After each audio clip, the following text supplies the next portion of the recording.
All right, think I'm live. What's up, everyone? Sorry, a couple minutes late. What's up, Jay? Good to see you. Barry in the chat. Troy, thank you, everyone, for stopping by. Good to see you, Ryan. Aloha Friday, everyone. Yeah, I guess I have a lot going on in life right now, so didn't have a whole lot of time to prepare this stream, but I'm just happy to be here tonight. Good to see everybody in the chat.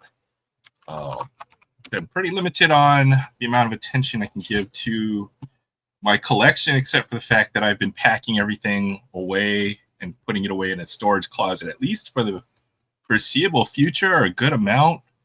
But believe me, I think I put about 40,000 cards into a storage unit. I think yesterday or the day before. I didn't even put a dent in what I need to put, what I kind of need to move when I get prepared to move house over the next couple of weeks or so, hopefully. So yeah, we'll see. I'll show you guys the pictures once I get it there. But good to see you, Jim. DK, what's up? Good to see you guys.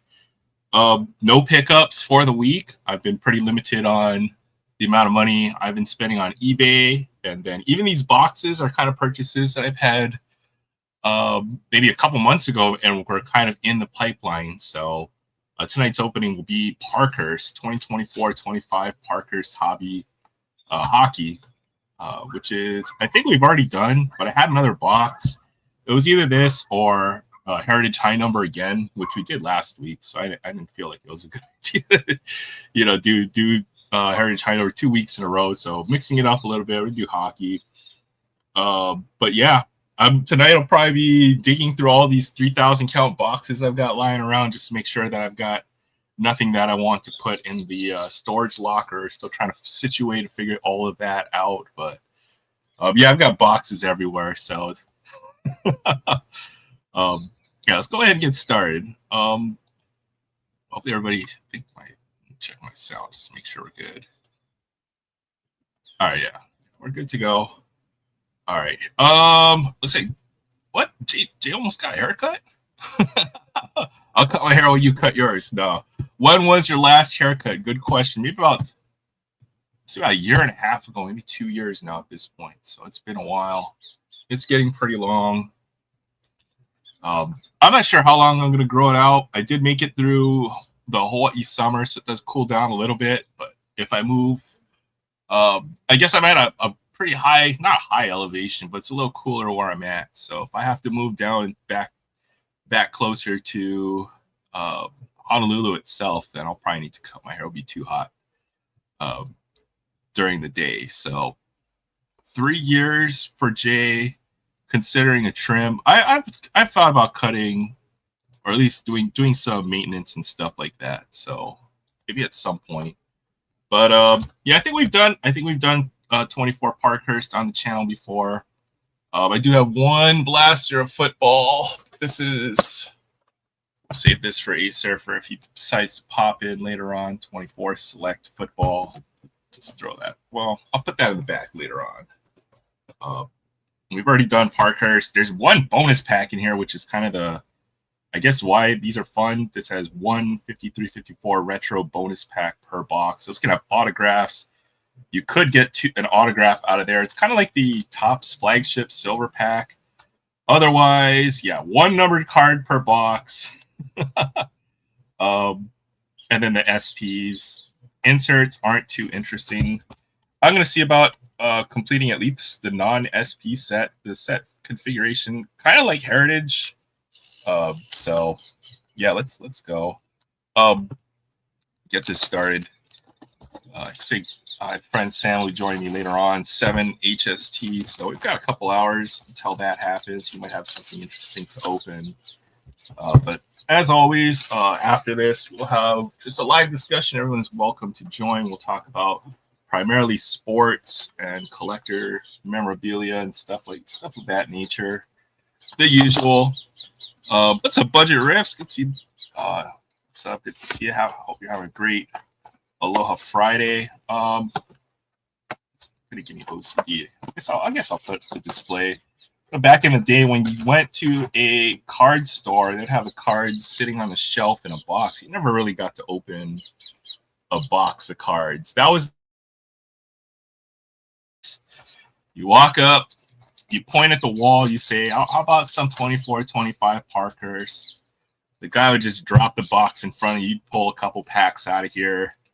Or maybe you'd sit there and rip the whole thing, but that never happened. I was never rich enough to do that. Usually it's just 1 or 2 packs out of the box.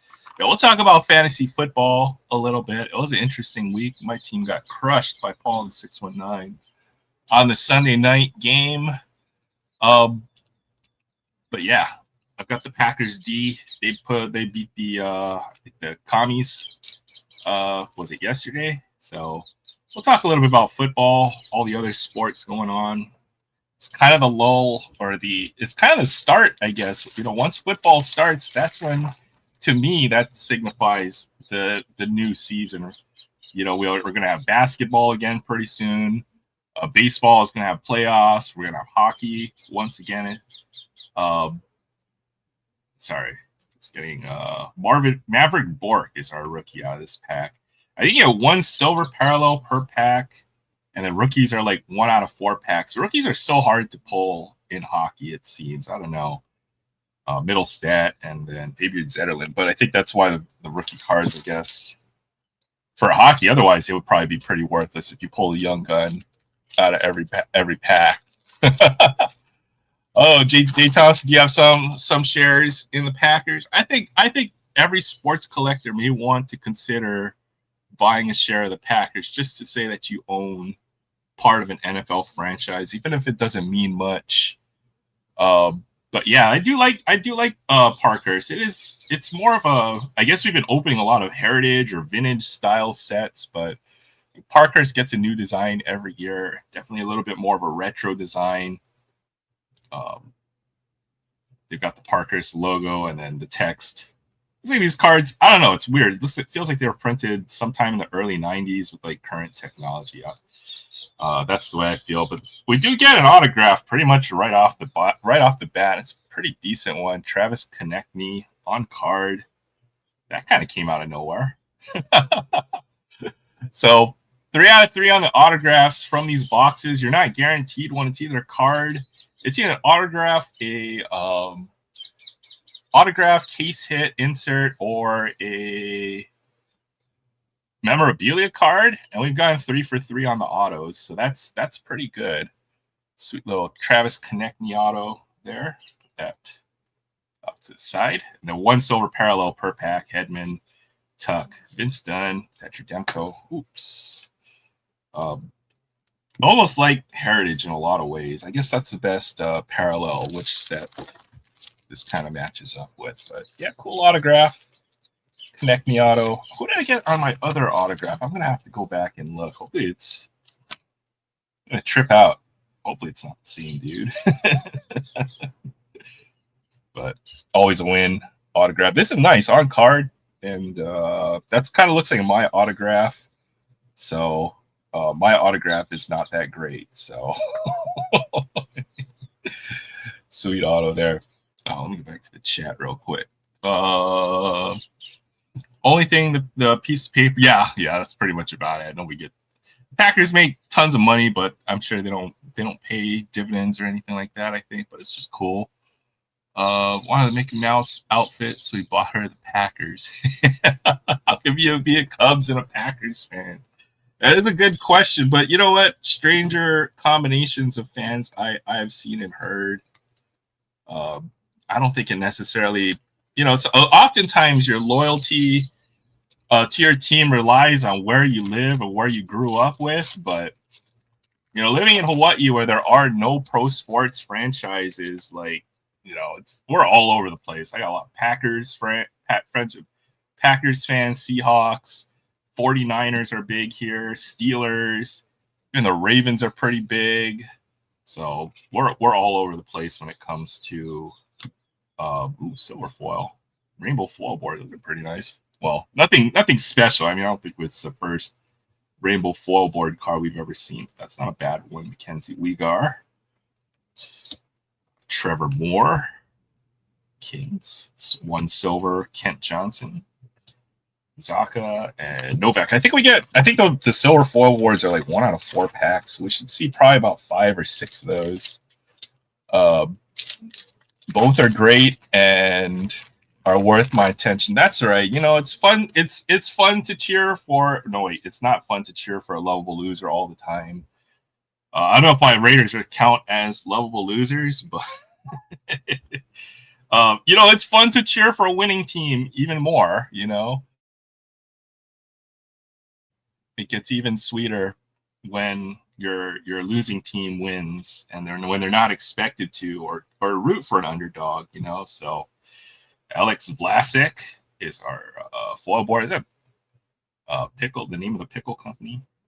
There's a cool one right there. Gordie Howe on our greats. The greats are very hard to pull. They might be like 2 per box.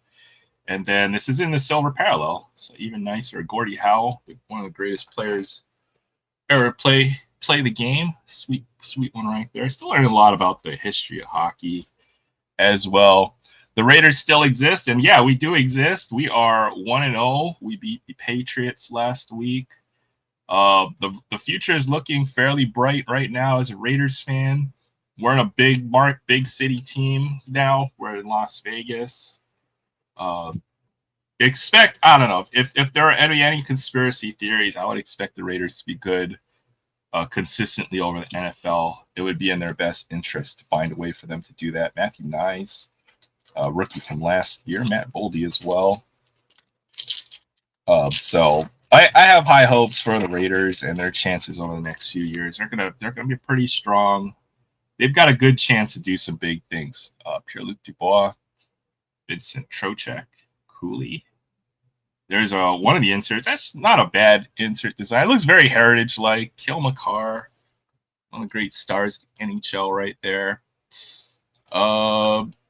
Yeah, Tampa Bay still has a team. Well, you know what? They're actually not too far out of contention this year. This year's kind of a rebuild for them, but consistently good. The Diamondbacks have taken the lead there. Corbin Carroll. Yeah, Corbin Carroll is fun to watch. I think they have a few other good young players in the pipeline. If they can stay healthy, this kind of rebuilding year for the Wild, or for the Wild. It's right there in front of me. For the Diamondbacks this year, but same for a few other teams. So I know we had Luke Hughes, not a bad one there, Rantanen and Mark Nikas. Not bad at all. Bucks playing the worst division in the NFL. You know, the one thing about that's actually a good thing, because, you know, regardless of how good or bad your division is, at least one team is going to make it to the playoffs out of there. It's better than playing in the best division in the NFL, which could be the NFC North. It could be the AFC West. So, you know, where you can have an 11 or 12 win team and possibly miss out on the playoffs. It's crazy. Ekblad, you can see it. Pops, Gramps, Robert Springs in the house. Hope everyone's doing well. Good to see you. You're enjoying time with your family, grandchildren. Charlie Lindgren on the Crease Lightning, obviously a set that focuses on all the goalies of the NHL sitting in the crease. Rookies, Seamus Casey, Fiala, Carlson, Stuart Skinner. All right, we're about halfway. We'll speed this up a little bit, otherwise we'll never get through. I think we got 20 packs in this box. This is the bonus pack. Collect 5 retro cards per packs. Look for rare autographs and low-numbered parallels. Save that for last. Let's get through like 3 or 4 packs at a time. Maybe I'll speed this up a little bit. Yeah, the best division. I mean, it's tough. It could be there's at least 2 or 3 divisions that just look absolutely loaded every year. Obviously, the NFC North, AFC West, in my opinion. There are also some really competitive divisions every year. I think the NFC East is always a competitive division. I think who else is a competitive AFC North. Even the AFC South is very competitive, because yeah, you have a lot of teams that look, you know, end up with mediocre to average records, but it is dog eat dog in that division. I tell you that. With the Bucks, the Colts, the Falcons, and just I had the other name on the tip of my tongue and I just forgot it. Falcons, Bucks, Colts, not the thing. Okay, I'll think about it in a bit. Doty, Vasilevsky. I'm trying to multitask here. My brain is just not working here. Falcons, Colts, Buccaneers, Tampa Bay. Duh. Okay. Yeah. Troy Terry on the silver. Charlie Coyle on the silver, I guess. Not doing too great of a job here. We will get, hopefully we'll be able to finish this set. I think the base set is 200 cards. I must be getting close to finishing this one. So if I can find the rest of it, I might try to sort it out on the silver foil board. Clayton Keller on the silver there. I've already kind of pulled our hit. We're looking for the one numbered card and then the special bonus pack at the end. There should be some good inserts in here as well. Still looking for some of the greats and rookie cards, but you don't necessarily get one in every pack. That's it. I guess why we're doing a couple packs at a time here. Dylan Holloway on the silver foil board. Giants, even the Giants are terrible, but you know they can surprise and pull off an upset. That's the best thing about any given Sunday. You show up, you can win a game. And there's a Matt Duchene. Okay, so there's stars inserts and then the stars the team, which makes this hella confusing. So this is obviously plays for the stars, not a short print or SP card, just for Brad, Jordan Kyrou. And then we have, oh, nice Alex Ovechkin on the set. Oh, shoot. Hold on. Looks like I knocked my camera around a little bit and things froze. So let me fix the camera. All right. Yeah, I've been trying to pay attention to the chat, the cards. My brain is racing. But yeah, kind of crazy. There's a nice Alex Ovechkin insert there. Do like that. Saturday night standouts. Oh, my camera's even a little bit fuzzy too tonight. Jeez, nothing's working. Owen Tippett on silver. Jake Ottinger. Peyton Krebs. Dylan Cousins. There's like 3 Sabres in that pack. Yeah, I break everything, so not too surprised that it broke. Just have a lot on my mind. Just have a lot of stuff to think about. But life be that way sometimes. All right, we'll continue. Giants. Yeah, go Saints. I mean, unfortunately, they're probably considered one of the bottom tier teams, but they could be very surprising. Sam Bennett, Deneau, O'Reilly. Those are okay. Well, I am like tied to this person, Jesper Waldstedt. I seem to pull every one of his rookie cards. There's one for the Wild, pink parallel to 99. Rookie, not a bad one. I think a pretty decent goaltender. Now that Marc-Andre Fleury no longer with the Wild, we'll see if this guy can possibly fill those very large shoes there. Like it. I like what the Jags are doing. Yeah, the Jags are going to be a fun team to watch, in my opinion. I do like what they're doing as well. I guess there's questions still around Trevor Lawrence, but I think it's a matter of just being a very bad playing situation, getting drafted to one of the worst teams in the league, and we'll see if they can turn it around. They've had a lot of big name draft picks over the last few years, so now it's time for all these young players to see if they can put it together. Their owner, I feel like, makes a lot of questionable decisions, but we'll see. Oh, that's cool. Okay, so not quite retired. I know he's just retired from the NHL, I suppose, but hopefully a lot of these greats that retire hopefully stick around the sport. Ukko-Pekka Luukkonen, I love that name. That one just doesn't roll off the tongue, but once you get it, I guess. Say that 10 times fast. Jason Robertson for the Stars. But this one will actually be, I think you might have 2 cards in this set. Yeah, there you go. And Nick Foligno, Forster, Netterreiter. All right. My preseason prediction for the Saints is 8-9, but I hope they do better than that. Yeah, I hope so. I mean, that's kind of where I got my Raiders, and that's kind of where you would want a rebuilding team to finish with around 8 or 9 wins to consider your season a success. It'll be tough. The quarterback situation still needs to be kind of figured out. I like Spencer Rattler, though. I think he might be a pretty decent NFL quarterback. Ante Kopitar. Cutter Gaultier, there's actually the rookies don't come very often, so when you do pull a good one, and Gaultier is a pretty big prospect still. Yeah, it's a nice pull right there. Lindgren, Decord, Voronkov, Dmitry Voronkov, Blue Jackets. That's shaping up to be a pretty decent box. It's a pretty decent rookie. Obviously, we're looking for guys. We're really looking for. Man, you don't open hockey for a couple months, you forget all the names. Macklin, Celebrini, Matvey Michkov. Who's the dude for the Wild? Or for the there goes my camera again. I gotta figure.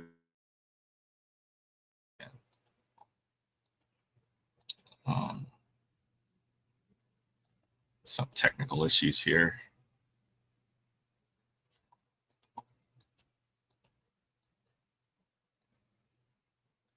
Oh no! Come on. Pull the wire. Just got to get a new cable. I think will probably fix most of these issues, but just I've had to put YouTube and certain things on the back burner for a little bit. Lane Hudson, yeah, that's who I was thinking of, and then Will Smith also for the San Jose Sharks. All right, let's finish this up. T-Law was really good when he played for the Clemson Tigers. I mean, he was considered, almost like maybe that generational hype might have been too high, but yeah, T-Law definitely had a great collegiate career. Sorry, my camera keeps on freezing again. Okay, there we go. I'm just gonna get through this quickly, and we won't have to focus too much. Patty Kane, Vlasic again, Christopher Tanev, Howie Morenz. Look at that in black and white. That's pretty dope. For the Canadians there, the Greats. That's a cool card. I like that. Darren Radish, Moore, Nemec. All right, let's finish this box up. Got to get through this so that we can rip that bonus pack. Dave Thompson says he's a little tired. Yeah, I'm gonna see if I can. Marco Rossi. Oh, Kirill Kaprizov. I was in pretty wild heavy box. I will say Taylor Hall, Bunting, Texier, John Gibson. I guess I've got a stack of inserts just kind of building up here at the bottom where you can't see them. But that's what we got so far. No chance the Saints win even 5 games. They suck. Even bad teams can win, 6 or 7 games. That's kind of the way the NFL is set up any given Sunday. If you had 2 teams play each other 16 times, I'm sure even the best and the worst team, I'm sure the worst team would win, 3 out of 16 times or something like that. 25% of the time. It's a lot closer, even though the records may not reflect it or their play. Brant Clark. That's just kind of the way. That's the kind of magic of football is that any team can win. Barzal, Luukkonen, Brant Clark again, and Philip Gustafsson. How about that? Parallel and the base card in the same pack. Heck, even the Raiders won 3 games last year. They won 3. We had 4, somewhere around there. Mark Schaffel, Brandon Hagel, Moritz Seider. Oh, a nice Evan Bouchard, defenseman for the Oilers. I like that. Yurov Slavkovsky, former number 1 pick there. Jacob Troba, or Terry Lehkonen, Blake Coleman.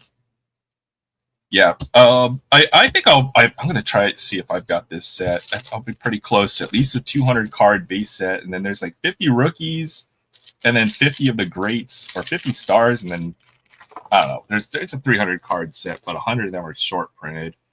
Should have the non-short printed part of the set. Dylan Strome, Anderson, Simon Nemec, Artemi Panarin. See, it says Stars, but he's in a Rangers jersey, and then they have the same thing where they have the Stars and the Stars text here, which is just that's just wild. Marc-Andre Fleury. I guess this might be one of his last base set cards at playing days, I suppose. Drake Batherson, Kevin Korchinski. And I'll put anything that says Stars off into the separate pile, but you can always tell by the checklist number on the back. Anything higher than 200 will be one of those short printed cards. So go back and look through this. The good thing is there's no there's no logo variant or color flip or error. It's a little simpler than Heritage. Braden Point. We have a shake, rattle, and roll. Have I ever seen this insert of Mark Stone? Horizontal, almost like a something you pull out of like a Tim Hortons pack or something like that.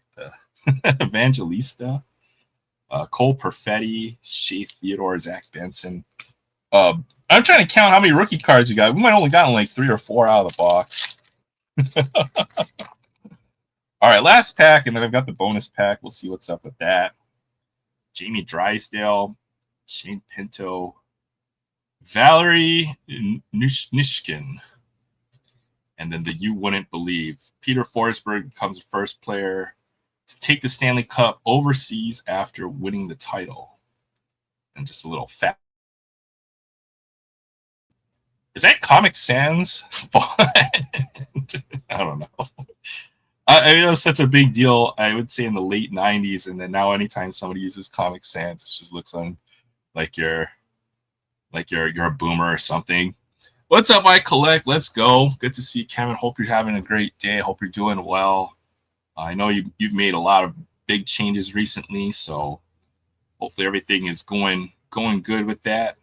It's good to see you here tonight. Hope you have a great Friday. Great start to your weekend. Michael Bunting on the silver. Suzuki, Kopp, Tim Stutzla. And, all right, that was our box. We do have our bonus pack. Did we pull an autograph out of here? One of the bonus packs I got was really nice. It had I think it was Vasilevsky number 15, and it had a different Parky back. So these can be fun. There could be autographs in here as well. Could be a monster in here. You never know. We'll see. Probably the bonus pack. These are just kind of like the top silver bonus packs that they have. Those are always the fun part of opening up the Topps hobby box. But we'll see what we have here. There's Kirill Kaprizov. No names. You just have to kind of look at the player and see who it is. So this is like your flashcard recognition. Kirill Kaprizov.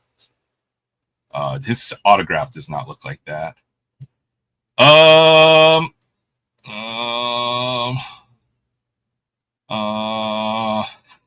Drawing a blank. The good news is you can always look at the back. Tiger Williams, born 1954, 80-81, scored a career high 35 games. Canucks highest total en route to second place finish in the division. So I like how they have a lot of old players here. We have Terry Sawchuk. Parky's back. I'm not even sure who that is now. That I can't just cheat and look at the back. I have to read their autograph. About to be off work. 1 more hour. Let's go. Yeah, heck yeah. Then the weekend starts, man. I'll have to send you the link to the actual Aloha Friday song. That might have been our special card. We have John Carlson. Now I have to cheat. And our last card, 10 Lindsay. Very nice. So that was fun. I don't think we got a numbered card. We did get that cool Parky back, I suppose. And the Kirill Kaprizov, which is pretty sweet. So you'll see we've got the Parky's hockey gum pack. I think you get 1 per pack if you don't get a numbered insert or an autograph out of there. So pretty cool stuff. These cards are ever so slightly taller than your normal card. I don't know if you can see that. I'll flush it on the bottom, and you can see one is slightly taller than the other. Hey, good to see you, Julie Farnham. Thanks for stopping by Aloha Friday. But we did some Parkhurst hockey, and then you get the little bonus pack here, which is always fun to open. So yeah, there we go. There we go. Got the cool Parkies or Parker's retro Kirill Kaprizov there. Sweet pull there. Sawchuk, Ted Lindsay, John Carlson. But that was Parker's. I mean, pretty fun. I think I missed maybe a rookie or two in the big pile of base cards there, but I guess you get a ton of these silver parallels. One shake, rattle, and roll. So I'm guessing one per box. One you wouldn't believe, one per box. Hey, what's up, Collector Holic in the chat? Good to see you. The silver floorboards. There's a nice Evan Bouchard. I think you get one out of every 4 packs, maybe 5 in a box. Then you have to look for the greats, the stars, and then the rookies are all in that high number 201 to 300 part of the checklist. There's another Kirill Kaprizov we pulled tonight, the Atom Squad insert there. And then the silver is 1 per pack, so we got a ton of those. There's a nice Ovechkin insert. That'll probably get a top loader as well. But yeah, very, I guess, pretty wild, heavy. Oh, we got Gordie Howe. That was a nice pull too on the greats. But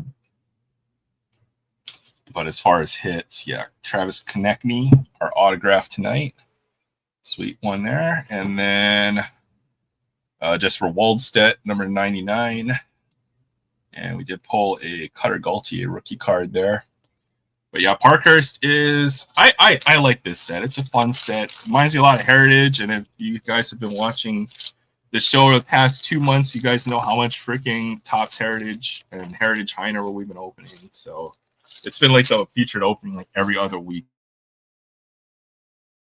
For a good reason. The boxes are reasonably priced, and there's some there can be some pretty nice hits out of there. But with that said, yeah, let's go ahead. I'll go ahead and start a panel. I might have a couple of loose packs to open up in the meantime, but I'll go ahead and drop the link. Everyone's welcome to join. I think my friend Sam said he'll be joining us a little later around. Oh shoot, what did I do to the camera? Touching it, I'm messing with it. Sometime around 7 p.m. Tonight, HST. So that's in a couple of hours. How do I do this? Invite.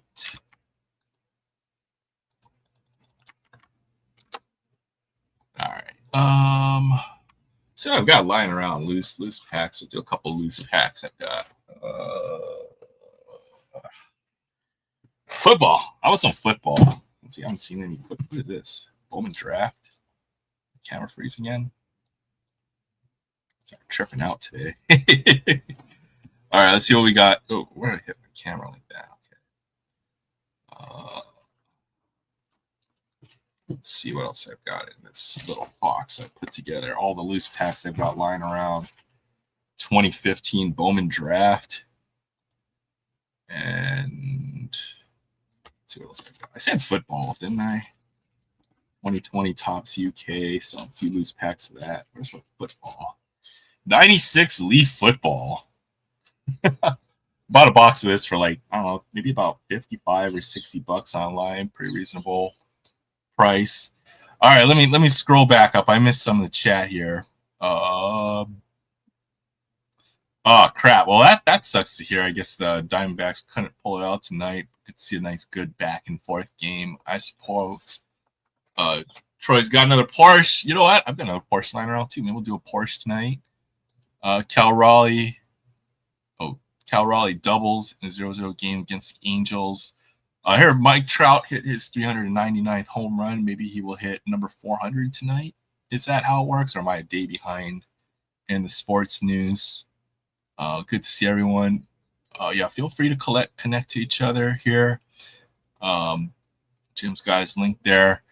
I opened 2025 Sage 5 autos for 80 bucks. Yeah, I think that Sage is a good way. The good thing with a lot of the new NIL stuff that they have coming out is there's going to be a lot of chance to pull a lot of these younger guys' autographs out of products like Sage, Leaf. There's a couple more even that kind of escape my mind right now.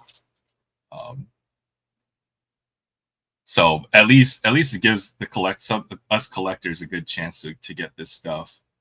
Um, before we have to buy it from Topps or Panini, which is ridiculous. I think I was watching something. I think it was Topps Chrome Sapphire, and those boxes are running like $900, and they have like what 30 cards in each box and one auto. It's ridiculous.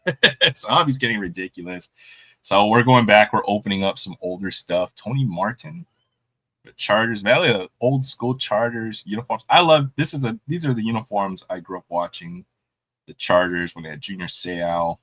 I think they made it to a Super Bowl round this time as well against the Niners. Kent Doger, Colts. Their unis haven't changed a whole lot over the years there. Neil O'Donnell in a Jets uni. I know he played for several years for, I think, the Steelers afterwards. Not sure how a rookie card there. No, he had a few years already there. Looks like they're in preseason with the red jerseys. Oh, there's a Trent Dilfer, Super Bowl winning quarterback in the old school Buccaneers uniforms. And then, something gold. Anytime you saw something with gold foil back in the 90s, I think you always got a little excited. There is a Leland McElroy rookie card.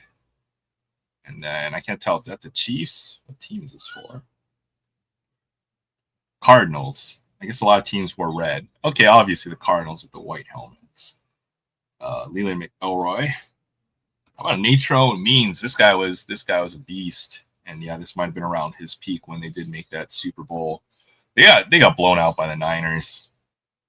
Curtis Conway, great receiver there, number 80 for the Bears. Long time stalwart of that team.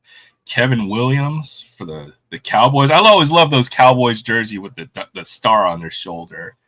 Those are always cool. Those are this is like peak Cowboys time right here. This is they probably just won two or three of their Super Bowls at this point. Brent Jones and Mike Aldstadt. Wow, there we go. This is one of the cards I was looking for. This is probably the best rookie you can pull out of this box. Him and there's I think Jonathan Ogden and Mike Aldstadt were the two rookies I think I was chasing out of this box. So we'll give Mr. Mike Aldstadt.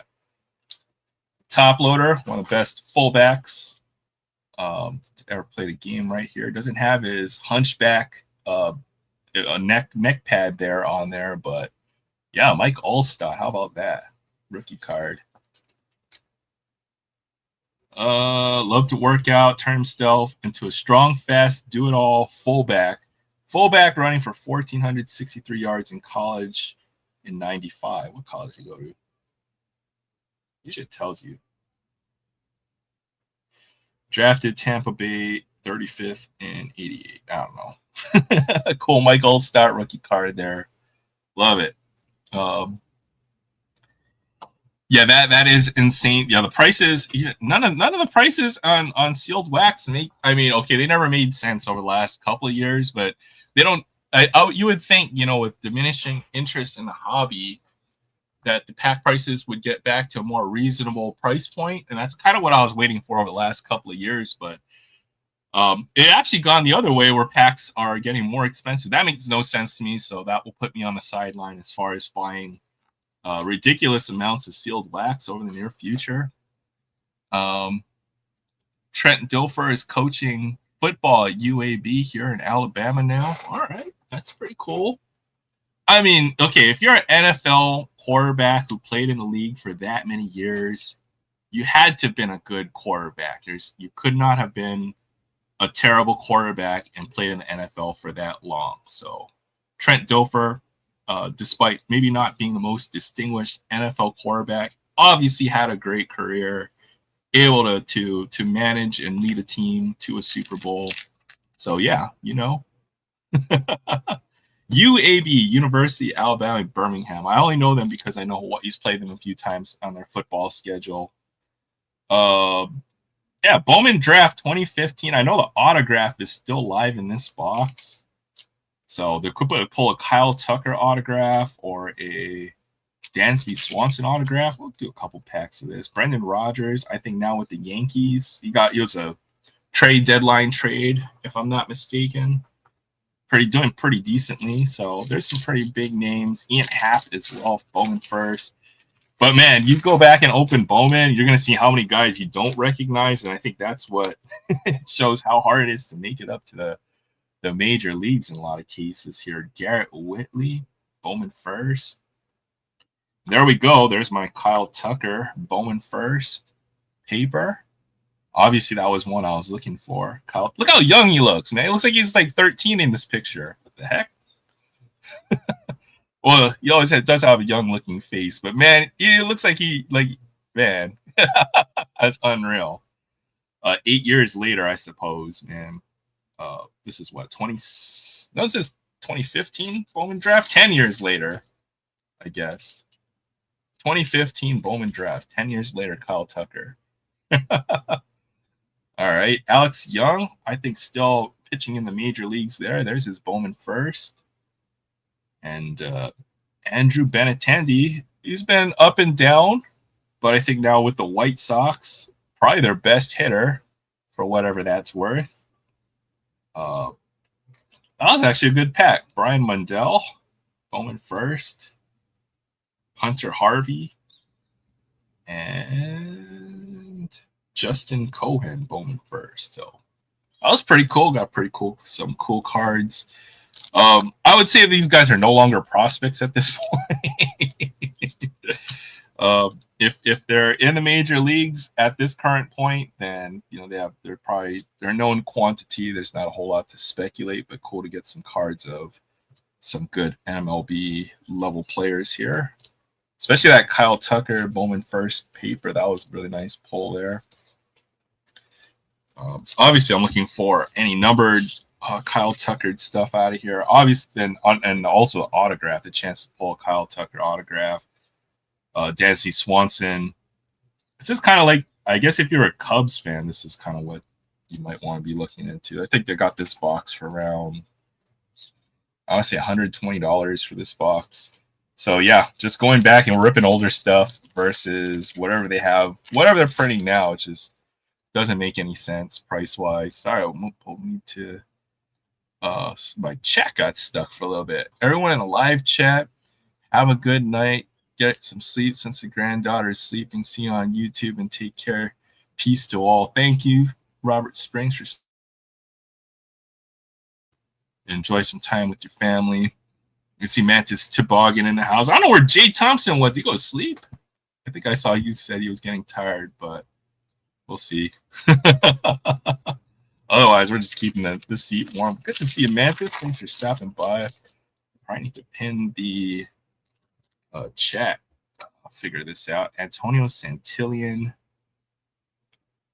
Nolan Watson. Oh, okay. There's a Walker Buehler first. This would have been nice to pull maybe about 5 years ago, but I think Buehler's had way too many injuries. I think did he just get cut by the Red Sox? Is that the news I saw with Walker Buehler? Probably still a MLB caliber pitcher, but he's just had some injuries and trying to find his way back from injury, I think. So, still a guy who might have a little bit more to show in the major leagues. But this guy had a couple of pretty amazing years for the Dodgers. Did he win a Cy Young, or he probably was very close to winning one, maybe around 2020 and 2019 or so? Thomas Eshelman, Trey Supak, Renato Nunez, and there's a Cubs. Who's this? Carson Sands. Who knows? I mean, a good number of these guys still might be kind of grinding it out in the minor leagues, if I had to guess. 2015. So if they're a high school draftee, they would be, 28 or 29? Walker Buehler now with the Phillies. Am I just getting all the Dodger pitchers confused all over the place? I might have been thinking about somebody else, but but yeah, thank you guys. just kind of hanging out here. 2020 Topps UK edition. I've already opened the most of this box, I think. But yeah, there's some numbered potential out here, and these boxes are like $45 on eBay or something ridiculous like that for a full box, full hobby box, I guess technically. So $2 a pack on these. Do a pack of this. Let's just have lying around. We're looking for Yordan Alvarez. I saw. What is that? Is that some Astros gear right there? Would that be a Yordan rookie card right there, or is that not? Nope, I was wrong. That was Angels gear. Maybe I'm colorblind, but we'll start off with the Shohei Ohtani base card. Would this be third year Ohtani? We have a Trevor Bauer.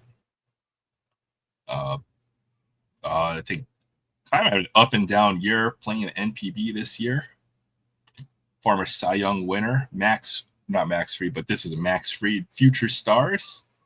Dude's still around pitching. JD Martinez, London Series. DJ LeMahieu, JT Realmuto. I'll go back and pin the link in the chat. I think I forgot to do that, so we don't lose it. And then yeah, I'm pretty much going to be digging through all these 3,000 count boxes I've had lying around. We're gonna pull stuff out that we don't want to throw into storage, so that's what I'll be doing all night.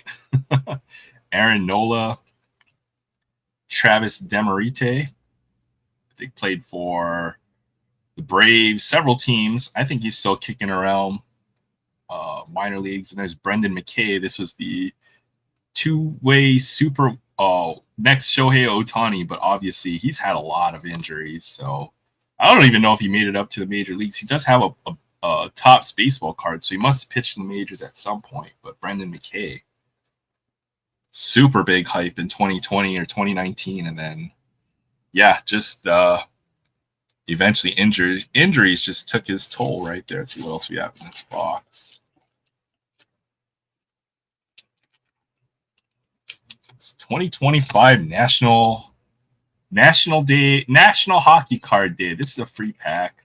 They give these away, but there are the mascots in here. I think you can even pull an autograph out of here if you get lucky. But this is basically a free pack card, so nothing wrong with free. Let's check out this National Hockey Card Day pack here.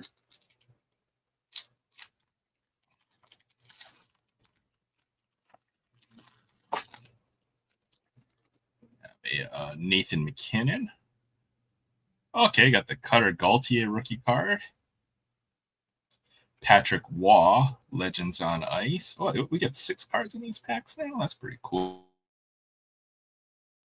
And yeah, there's a big hit right there. Looking for the mascots there. We have Moose of the Winnipeg Jets. I know you don't get a mascot in every pack, so I love collecting any of the mascot cards. That's a cool one right there. I've got Moose. Sweet. And then I already have pulled a couple Cutter Gaultier rookie cards tonight, so it is definitely seem to pull the same folks over and over again. Moose sightings are common at Winnipeg games, as he's always showing off his smile and interacting with fans. He loves to start chanting the crowds and congratulate the Jet Stars at the game. Jet Stars are the game after a win. So I think I've only pulled like maybe 1 or 2 other mascot cards, and I've opened maybe a good number of these packs over the last couple of years. So it seems to give me one every time I'm at my LCS. See if we can find the other one that we pulled last year. This pile here. There's a Philly fanatic. So my Philly. I'm trying to think which one. I mean, it was a Coyotes mascot we pulled last time. Some random stuff in this pile. Oh, okay. I've got to send this to Jay. Not Jay Thompson, but Jay's Mix. Alex, this card I promised to, and then I still have not put it away, and I just found it. So I know Oh, I've got mail from Alex. That's why I was looking for that card too as well. So maybe we'll open that up real quick. Let me go grab that. Let me check the chat. Heck yeah, I love the mascots. I want to get like the what? Oh man, I would have the gritty. I need a gritty version of that card. Only active players I have: Gunnar Henderson, Clayton Kershaw, and 4 NFL rated rookies. Where's Orbit? I've got a couple Orbit mascot cards lying around as well. I've got to go find them. All right, let me go get that mail, and we'll open up that real quick. Be right back.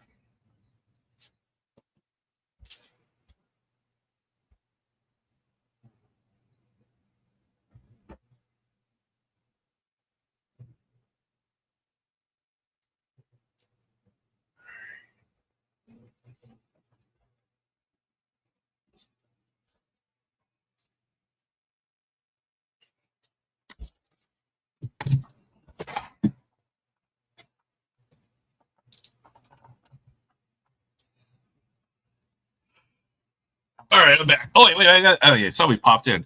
What's up, Troy? Hey. Let me see if I can turn this around just a little bit to say hi. Oh, there I am. Hello. I can't see what's on the screen. Barry wanted Jeopardy music, so I had to give him a little bit. What's on the screen? You getting ready to open some mail from like 1996? Yeah, this is old school. This is how I wrap it. I used to do this in a paper bag and stuff, but this is from Alex, Jay's Mix. Check him out. I will put the link later on and then add the mail day description. And then I did mention that I do owe him a card. So there it is, Alex. There's a Davis Snyder autograph that I promised I would send it off. So I will do that now that I have your address once again on this mail. So that we'll probably write up the mail. I'll put up the envelope and then get it ready to ship off. But yeah, we'll do some mail day from Alex, Jay's Mix. Cool. Great guy. Does Pokemon cards. He does. You know what? I don't know if you ever watch. Well, you watch a lot of Rex freestyle rips. I know. He is the person who invented the whole roll the dice to figure out what we're opening. Rex kind of took it from Alex, if I remember correctly. So I'm just trying to get this. Or he's always giving credit to Jay's Mix for coming up with that. So how Rex does his random packs and then rolls dice. Oh man, this is like packed in there. But I don't want to mess up the packaging too much here, so I don't want to. I know there's cards in here, so I don't want to cut anything apart. But okay, we got the mailer off. All right, got international shipping document. Okay, they got a lot of stuff here. Photo mailer. All right. This is very well packaged, I will have to say. It's like four individual layers of wrapping here.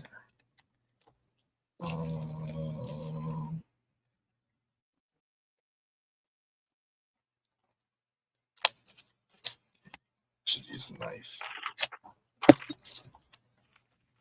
How are you doing tonight, Troy? It's been a while. It's been a minute.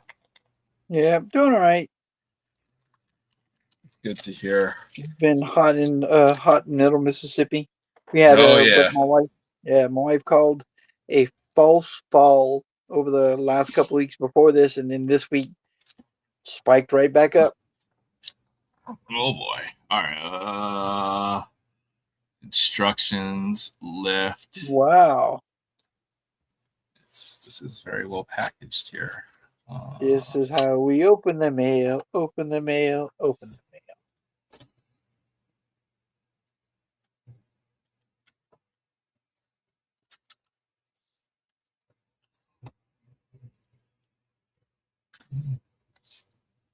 Oh, hey, Tim Hortons. Here are some packs. Here are some packs for you. Thank you for the treat. Have a great day. Yeah, we'll send that out to Alex over the next couple of days. We'll do a pack of Timmy's.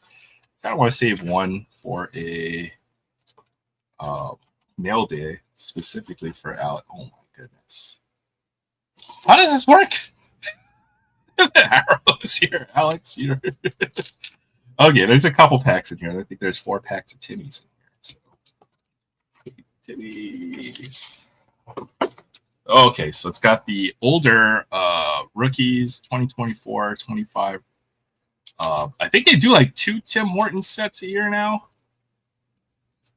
And I'd asked for a couple of packs. I probably will send a couple of Vlad Jr., a couple other Blue Jays items, since I know he's a big Blue Jays fan here.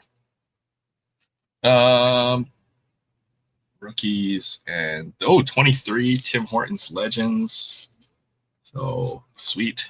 And it's like one of every one, I think, from the past 2 or 3 years. So nice. These Tim Hortons packs. I mean, I'm 4,000 miles away from a Tim Hortons probably. So thank you very much, Alex. I really appreciate this. I'll do probably a separate video for this to open this up versus just kind of doing them on the fly and then trying to and it gets lost somewhere in the middle of Aloha Friday. So I'll definitely get a full video.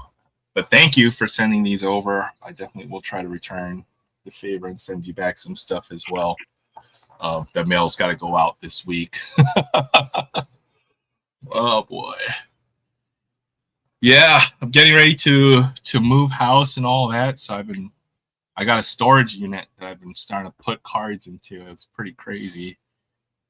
Probably lifted about 400 pounds of cards into the unit. That was like maybe 30,000 cards or so. That's what I think it would probably weigh about 300 or 400 pounds. So has it made a dent? Are you seeing a difference?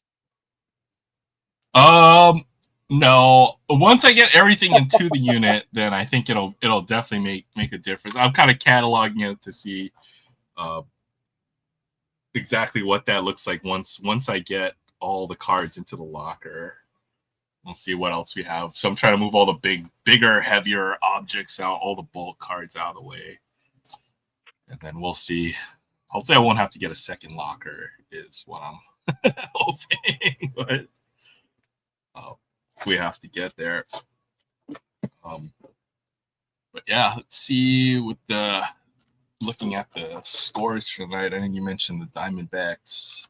They lost. They had a shot at the win and lost it in the bottom of the ninth.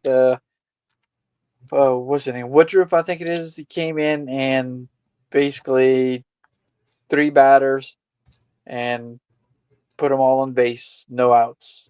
And then Saul Frank came in, walked in the tying run, and then after that, I came back and hung out in chat and went back and checked, and they had lost it. Dadgummit. Extra innings, then I'm guessing. No, they lost it at the bottom of the ninth. Oh, okay, 9-8. Tough loss, then, if that's the case. Yep. And they definitely needed the win. Yeah, they're really on that edge of they pretty much have to win out to get to the playoffs at this point of the season. Sure do.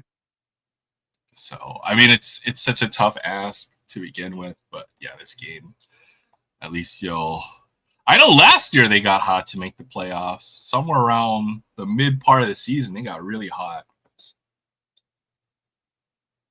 Yeah, well, starting off the season, we ended up losing Mel Kelly, and Zach Gallen should have stepped up and really took over as the ace, and it just really didn't happen that way. Yeah. The Diamondbacks, if they put it all together, I think would have had a big team, but they sold at the trade deadline. I'm sure you guys could have used all those players that they got rid of at the trade deadline. But you're only 3 games back, which is surprising. So you're not completely out of it yet. 73, 75. The E number's low, but it's not done. Yeah. It's well, at least you guys are still fighting. That's all that matters. It's starting to tighten up there. I guess the Mets have really dropped the ball, so to say. Mariners got hot again. They're starting to win again themselves. I'm surprised the Red Sox started winning enough games too there. Get things going. What's up, Ryan? Good to see you, Ryan. Oh, hey, Ryan.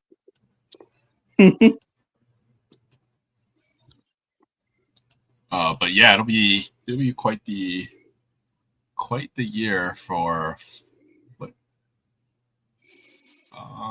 Perdomo home run, Moreno home run, Corbin Carroll back again, 2 for 4 tonight. Kind of went a little cold. He's got 30 home runs on the year though, so definitely has to carry that team. Let's see what the other scores going on here. Rockies winning. Oh, they've already got 100 losses. Good grief. Yeah, they've played horribly this season. Yeah.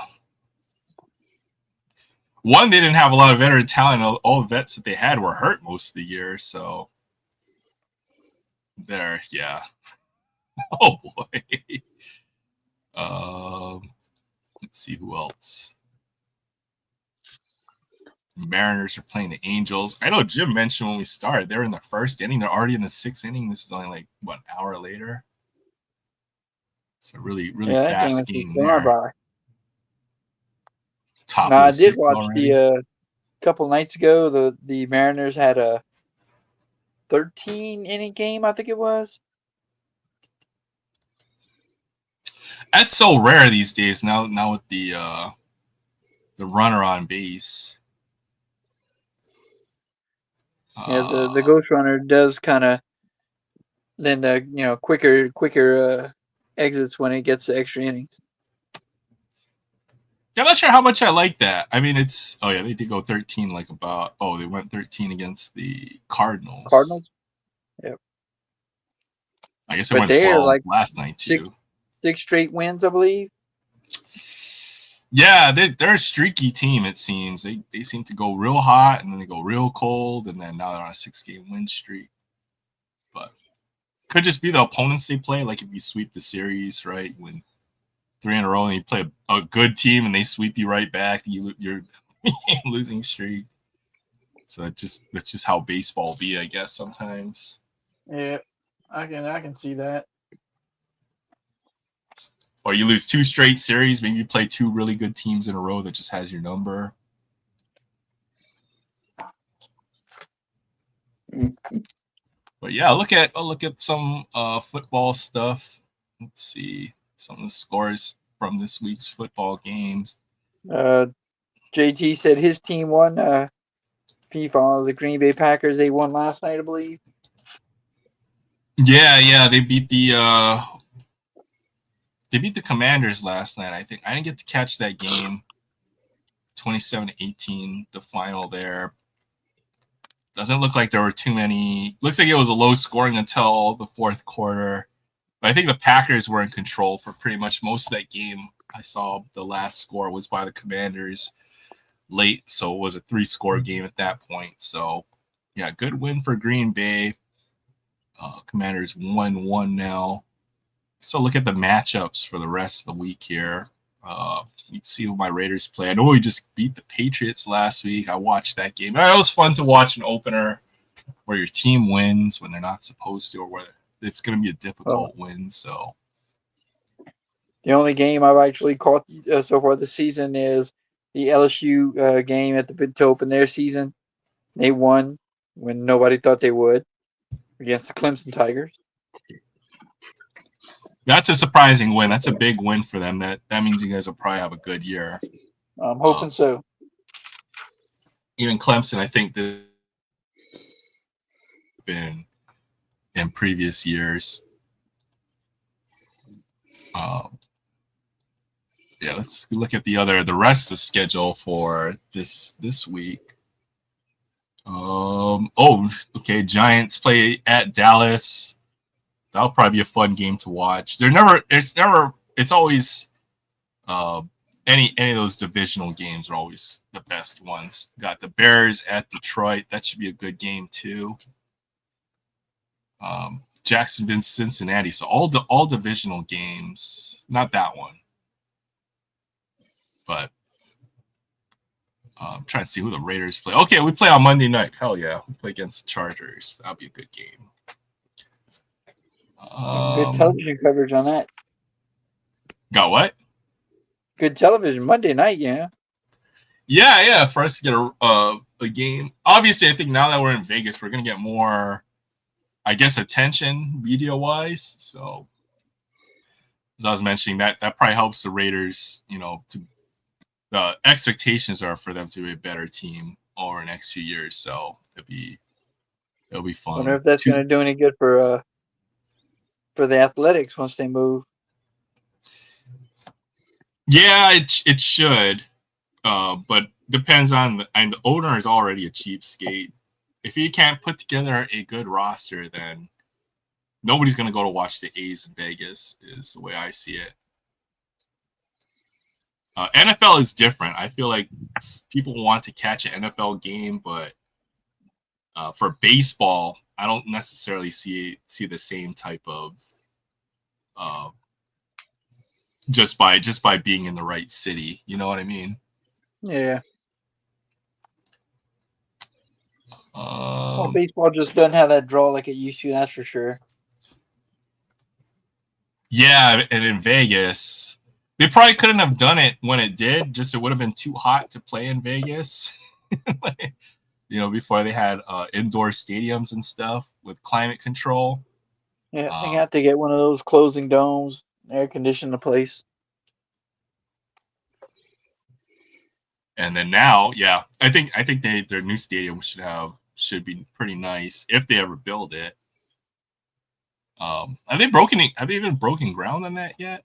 I don't know, honestly. I don't know if the city is still, holding something over their heads or what. Because I hadn't seen too much. What's that sound?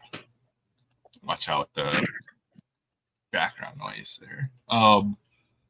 I hadn't seen too much progress being made on where the A's are going to actually get their new stadium yet, and that's kind of important if you're moving to Vegas, right? Because what are you going to play in their AAA stadium once you get there? Yeah, that's where they're playing Sacramento. They're playing in the Sacramento AAA. We got 2 MLB teams that don't even have stadiums this year. Obviously, the other team being the Rays. They're going to get their stadium fixed up, but they have no control over that since it was basically a natural disaster. But the A's, willingly moved out and became basically the first quadruple A Major League Baseball team. That's the best way to put it. Quadruple A? Quadruple A, yeah. And they're not that bad this year. They got some players on that team, though. That's the thing with the A's. Despite the fact that they're barely a major league team, they found some players. I think the big one to look for next year will be Nick Kurtz. He'll have his rookie cards out, I'm guessing, in Series 1 this year. For next year, 2026 Series 1. But he's putting together a pretty monster year. He might be an update.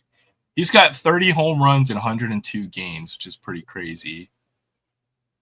He's hitting .302 with a .397 on base. So there's going to be big hype. If folks don't already know that name, Nick Kurtz, you should. Him and Jacob Wilson, even some of the other younger players that they've had. So the A's could be competitive in the next couple of years. They found some good players there. They're almost a 500 team again, too. So surprising. Tyler Soderstrom, 24 home runs. What the heck? I lost my Porsche.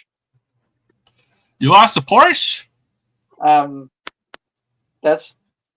don't know where I put it. You don't want to lose a Porsche. I mean, just don't lose a Lamborghini next or something, I can lose the Lamborghini as long as I'm not losing a Ferrari because I only got 2 of them. Okay. Wouldn't it be nice to have conversations like that? For real. I know, right? Oh, I gotta find my the yellow Porsche, because I don't want the blue one or the white one today. Be I pretty actually nice. knew some people had, that kind of money. This guy bought a car for his wife, and she didn't like the color, so they sold it. Yeah, that's crazy. Must be nice, is the best way to put it. Yeah, I just knew them. I actually knew them, not just knew of them. I knew them. Um, and I mean, how do you do that though? How do you buy a car, drive it off the lot? Because the depreciation the car takes when you drive it off the lot. You basically lose about 1/3 of the value as soon as you take it off Yep. the lot. Just to turn around and say, I don't like it. Even the electric cars, have you seen how fast those depreciate? The Teslas and EVs. You can get Is a it good worse? used one. Oh, it's even worse than that. Yeah, like it's crazy. It's like 80% after 5 years or something like that. Gee. Because what There's are they basing that they basing that on the life of the battery? I think so, because the battery wears out. You can't. Oops, my camera just dip out again. I hit the cable. Basically, the battery degrades over time, right? So that's probably the most expensive component of the car, those EVs itself. So once the Yeah, I battery mean, goes, all these proponents of electric vehicles basically are people who have never used any type of cordless tool. Because you go ahead and get a pack of cordless tools, and in 5 years you're replacing the batteries, and you're realizing that, gee, the batteries cost more than the tool. well, even your car battery that's just used to start it, or just that goes bad every 3 years. So you got to replace that like every 3 or 4 years. And those Yeah, aren't cheap. Those cost a couple hundred. So imagine multiplying that times like 100 on your car. Obviously, those are old acid batteries, and these are the new lithium ion. But even the lithium ion batteries have issues where they expand over time. They're sensitive to temperature. They eventually they go bad if you've ever had any kind of electronic device. So DK says there's going to be a Hot Wheels Super Ferrari. Oh, no way. In 2026, DK's Black Spectra. Oh, that's dope. I have to see if I can find a yeah, picture man. of that. I've only gotten two of the new Ferraris. I haven't seen any of the others, and I haven't found a Supra in forever. I don't even think they exist, or that they're. I mean, okay, the only person, I guess we know a couple folks who can find a super treasure hunt, but the amount of effort, like you have to put in that level of effort to find it, and then everybody else, there's just zero chance for everybody else, it seems. Well, you need to watch was it Dad and Sons, I believe. Watch Dad and Son, because he'll every now and then go and be there at a Walmart, opening. They unlock the door at 6, and it's fun to just listen to him talk about it. He said it's a group of grown men waiting for them to unlock the door so they can actually sprint full out to the toy aisle and beat each other to the Hot Wheels. It's like that. I mean, it's been like that with Pokemon cards, even sports cards for a good amount of time. I'm It not just that boggles the bad. mind. I'll never be that bad. Um, I wish. I know it's made. It's kind of that kind of is the Hot Wheels hobby to a certain degree, or why it's become so. Um, why a lot more people collect Hot Wheels these days is for the hunt and for the chase. But yeah, I just wish every once in a while, like even the commie or the peasants like us will be able to find some of these out in the wild. Good grief. Trying to find a picture of that. Maybe I just have to look for the regular treasure hunt. Well, Dad, damn it, I'm upset.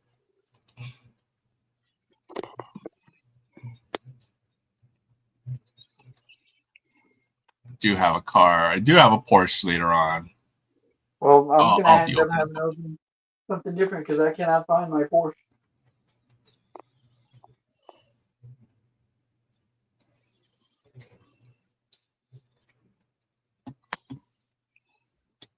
All right, well, it's time to start looking through all these 4,000 or these 3,200 count boxes. I'm gonna open one up and determine whether it's goes to storage or it gets to hang out with me for a little while longer.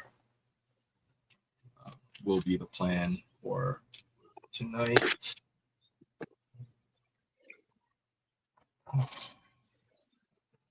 Trying to avoid the card aisle open or buy more stuff, but I guess I bought a couple things this week, so at least we're not buying a lot. Just realizing how much money I've spent in the hobby over the last few years, and it ain't good. So definitely need to start thinking about cutting back a little bit or keeping it under control, I guess. If you think about something too much, or you're constantly hunting, and then when you find stuff, then it's like, fear of missing out. You have to buy it all. But I think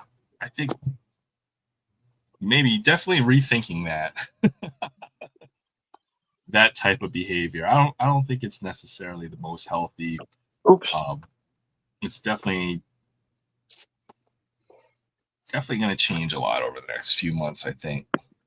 Well, especially now that I see how much cards I've accumulated over the last couple of years. I mean, it's been fun. You're wrong. It's been a fun hobby. It's been fun to collect, and it's been fun to chase. But yeah, at some point, you have to decide.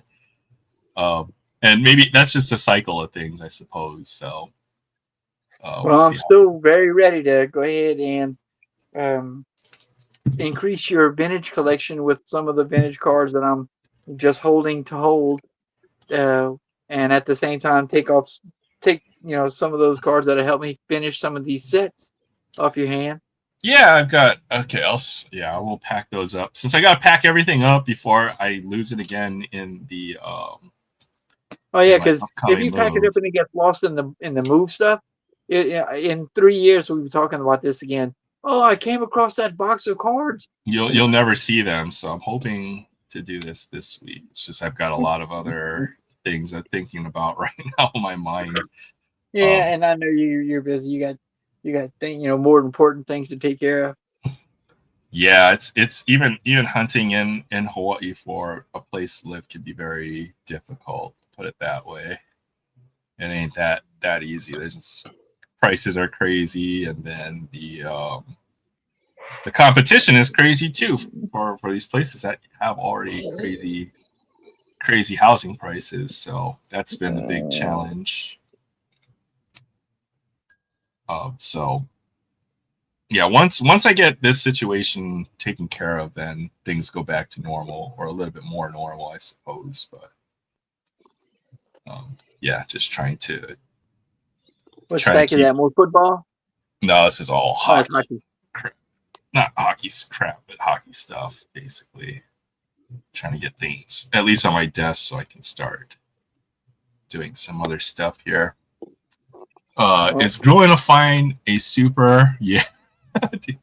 Well, if you get to the cases, then you have a better chance than most. But even then, it's still hard, right? I mean, how often does a super treasure hunt come out of a box? I mean, like 1 out of 4 cases, I'm guessing. I think it's maybe about that. I thought it was a little more common. I don't know the actual numbers. I thought it was a little more common than 1 in 4. Oh, okay. And then yeah, some guys they're like they know the timing, they know the restocker, or they have inside people at these places. It's basically spawn camping. So oh yeah, I saw you had a stack of cards. Looks like some. Yeah, well, this 69? I actually did a video yesterday on my channel. This was some eBay cards. It's more vintage A's. Okay, yeah, let's take a look. what's it, 67, I believe.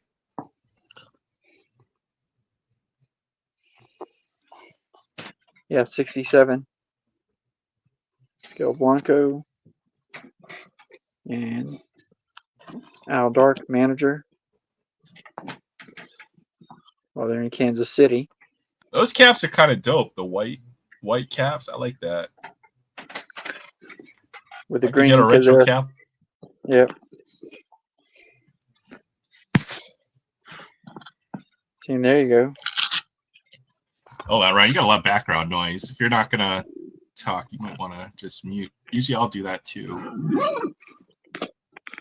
Oh, that was a zipper. You can unmute anytime.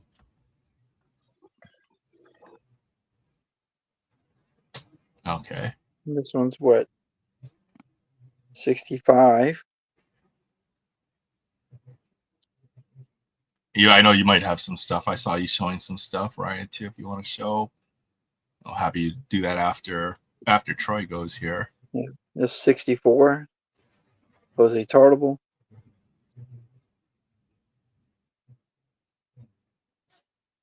Ed Lopat, manager card.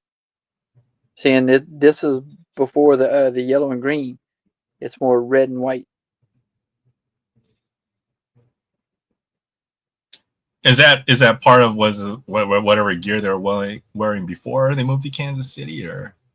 Well, I'm actually not sure because there's a lot of red and there's a lot of red and blue in the uniforms.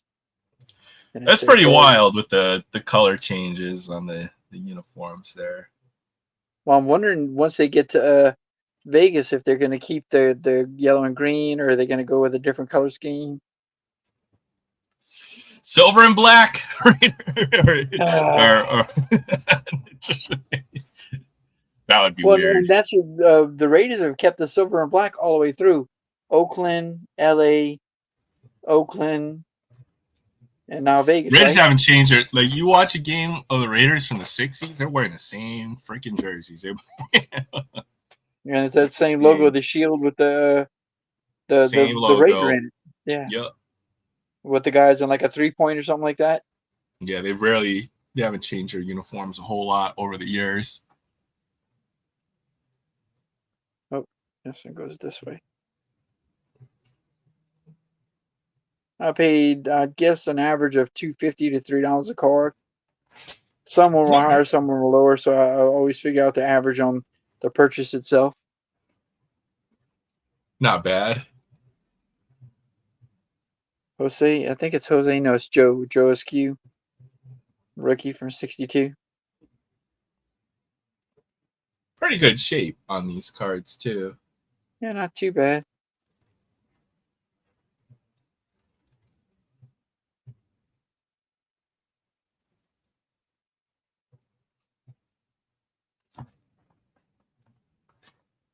Another rookie. Yes, I think it's Tartable. Yeah, Jose Tartable.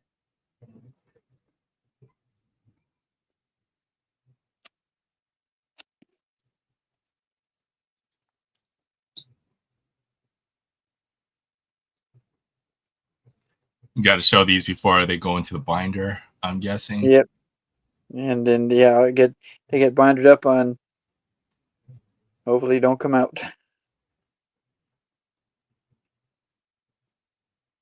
And this one is. See, those are 65, I believe, or 64. This coaching staff. Fitzsimmons, Hefner, and Cooper. Okay. But yeah, definitely getting into the early 60s here. 58, here you go. 10 years of minor league experience, coaching experience, and joined the A staff in 58. So I'm getting into the early 60s, late 50s.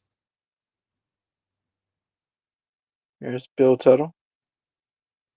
Still in Kansas City. Now this card is cut real bad. Look at all that white on the bottom. There's no white at the top. A lot of white at the bottom. Then when you turn it over,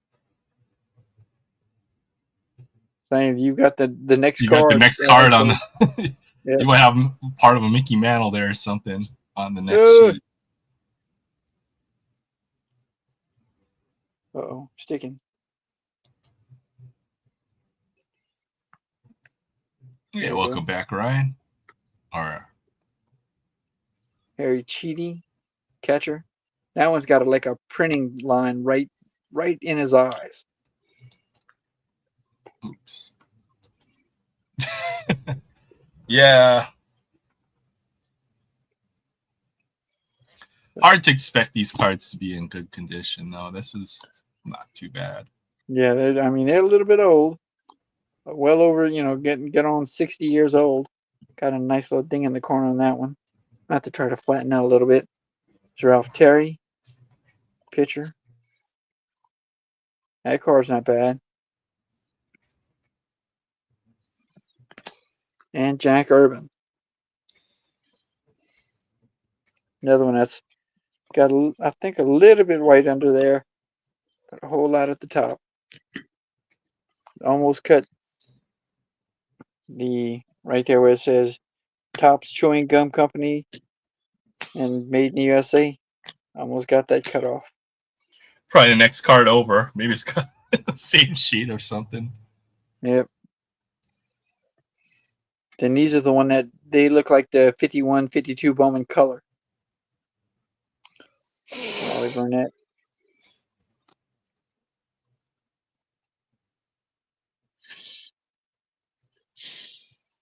And Cleat, boy, I'm going to have to go ahead and replace this one because the guy scratched out, I think he's the second baseman. Yeah, second baseman. Cletus Boyer. But he scratched it out on the card.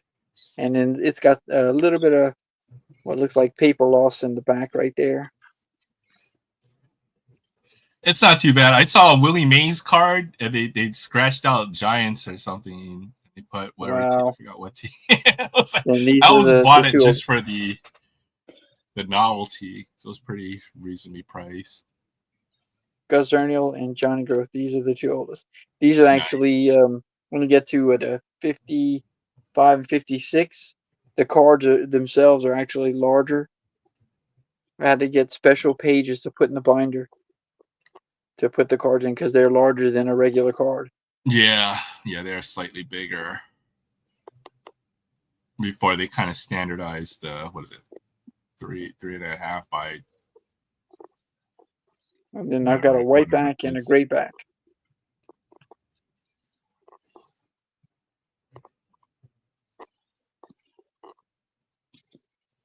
So, well, those are my pickups there for the week. For actually longer than a week, I haven't bought any cards. I haven't opened anything except for the cards that I opened with Edison, those soccer cards. So I've got some soccer. I've got some of the match attack stuff. I don't know if you're interested in any of that stuff.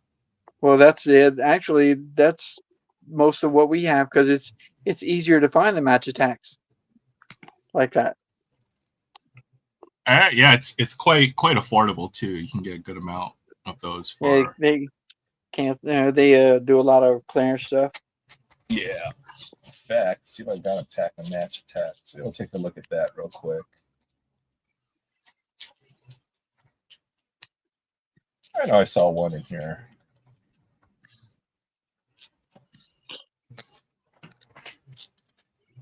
The more we open, the less the wrappers and stuff I have to haul around. So.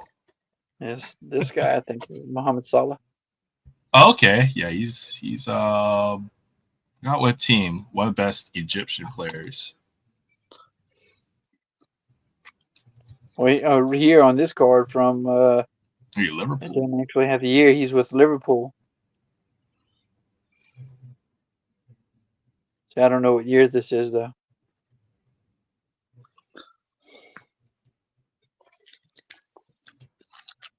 Does it say on the card anywhere? Yeah, it's hard to tell with these. They're a little different, a little bit different with these.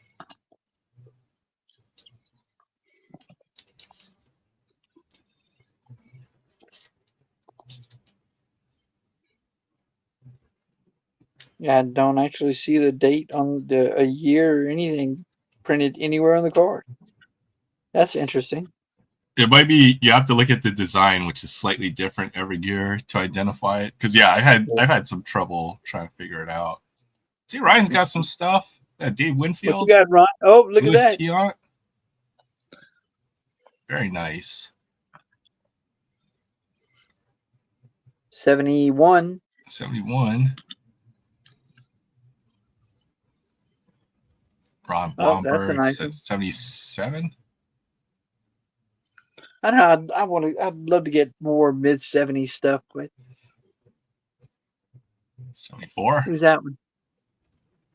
Don Blomberg. 73 or 74, I'm guessing. Same. Nice. Bring it a little closer to the camera so we can see. Yeah. We can't read. I don't have I don't have I'm gonna need glasses pretty soon. I've got my glasses on. And I'm still right up on my phone.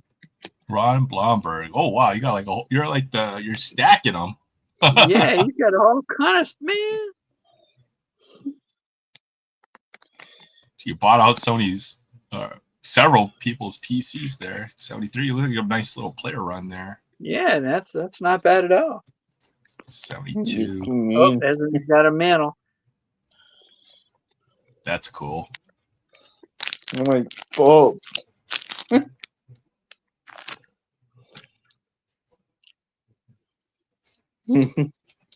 Thanks for sharing. That was a pretty cool pile of cards there. Yeah. Clean your room up. I'm just joking. Mid to early 70s vintage. Clean your room up. You gotta keep your room clean, man. I'm sorry. I'm just joking around. Looks better than Edison's room. That's that match attacks. Yeah, I got some match attacks. This is like I guess I found some of this for like it's usually on clearance at yeah. But it's got all the big name players in here, from Premier League, Champions League. So Champions League is all the best teams in Europe or Europa as well. They'll play a big. Is that Eric Holland on the front left?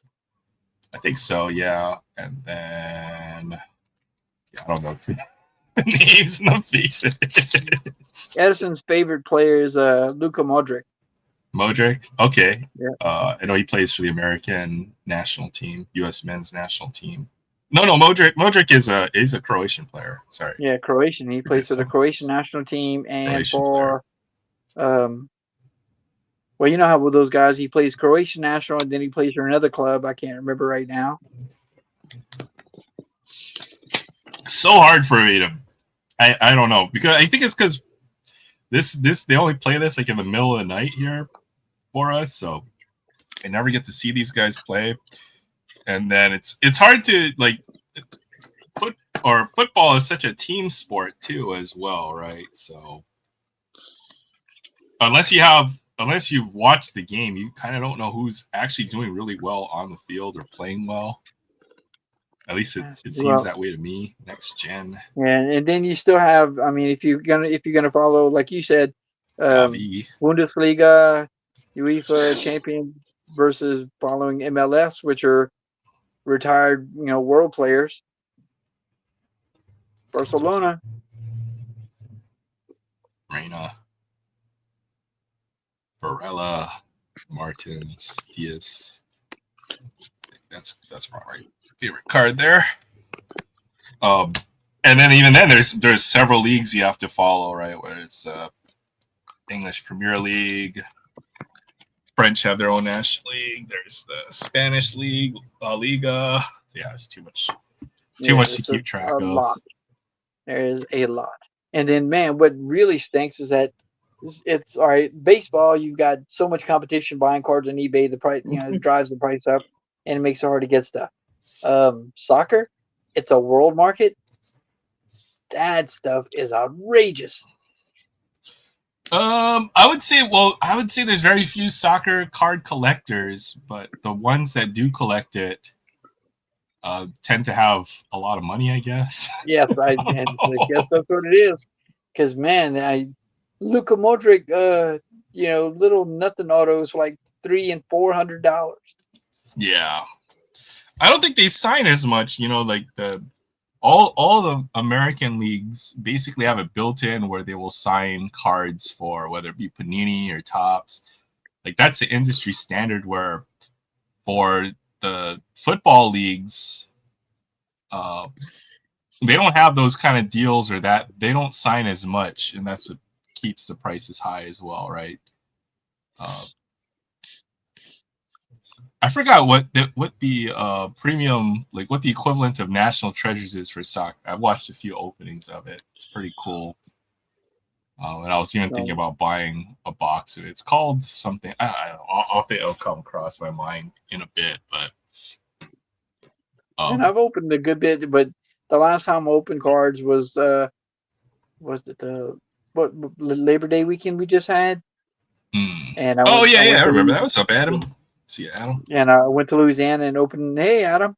Edison and I opened some cards because I got some of the Match Tax Claims cards, and I think I got a box of Panini or something. But he said it then. He's really not interested in the cards as much, so probably just gonna not get any more of those and stick with getting baseball. Yeah, it's a little. The chase is a little different. I forgot what was that set called. They're really nice cards, though. Just have to remember what they were. It's not Panini or Topps. It's not. Come to my mind if I see it again.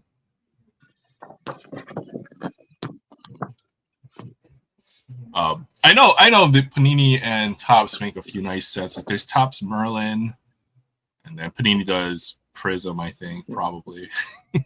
Yeah. And then Topps does Chrome Soccer. Nowadays. That's Panini. Mosaic. Called. That box is full of cards. And it's mostly full of the one set, but it's full of a bunch of Match Attacks cards. And the Match Attacks cards, they're not bad. It's actually closer to the actual true way that cards are supposed to be collected, right? They're easy to find. They're not terribly the prices on the packs are not ridiculously inflated. So if you're a real collector, I think you'll appreciate those, the Match Attacks or even the Panini stickers. I know several folks who at least try to get the album and try to, even fill in the album, actually put the stickers in the album how it's supposed to be done. And and you still get, all right, like this one. This is an actual Max. I think it's a Max. Yeah, it's still a Max tag, but it's Heritage. Mm-hmm.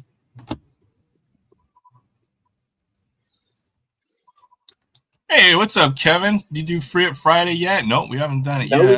No, we didn't. Yeah, come on in, man. I know Sam said he'd pop on around maybe an hour or so, but I don't know. We can do it now or later. It doesn't matter to me. Well, it was just me and you last week. Let's there's Kevin. Hey.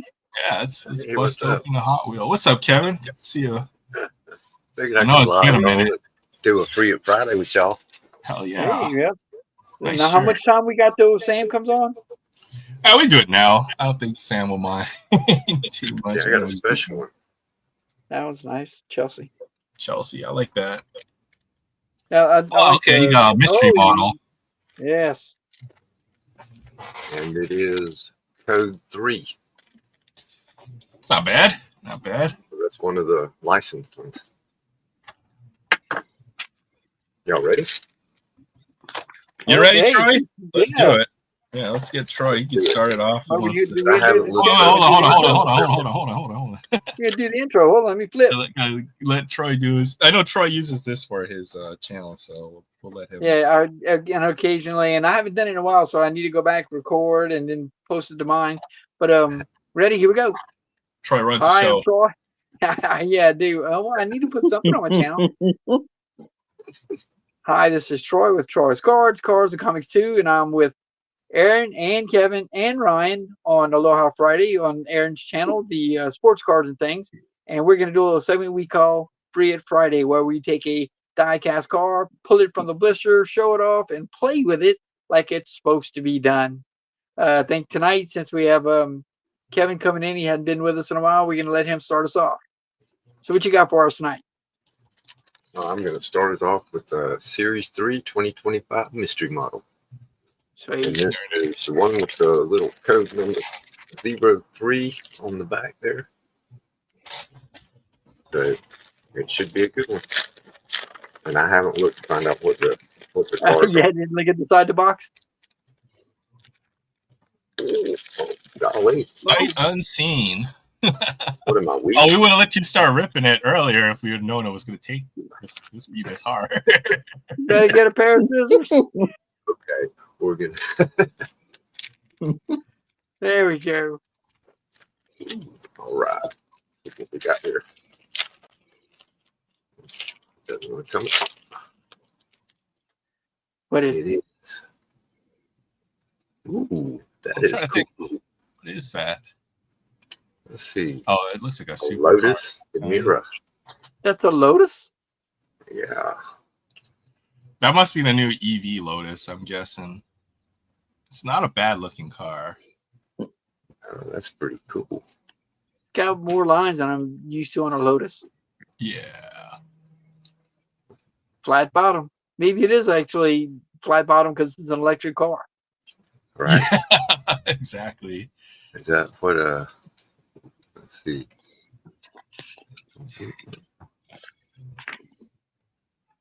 Number 3. Definitely has that European, sports car look to it. Oh yeah. I'd be happy to have one of those. Yeah, I do have one. one or two in the garage. That'd be nice. Now you do have one, I guess, technically. Oh look, there's something in the trunk or in the hatchback. I don't know if you can see it. No too much glare. There's actually something in it. Looks like it. Some luggage or Battery something. pack luggage or something. Yeah, I guess so. Might be the battery pack. Yeah. Could be. That was pretty cool. All right, you want to take it next there? Yeah, I'll do mine next. So I'll put this all up here. And as I said, we're gonna do Porsche. You say you Porsche. I got a Porsche too, so it's a red Porsche here. Oh, Red Porsche too. 911. This is about as iconic of a car as it gets, I suppose. Yep. We got the 911 red Porsche. So I know I've done a yellow. I've got a yellow Porsche. I got a white. Now I got a white Porsche. I got a yellow Porsche. I got a black Porsche. But I don't think I'll open the red one. So yeah, this is as Porsche as it gets right here. The 911. You need I a always pink. wanted one of these. You think pink? I mean, I know they do the different colors nowadays get pretty wild, but I've never Someone seen a think pink it's- Porsche. It'd be cool though. I'm pretty sure you can find someone who's got a pink Porsche. You got to live in Miami or something. This one looks to be around like what, late 80s, early 80s Yeah. era Porsche. I was thinking I mid to late 80s. Yeah, lines. because I wanted one when I was in high school, and that was mid 80s. Yeah, this is the lines from around that era. Yes. That and the Lamborghini. Wasn't there a Tom Cruise movie where he Risky Business. Risky Risky business, Business, but okay, it was there the you other. It was the Porsche the other Porsche that you opened a while back. It wasn't the 911. 928. 928. Yeah. That's Yeah, what I he had wanted in one. Risky That was a Business? nice car. That was the one that at the end of the dock, the Yeah. dock fell, Yeah. the car rolled into the water. Oh my goodness gracious! I'd have died. All right, well, I went actually and since I couldn't find the Porsche I wanted to open, dug in and got an old Matchbox. It was Sugar Daddy. Oh, nice. The Ford GT40. Those It's already have and I was holding on to this one actually. It's already have a big collection of GT40s. Got to pull open the Sugar Daddy.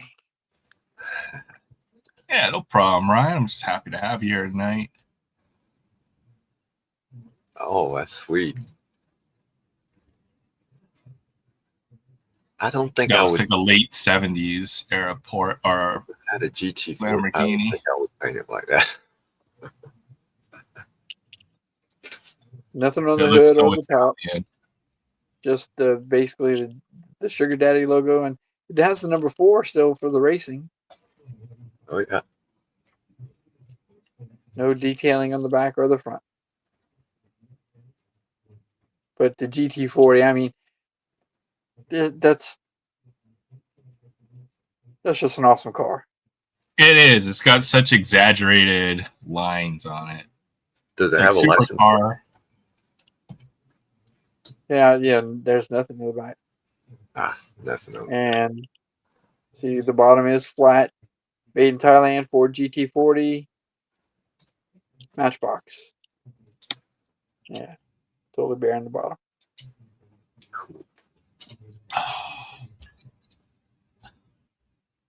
But it was a rear engine car. There is, just one little thing in the back. I'd imagine somebody in like Beverly Hills has to have a pink Porsche or something. I just see it doesn't. I would think so too. Yeah. So there you have it. Carrera. Yeah.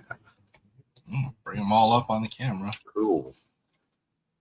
We'll just do a front profile for tonight. Free Friday with Aaron and sports cards and things. Special guest starring Kevin, Random Reads. Appreciate you guys, man. Yeah, that was cool. Anytime, man. I always enjoy that. I was gonna do it last week, but I didn't make it. Got to build a track so I can race all my cars. Last week or the week before, you had a really short one. I was like, where's he at? Yeah, we don't really plan out the timing, and then like even with Troy, so it's like everything has to line up perfectly. Maybe we try to be a little bit more organized or something. What time? I like the spontaneity of it. Jump in. The best ones I find is when we have more people. We have I think the most we've ever done was 4. 4 or 5, yeah. Yeah. Now that was fun. We had Sam, Kevin, me, you, and maybe one of the. Well, not Barry. Barry didn't open anything. Definitely not JT. Yeah. You're definitely anti. Maybe Chance did one. I'm not sure. Well, I found out a few weeks ago I have arthritis in my shoulder. That's not good. Sorry to hear that. And messing with the mouse, oh man, it just. I won't have to learn how to use the left-hand mouse. Oh boy, in your wrist, basically. It's my rotator cuff. Oh dang! So I won't be able to pitch games no more. Sorry. I know. I've got. You have to call the Dodgers and tell them to take you off the roster, huh? Yeah, right.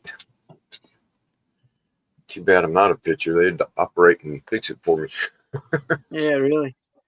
But you'd also be making a couple $1 million a year. Right. Oh, look. Nice Biden got the glove out. Nice.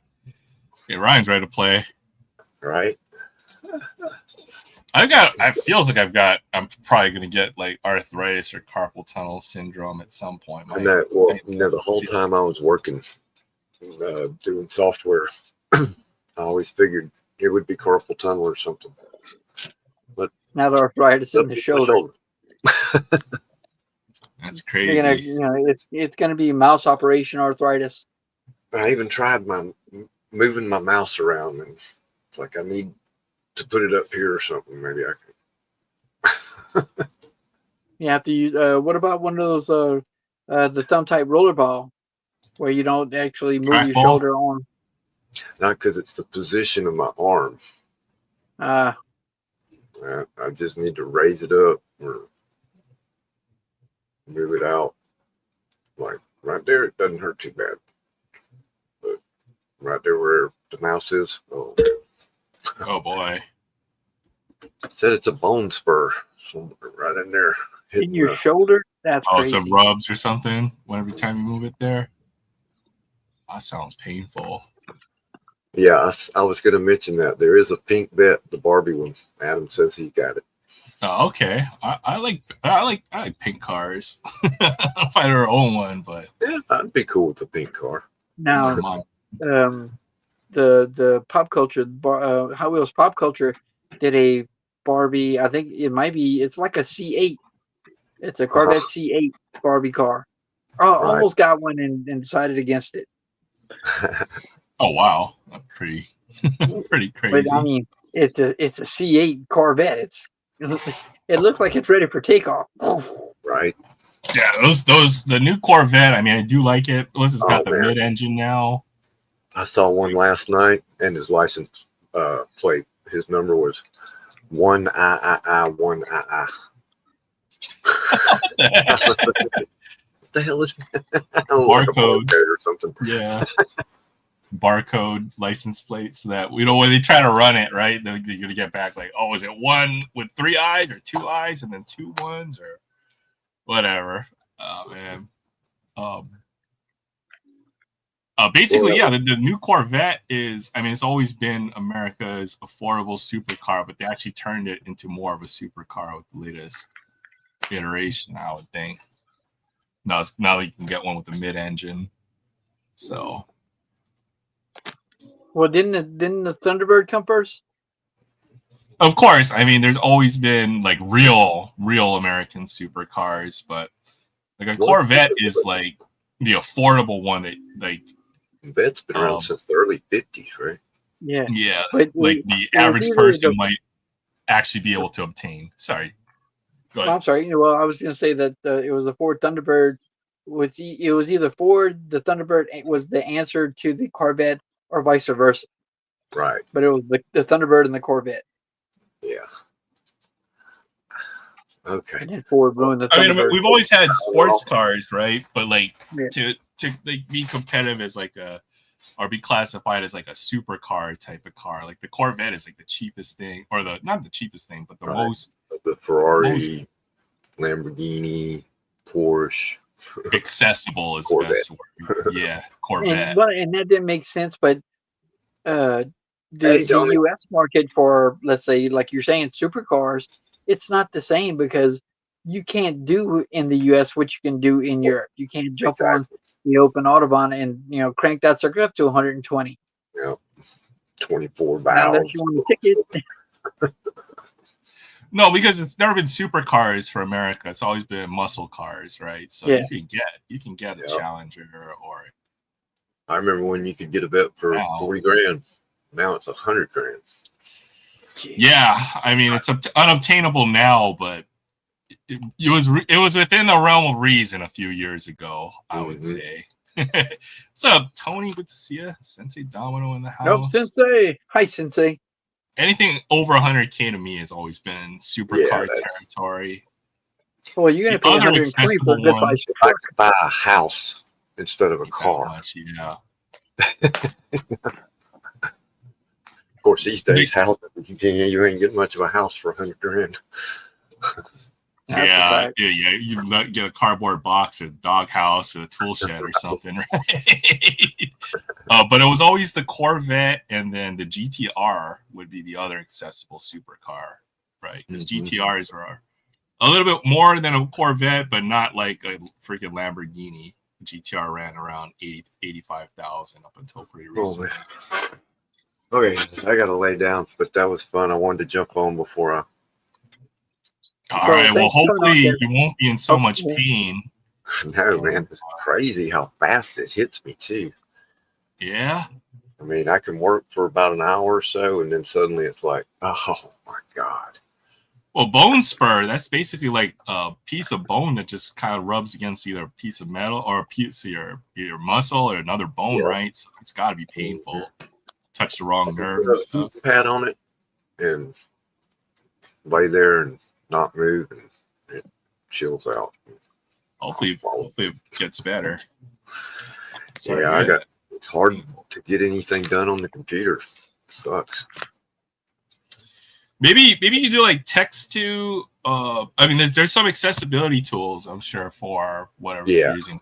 I'm gonna look. I gotta look into it because it's getting bad. It just started up a couple months ago, and now it's just unbearable almost. My doctor gave me some exercises to do, like curls. 50. this way, and then 50 this way, and then 50 like this. And I'm like, oh my God. I wonder, instead of a mouse, you might be able to use like a game controller or something, to do the same. Ooh, I got a game controller. See, then I could just sit here and do this. Oh. Yeah, maybe there might be something, or a way to do that kind of input or something, or point to click and stuff. So. Oh man, totally, that's good. Okay, yeah, for sure. I have had a pinched nerve in my neck since July. My left arm still goes numb several times a day. I can't really feel. Yeah, I've got some numbness in my legs too. Man, so. That happened with my back when I had a ruptured disc. My left leg went numb. I mean, it got to where I couldn't hardly walk. And the doctor ran that little rigid thing up the back, the little roller thing. He goes, "Did you feel that?" And I said, "Feel what?" And he goes, "Go to the hospital right now. You're having an MRI and you're going to have back surgery." Oh, geez. Yeah. Well, lay down on your heating pad, man. Yeah, that's what I'm doing right now. I got this sucker right here. There you go. Wrap it right around it. The thing is, it doesn't help if I keep, you'd think I could put it like this and keep working, but it doesn't help. I have to quit moving. Yeah. That's why I was thinking I'm going to get me a left-handed mouse and just have to train my left hand to operate it. I'm probably wouldn't be that bad. Except I have no coordination to my left hand at all. Yeah, I switched it over. I think it's the instead of using your pointer, you're gonna use like probably your middle finger for the actual. Yeah. Or I think you can reverse the inputs on the buttons as well. The mice drivers should have some ways to configure that to make it a little easier. Yeah. I'm just using my left hand now with my mouse just to see how hard that is. It takes a little bit to get used to, but I think sure would.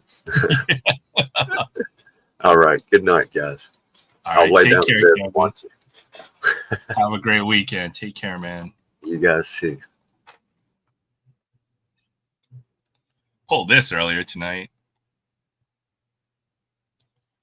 Oh, switch it over. Sorry. I'm not using my left hand anymore, obviously. Let's pull this rookie card. Who's that again? Mike Allstott, fullback. Probably the last great fullback in the NFL, since the position, they don't really have too many full. Every team has a fullback, but they're not used the same way. Mike Allstott might have been the last great one. So there's his rookie card. Then, the other rookie I was looking for from that box is Jonathan Ogden. So I got a Jonathan Ogden rookie card a while back. So that was fun out of that 96 Leaf. Got the two rookies I was looking for, and then the other. Okay, it's on the stand. Travis Konechny autograph was our hit from Parkhurst tonight. And the National Hockey Card Day pack gave us a mascot, which are pretty hard to find. Well, didn't you hit a Gordie Howe too? Oh yeah, the Gordie Howe. Oh, I've got to go. Yeah, it's in the pile of inserts. In that stack, okay. Yeah. Oh, we got the Kyle Tucker Bowman first too. That was another nice pull. We got Alex Young Bowman first. He played. How long did he play for the Diamondbacks? Alex Young? Yeah. Sounds familiar. I know he has. Yeah, I've got a few autos actually. Card. I think it was less than a season now. Got the Bowman first chrome tonight. The Kyle Tucker was a nice pull. The autograph is still live in that box. So I'm going to try a couple packs of that now. I'm thinking I'm going to be able to store maybe around 200,000 cards in that locker once I get it filled up. So that's the plan. I want to see if it'll actually hold that many cards. It'll be fun. Yay. Wait, my camera glitched out. This camera seems to freeze up a lot. Now I got to get a new wire for this thing. So you're just going to be stacking boxes. It's one of those little walk-in storage units? It's on. It's above another unit, so I got it for $25 a month, where it's like a 5x5x5 unit. So, basically, push up a ladder, and then I can put stuff in that locker. So, hopefully, it doesn't. There's no weight limit to how much stuff you're allowed to put in there, because I'm guessing there's probably gonna be about 1,500 pounds worth of cards in there once it's fully packed. A lot of cardboard. Oh boy, yeah. I took a few pics. I'll see if I can find the pics of what I took up, but it wasn't that much. It was just to kind of at least measure the unit out to see how much I would be able to put in there. But I took 8 bins, which hold probably about 3,000 cards each, and then 10 800 count boxes, and then one larger bin just to see if I wanted to use larger bins there. But Chase Ingram first, Sky Bolt first, got his autograph somewhere. Desmond Lindsay first. Trevor Megill, well, he's still pitching, I think. For the Mets, I think he's been one of their starters for a while. There's a refractor. Justin Chacon. Luis Ortiz. Didn't he just? This is the guy who just got banned for gambling, I think. Really? Yeah, there's some kind of gambling scandal, I think. And Andrew Sopko. Do I have insurance? Supposedly, my renters or your homeowner's insurance covers stuff that is stored in the locker. So, I sent in my insurance info, and I think that's how it's supposed to work.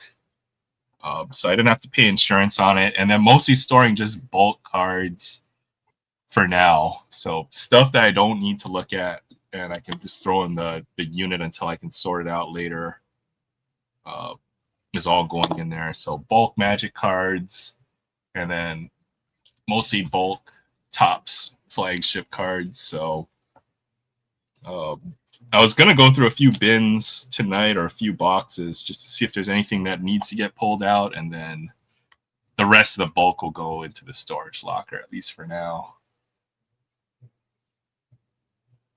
But yeah, there's a lot of cardboard. Oh, Dave Johnson passed away. I didn't hear that. Sorry to hear that.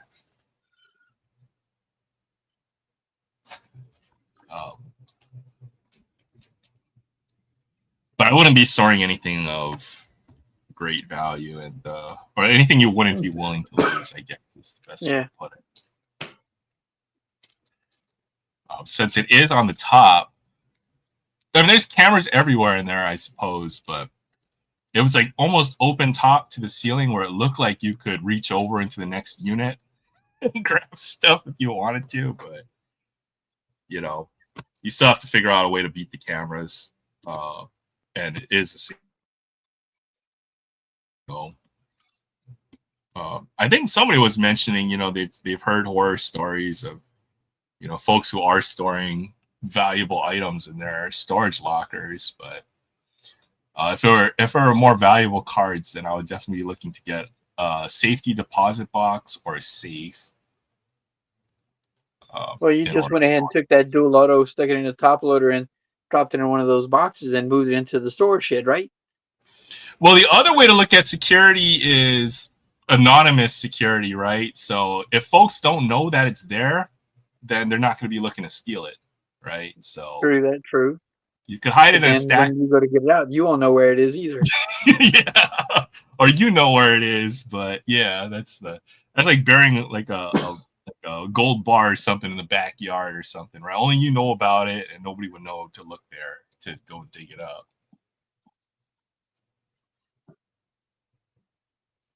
So I've thought about this. It's at least the bulk cards will go into the store. I might have to get the bigger unit, but I don't want to pay more money right now.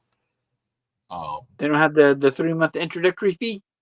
Oh, I got that. It's like $25 a month. That's not bad. Which is pretty good to store. Pretty much, yeah. It's going to be probably about 250,000 cards or so. from what I calculated. I feel bad if they see whoever's unit is below, if they start to see the roof cave in a little bit. But yeah, the cameras everywhere is so true. I mean, you got cameras on the way to they got everyone's got outdoor cameras. You've got cameras inside the unit, and then you even have so many public cameras that you really cannot move anywhere without being seen by camera. Actually, you know what? The first incident that really made me think about this or realize that is our new reality was the Aaron Hernandez situation. If you recall that, maybe about 10 years ago, right? Like they had him at the parking lot buying bubble gum, then they had him rolling into that neighborhood, and then, you know, unfortunately he murdered a bunch of people and then drove out. They had the cameras everywhere, you know, tracking his progress. Their phone has a GPS unit built into it, so that was the real eye opener for that. What's up, Sensei? Hey, what's Domino? going on? I don't know why I'm sideways. Let me try to fix that. No problem. I might have to back out. I don't know what happened. I'll be right back. Nah, I don't. See, you don't want to tell people where you have this stuff, but if you do indeed have that, don't tell anybody. That's an insane piece of memorabilia, though. That was one I wanted, was Kobe Bryant autograph.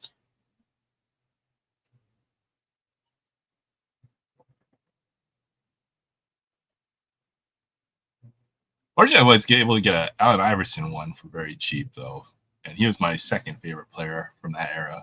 Actually, I might have liked Allen Iverson more than Kobe Bryant, to be honest.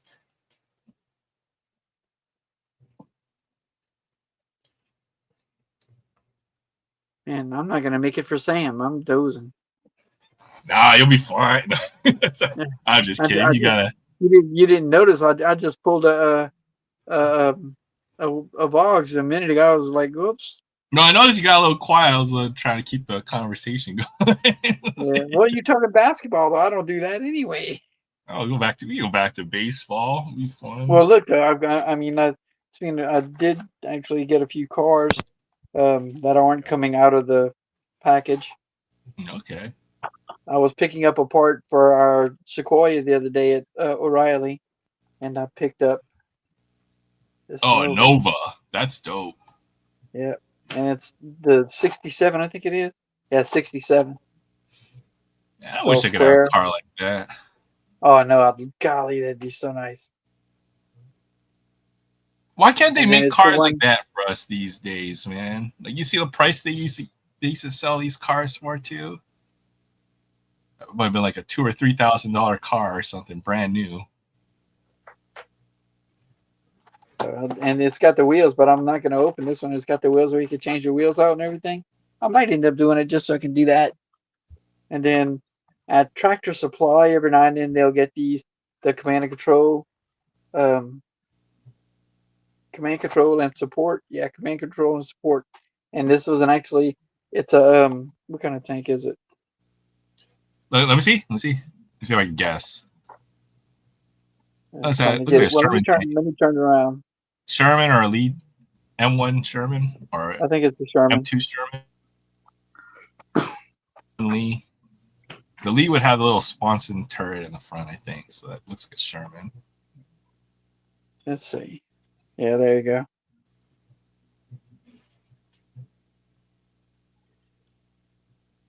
Well, that was a tank that won. Well, actually, it's the Russian. What is it? The T whatever. Their battle tank of that era. They built. But all right, you see how this has no tracks on it? Oh, that's cool. Oh, you can put they got rubber tracks. Well, it just has no tracks on it because this is actually, and the reason I got it, it's U.S. Army Grafenwehr, and that's Grafenwehr, Germany. Oh, it's a target. Yeah, they actually put these out in the field in Graf, and you could shoot at them. And I spent many, many months at Grafenwehr, Germany. That's cool. But it's got a little thing right here. After victory in World War II, the U.S. Army opened Grafenwehr training area at 90 square miles. It became the largest tank training complex in Europe.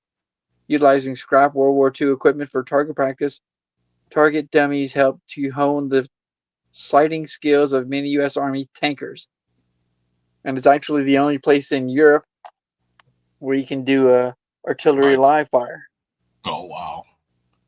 Okay, it looks like Adam just had some dinner, headed to sort some cards for a show tomorrow.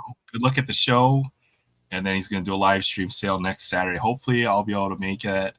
Anybody else watching it, feel free to check out Adam when he does his stack sale.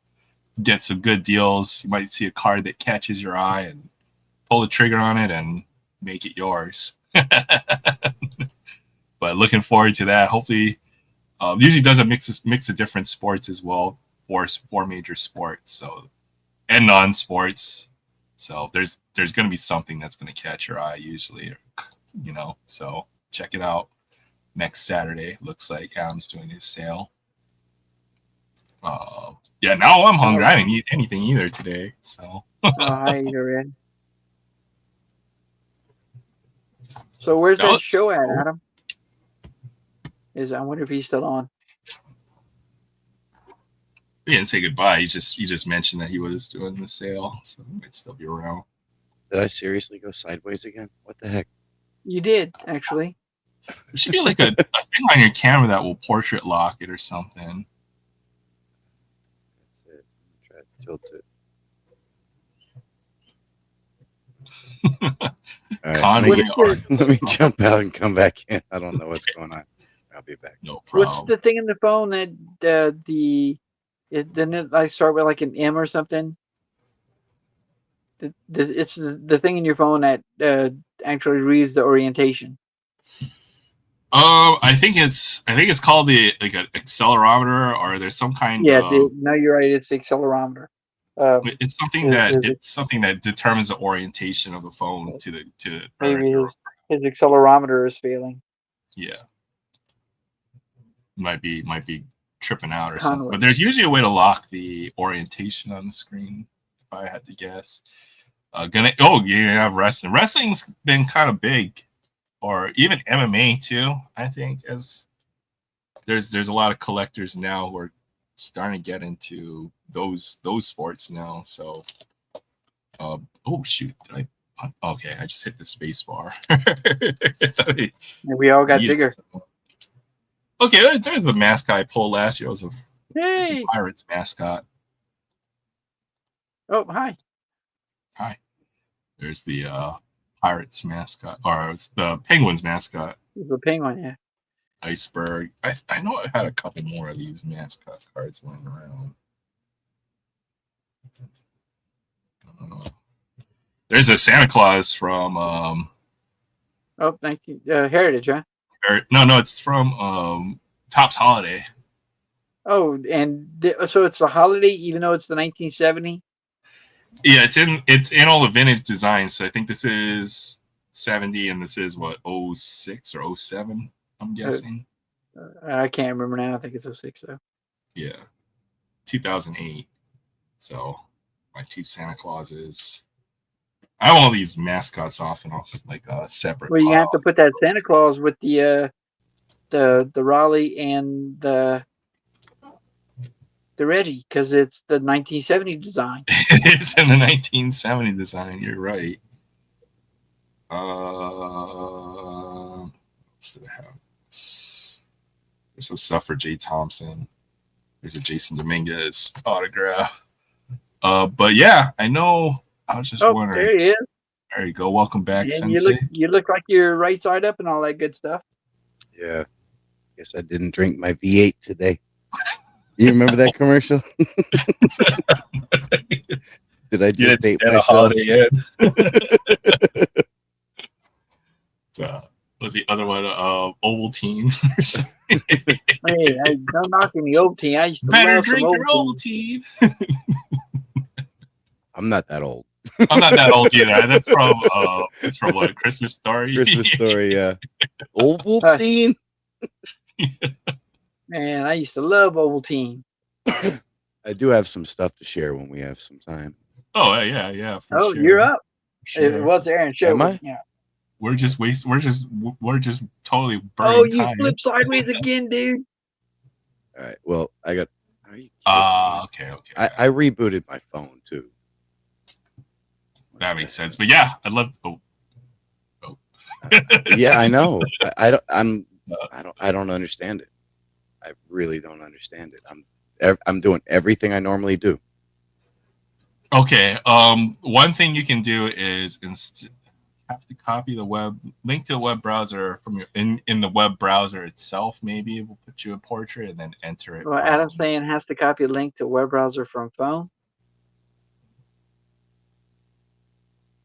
I mean, maybe I'll try that. I'll be right back. That's awesome. So I mean, you saw it just click over. It was like click.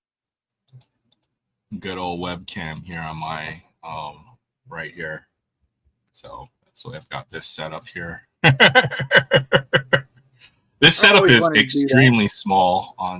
Like this is I've got like the smallest desk here for everything. So your webcam is on a laptop or it's on a desktop computer? So I've got this is a regular desktop cam up here, and then this is a webcam going this way. And then somehow everything is angled so that you can't see anything else, I guess is the best way to put it. I've always wanted to go ahead and try to get a better setup, get a desktop with an actual camera and stuff like that, and to have it like you do it, where one camera's down and one camera's showing your face so you can see reactions and things like that. But I'll take a picture of what my setup actually looks like here, and you'll be able to see it. I'll do this on my phone. But if you see how small everything is set up, I think you'd be pretty surprised. This is literally the most compact setup you can possibly have. I suppose Sensei's back. Trying a different camera. All right, so see, I've got two lights that point in from the left and right, so there you don't get too much glare. And then I've got the camera pointing, looking this way, and then my mic is off, I guess, here. So this is how big the setup is. It's really small. Everything exists on this table. It's not that bad. It's just fine. Yeah, so.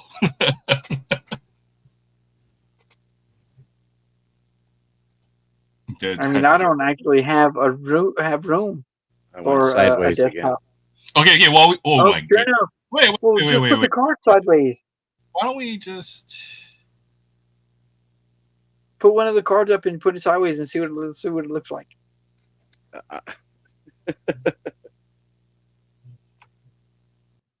Wait, hold on. Oh, wait. Sorry, I'm trying to see if I can. I'm trying to see if I can like glitch it out or something in your favor. There you go. That's up. James Wood, Raider rookie. Up is down and sideways, straight ahead. All right. Yeah. This is stupid. Why don't you? Can you tilt the orientation on your camera? I know I could do that. It's not that, because I should be able to like do this and then it go the right way, but like my whole screen is. I mean, I see StreamYard where it's supposed to be. It's just the image is sideways, and or maybe you just gotta go vertical, right? Because if I wanted to go vertical, I could just like tilt my camera. With my setup, I can't even go vertical. Oh, I got you. Okay. I got an arm from the left side holding it over the middle. So well, I don't get it. All right, let me. I'll be back. Can you put the link in there again so I can copy it from the chat? Yeah. All right, let me try that. Yeah, I'll be back. To be.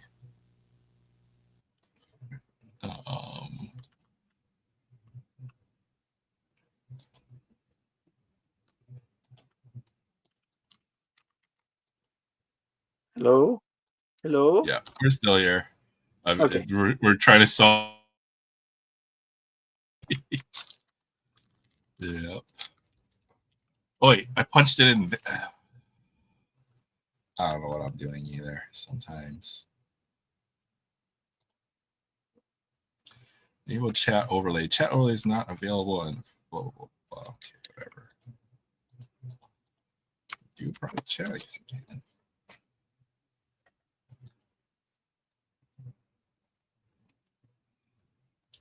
So it's amazing when technology works. Everything is great, and then as soon as it breaks, then it causes panic.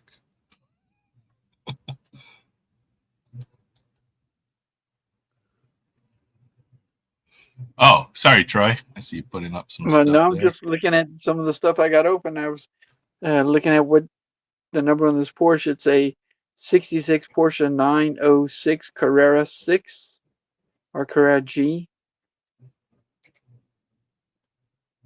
I don't think I have any other Porsches like this one.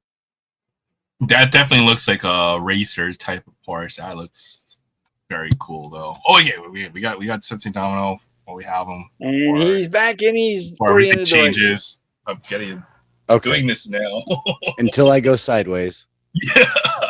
Start with my for collectors 5-time signed for collectors card. Nice. I wasn't even expecting this. Number 20 out of 50 from Pepino Man. Pepino collector, Dan's vintage baseball PC, 3D 80s kid, Sammy Thunder. Really happy to get that. Lots of legends there. That's awesome. Yeah. And I got the this is cool. 3D 80s kid card, the Pee Wee Reese card. Got 3D 80s kid head right there. The guy laying on the ground. That's really cool. And they sent me a sticker as well. Sweet. Next we got a nice, really nice. There we go. Oh, and you flip. 1959 Bill Mazeroski. Somehow I'll get this in the center. That's a nice card right there. Yeah, that's it looks in good shape. Nice corners, centered decently. Yeah, it's pretty nice. That's a nice one. Be nice to get signed. And let me which way? Yeah. That's crazy. Oh my goodness, this is legendary already. Here we go. 1955 Eddie Matthews. That is a nice card too. It does have a crease in it, but the eye appeal on this is magnificent. I agree. That's pretty. Yeah, I mean, super sharp corners. But it was listed as VG, so I was like, "There's something wrong with it. I just can't see it." That's crease. Where's the crease run? It's right here. That's not that bad. It's a wrinkle. You can't see it on the back. I mean, it's a beautiful card. Yeah, that's nice. It's portrait, so you can hold it the right direction. We can see it. Yeah, the other ones aren't near as impressive. We do have a nice Ronnie Lott rookie. Wrong uni, but right uni. Oh, come on. Yeah, I know. This guy had a finger cut off so he didn't miss a game. You kidding me? This guy's pro football right here. Pretty much. And got his in action card from his rookie year. That's great. What is that, 86 or something? That's 82. 82. Here's the Lee Smith rookie. This is the error. So if I can somehow flip this the right way, you'll notice that the Cubs logo is upside down. What? And reverse negative. Oh, it is. Yeah. Wow. And so I've always kind of liked this card. I had it once when I was a kid. I had to get it again for like $1.50. I mean, the dude's a Hall of Famer. Hall of Famer. Yeah. And then picked up Dave Stewart's rookie card.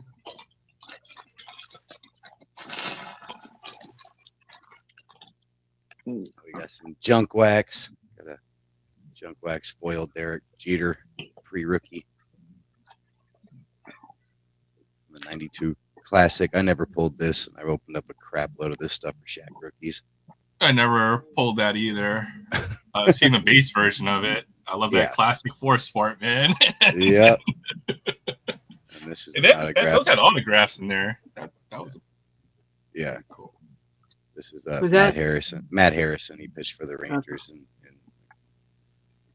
mid 2000s, maybe into the 2010, maybe 2011. What the okay.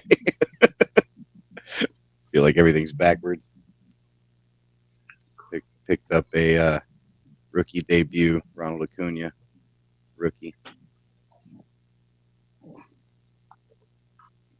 Nothing too special.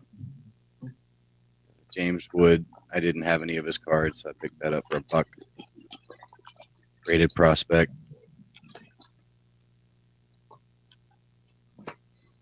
Yoshinobu Yamamoto, rookie. Picked up some Ellies. I didn't have any Ellies. I might have one.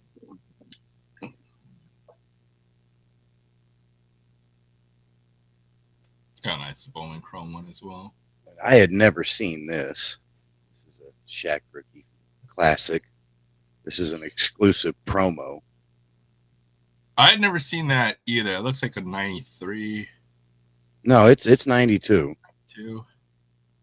Star is Born. It was a 3-card set exclusive promo, and it showed, basically a high school, Cole High School, and then the LSU, and then Orlando. I'd like to get his Cole High School one. I don't care about the Orlando one. That would be pretty cool. Why not? A couple bucks. I found like the one in 35,000 gold foil. That'd be nice. Like $4. Picked up a Cat rookie. Didn't have any of his rookie cards. I wasn't collecting at the time. Which way do I go? Which way do I go? Perfect. Jesus. Yeah, we've got to fill in the gaps with a lot of these guys too. I don't think I have a Karl Anthony Towns rookie either. Couple bucks. I have a couple Porzingis rookies, but I picked up another one. And you too can have bunches of Zion Williamson rookie cards for 50 cents each. Oh my goodness. This is his premier stock.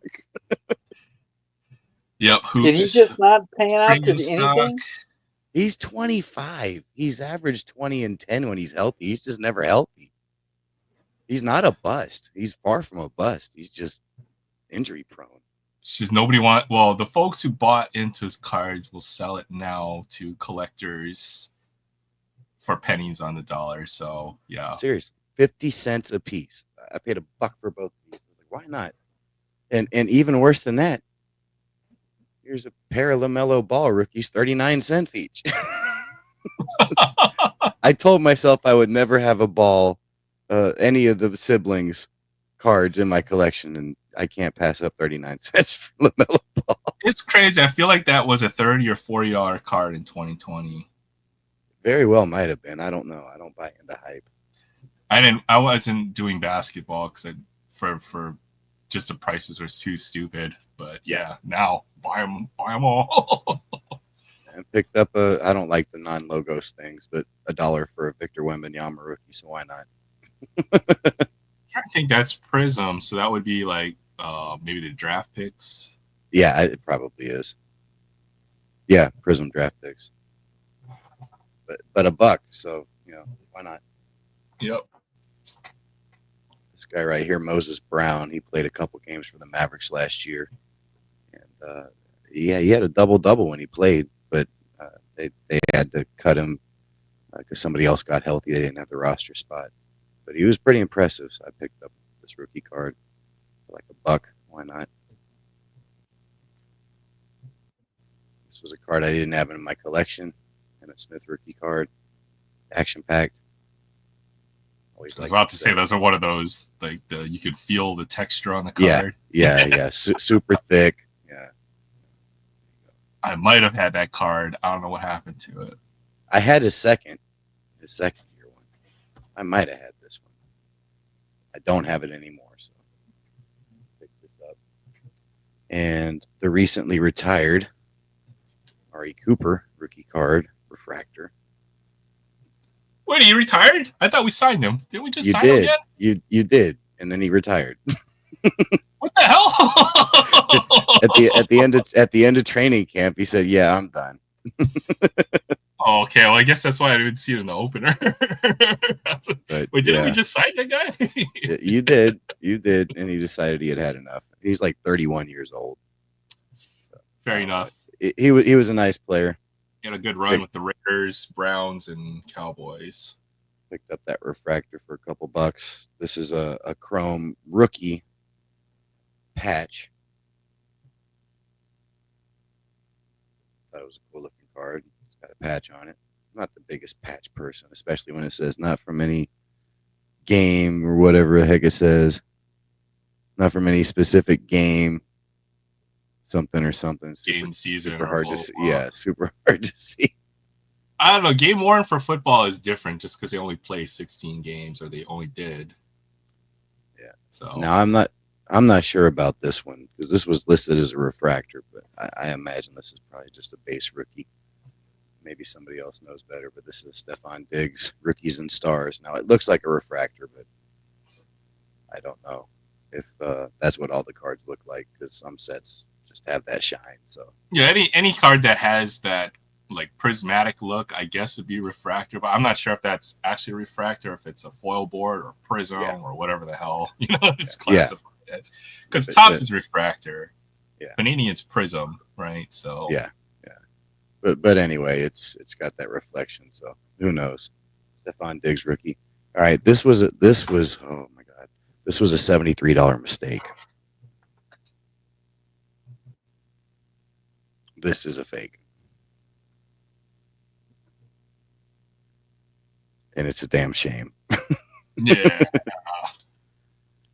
These cards are not supposed to be normal size.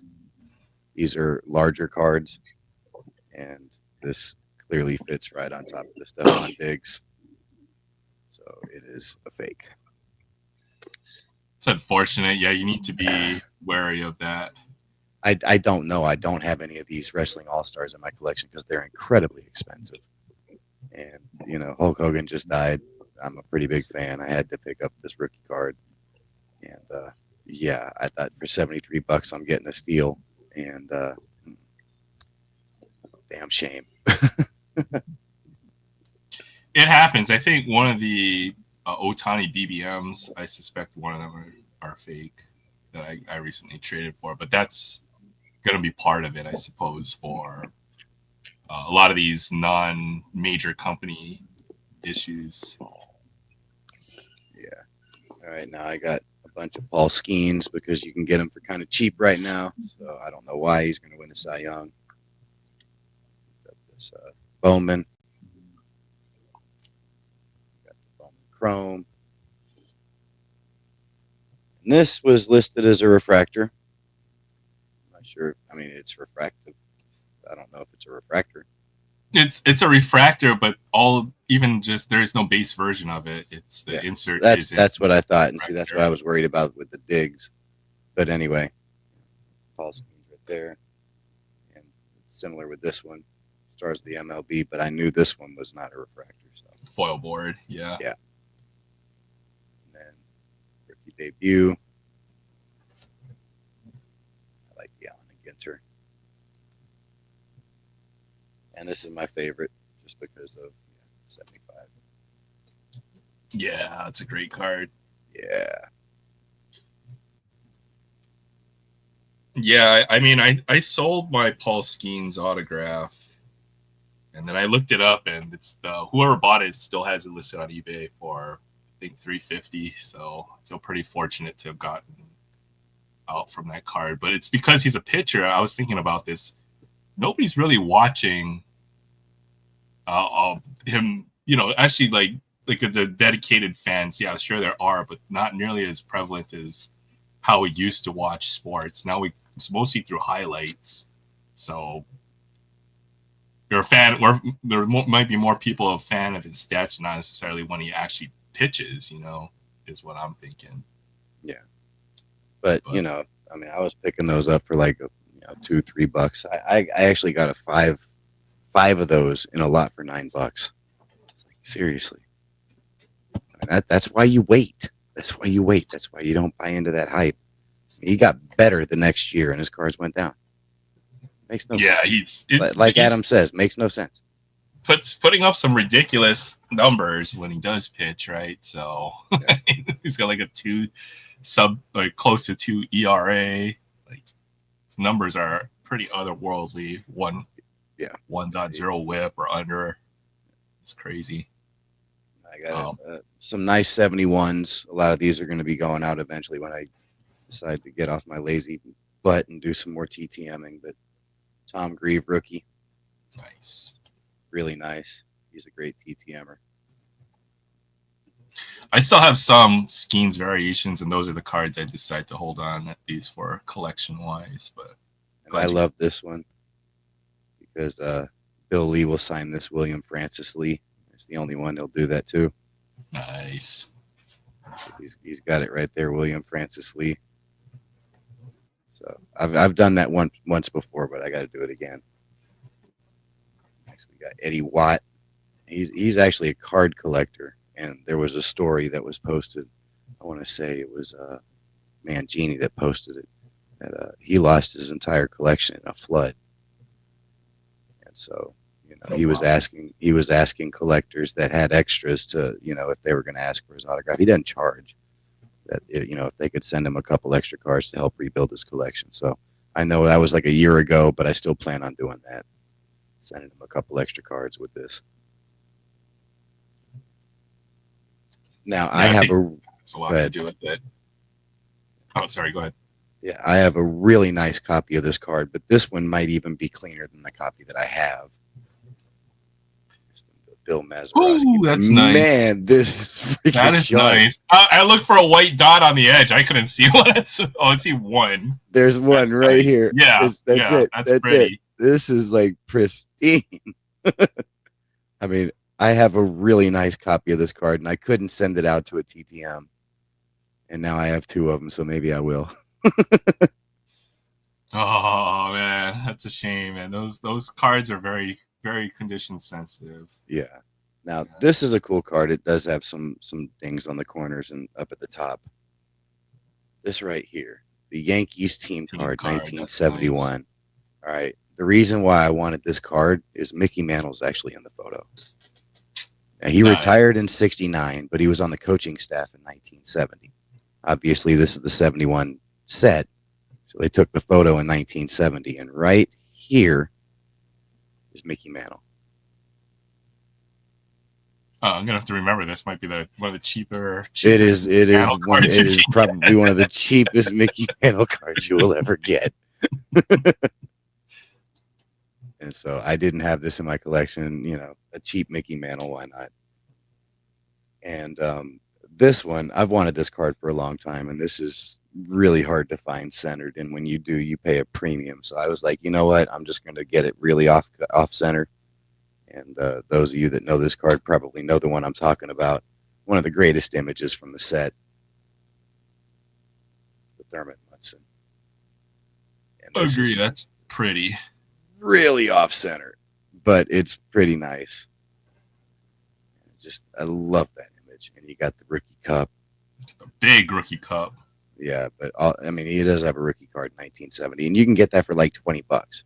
And this card goes for triple what that one does, just because it's a cool image and it's got the rookie cup and it's a condition sensitive set, and it might even be a high number. No, it's number 5. Never mind.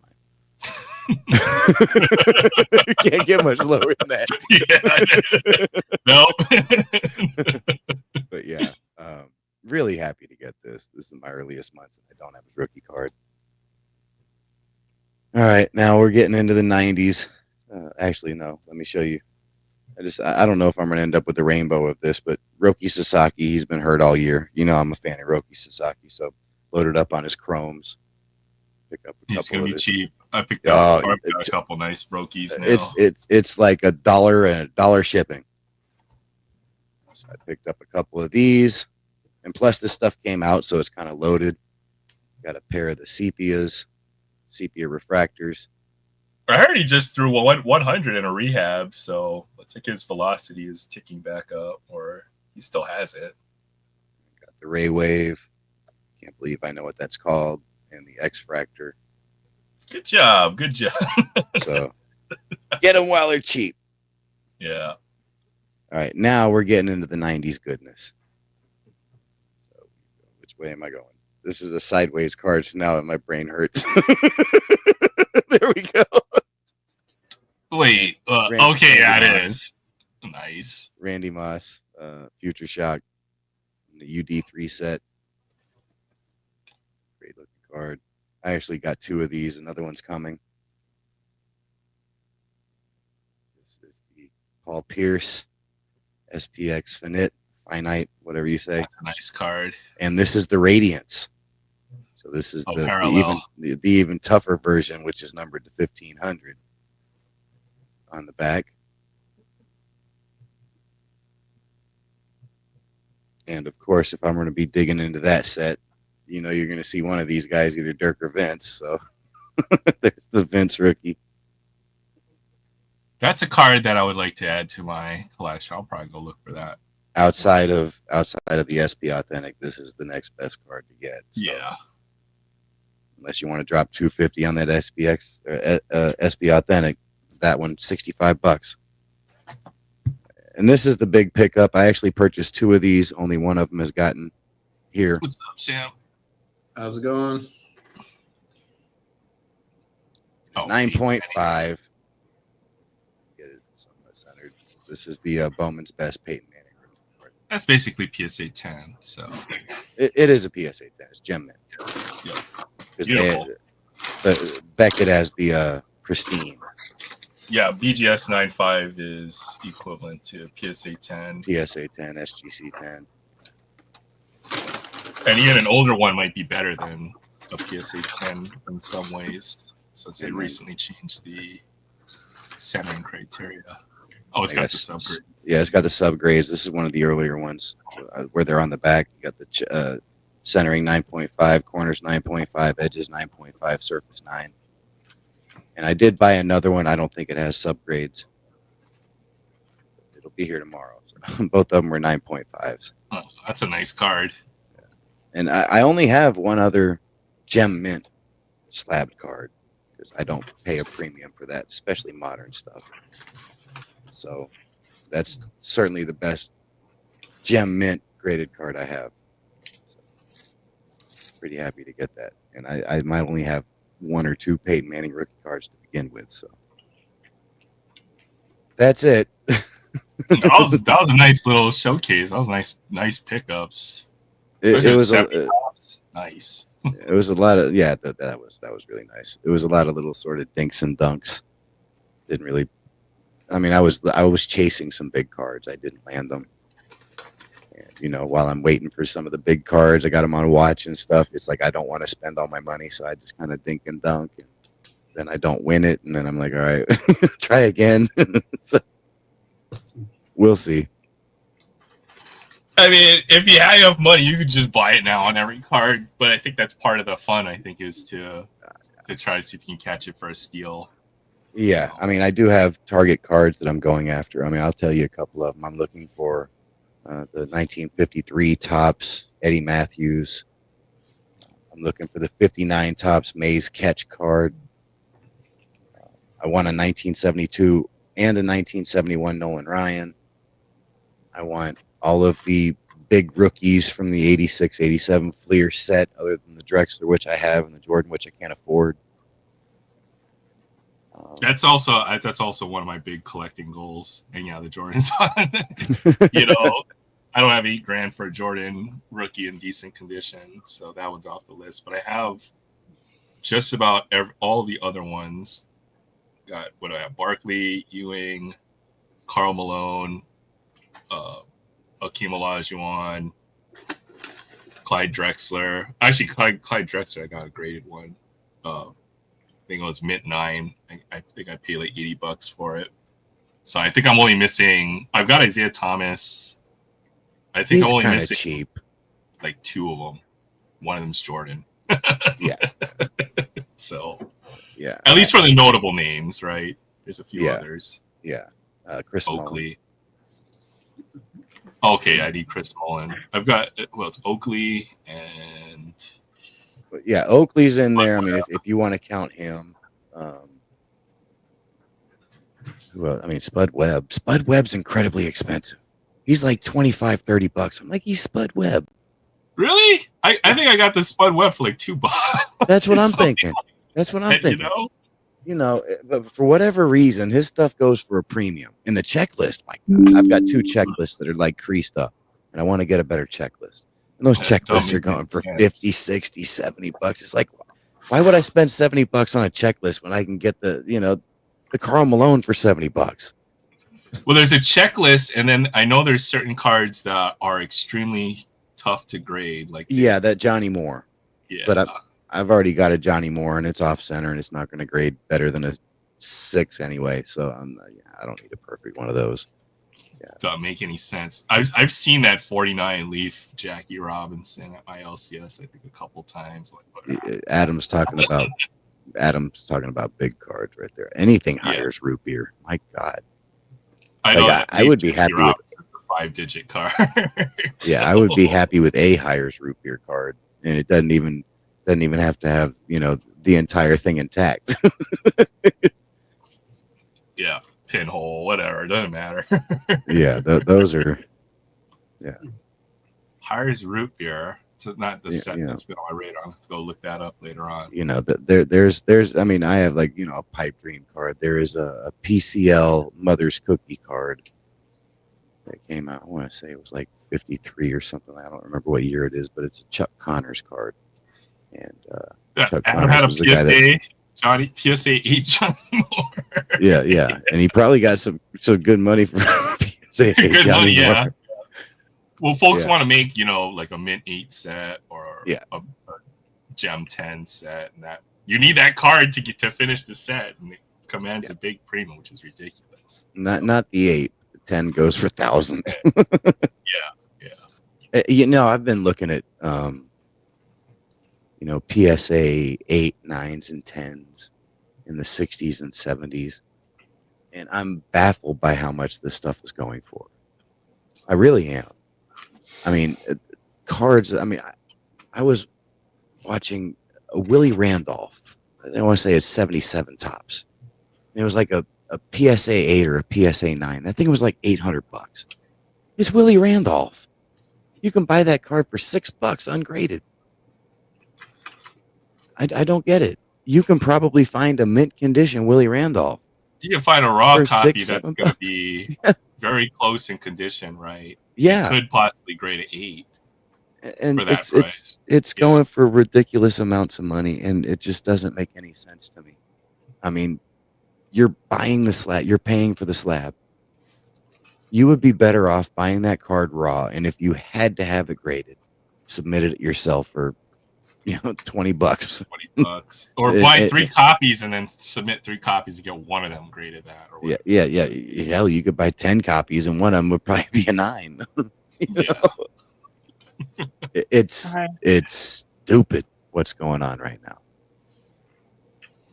Because I had looked, at certain cards at what the graded comp is, and you're right. The spread is ridiculous. You can find one in VG or good condition for like literally pennies on the dollar. Yeah. And just to let you know that Peyton Manning 9.5, $41. That would have been like a big prized card to have in that late 90s. So that would be a centerpiece of somebody's collection.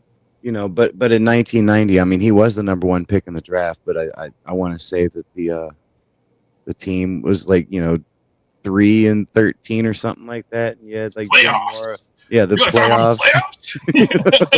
He's talking about Peyton Manning in that video.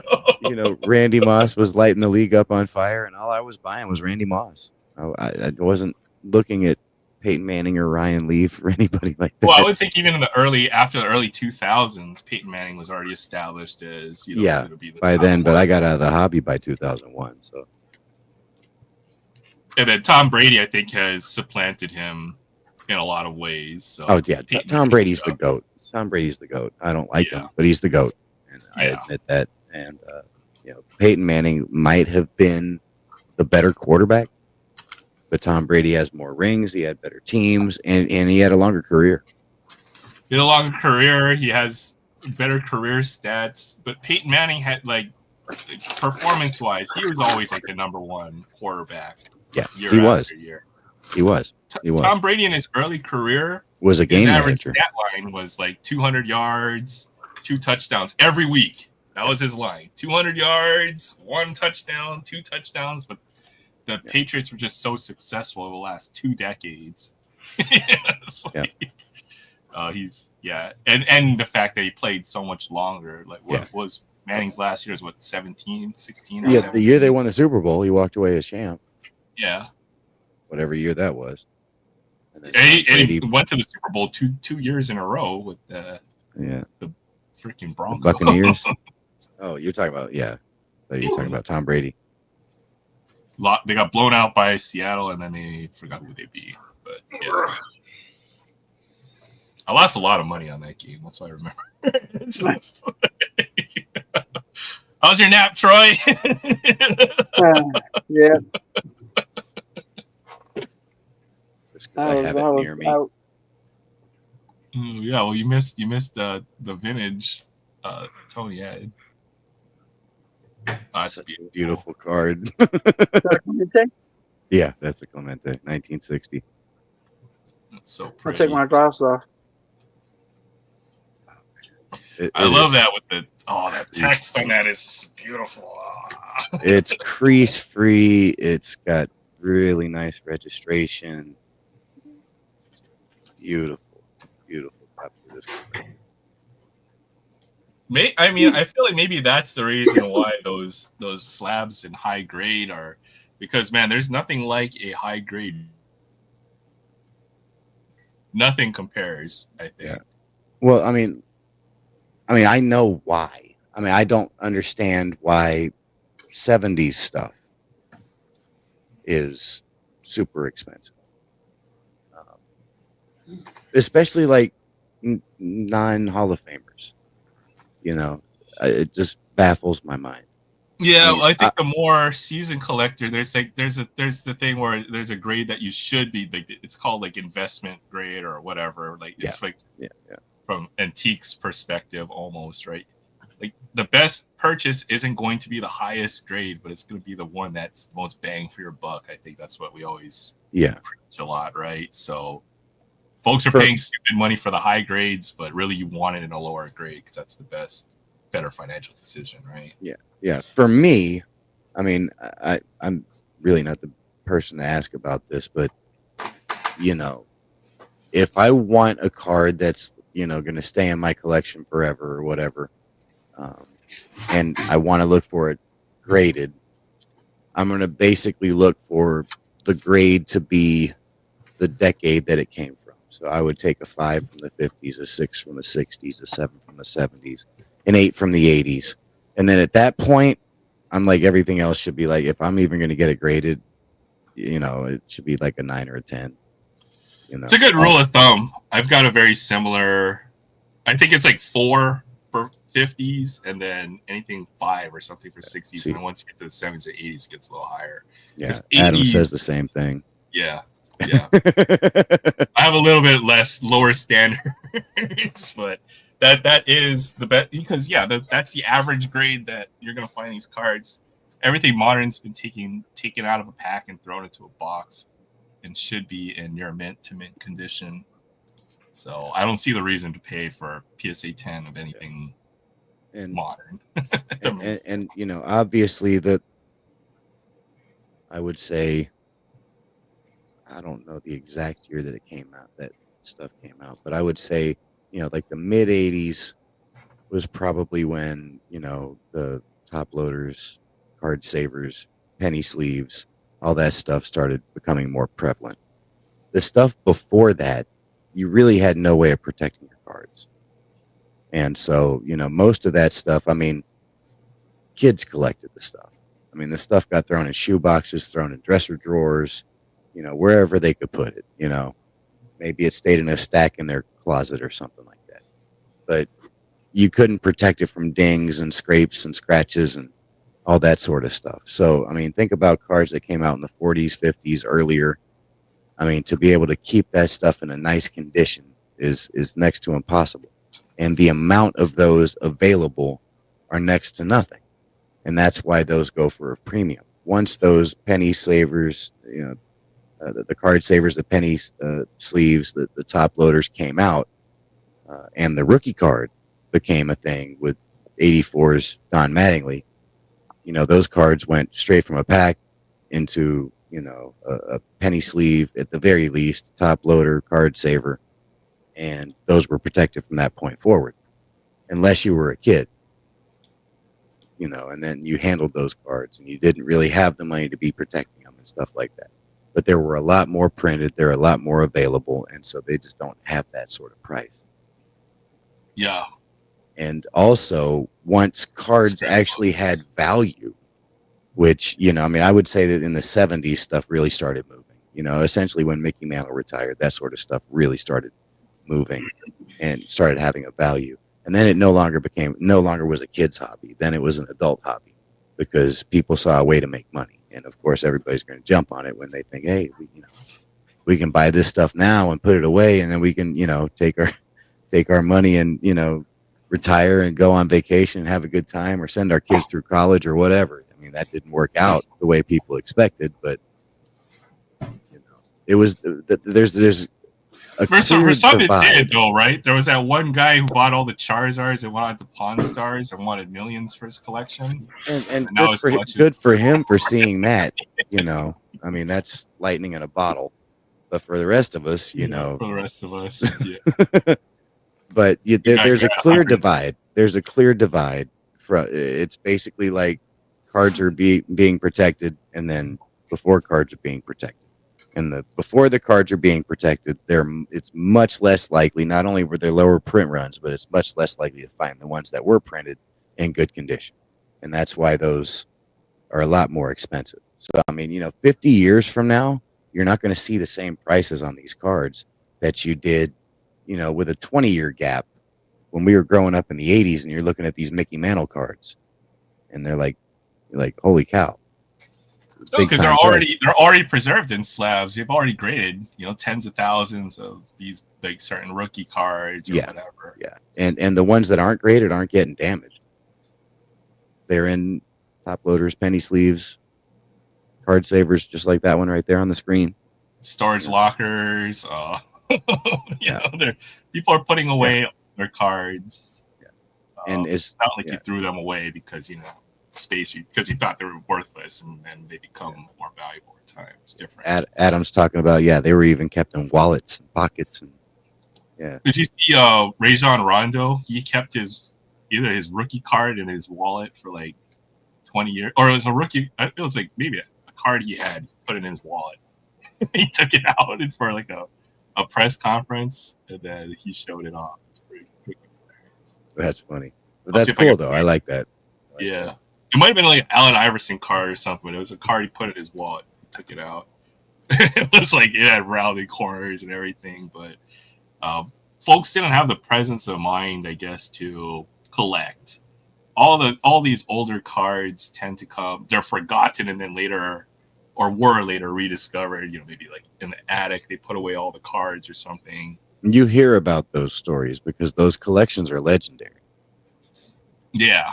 I mean, they're pulling it, like the Swamp Find or whatever it is, and they had like a bunch of, like old stuff like Lou Gehrig's and Babe Ruth's, and it's just like these ridiculous. One guy put away his whole Gaudy collection, and then his kids found this, right? Yeah. Or it was in scrapbooks, or like a what do you call it? Memento box or something. They're gonna, look, a Babe Ruth rookie card. Ooh. Cigar boxes. Cigar boxes. Cigar box. Somebody recently found whatever it was, the 1914 or whatever, that Babe Ruth with the Red Sox, that true rookie card. Somebody found it. It like fell between something or other, and it had been like in an area where they couldn't get to it for like years until they decided to renovate the house. They like dug up the ground and found it sitting there or something. That's freaking insane. Oh, you got to be kidding me. That's like you dream about that stuff. You're like renovating your house and you like knock down a wall and a bunch of Mickey Mouse or something fall out. Caught in the piano by chance. Is that what I'm saying? Yeah. There was one I saw recently. Somebody had like half a Mano card that was used to shim a door. Well, I know a lot of Red Sox fans probably put those Mickey Mouse on their bicycle spokes. Yeah. What is that? A gold? Was it gold shimmer? Bucky Irving. Bucky Irving. Yeah. So I stopped at Target the other day and picked up a Select Mega just to rip something. A gold is like 10, right? Yeah. So 7 to 10, and Simmons' his jersey number 2. So that was a nice hit. That is a pretty nice pull. That's freaking crazy. So, I unfortunately had to work last week in the evening, so I missed the stream. I was hoping to get home because I missed your text, and I think we cut right about what you cut. So I read your text today. I finally got my replacements. Okay, this is big. Okay, I'll let you. So way months ago now, when I was opening some Star Wars cars on the stream, I pulled the Jar Jar Superfactor 101, and unfortunately, it had a pretty nasty scratch on the bottom. Let me see if I can pull a picture of it. It was kind of hard. Once you saw it, you couldn't unsee it. It was pretty bad on the bottom. Like it was -5. Once I saw it, that's all I could look at.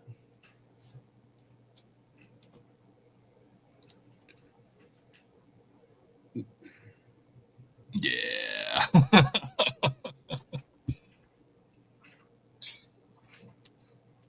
So you can see it at the bottom right there. It's pretty noticeable. But so I sent it in. I was hoping they were going to replace it for me. That was kind of my dream, was they were going to replace it, but they said they couldn't, so they offered replacement instead. So this is the first card they offered.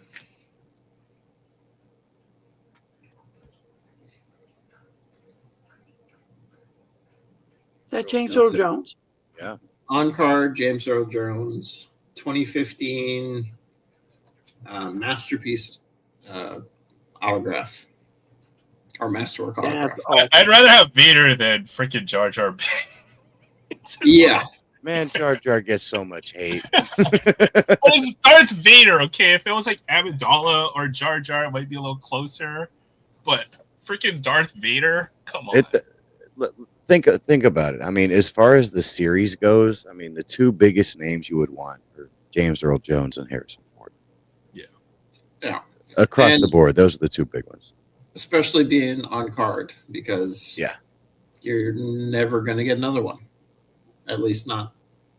He passed away. See, I include Anthony Daniels and Kenny Baker in there because those two guys, I mean. Well, as far as Mark Hamill and all of them, I mean, Carrie Fisher, I mean, they're big for the franchise. But as far as like established movie stars, James Earl Jones and Harrison Ford. And Harrison Ford is like mountains ahead of everybody else. So they initially just offered me this as a replacement. And I had done my research into the other superfractors. And one sold for $1,200, another sold for $1,400. And then some for like $600-800, depending on the characters. The characters that were in the movies tended to sell higher than the characters that were just part of the Star Wars universe. So I was trying to do some research on this card, and the last one that I could find sold for like $600, but that was like 6 years ago. So it'll probably have gone up since then.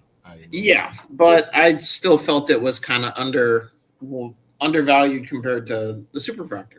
So that's where I used ChatGPT, and I put in the information I had, and I put in, the comps, and I basically crafted an email back like, I think that this is not to the same level of the card that I sent in. So they showed me the comps that they had found, showing this was a little higher than I expected. But then they sweetened the pot and they threw this one in as well. Rosario does. Yeah. Jeez. That's to 25. Nice. So this is the result from the Jar Jar. I'd say you came out ahead. I think so too. I mean, come on. I think okay, if you're talking, yeah. I mean, I would rather have Ashley Eckstein no as Ahsoka Tano. No matter what, it was my first superfractor. I would have rather have kept that if it wasn't scratched. True, because I just could not look past that scratch. But long term, yes, I think these will be. Yeah, I would rather the auto cards. Yeah. So, yeah, that's what I got, and I'm pretty happy with this as a add-on because, it's maybe a $200-300 card, nothing crazy, but it's solid value. She's very popular, especially with the new series and everything. So, yeah, it's only took 3 months. happy ending. Well, it took 3 years for them to redeem my Otani auto. So, At least I think the lesson learned is the lesson learned is you never take Top's first offer. You negotiate. Mm-hmm. Sorry. Or you I didn't. The hard part was not just like saying no. I don't think that's good. Is I wanted to make sure I had some actual data behind it and some actual justification.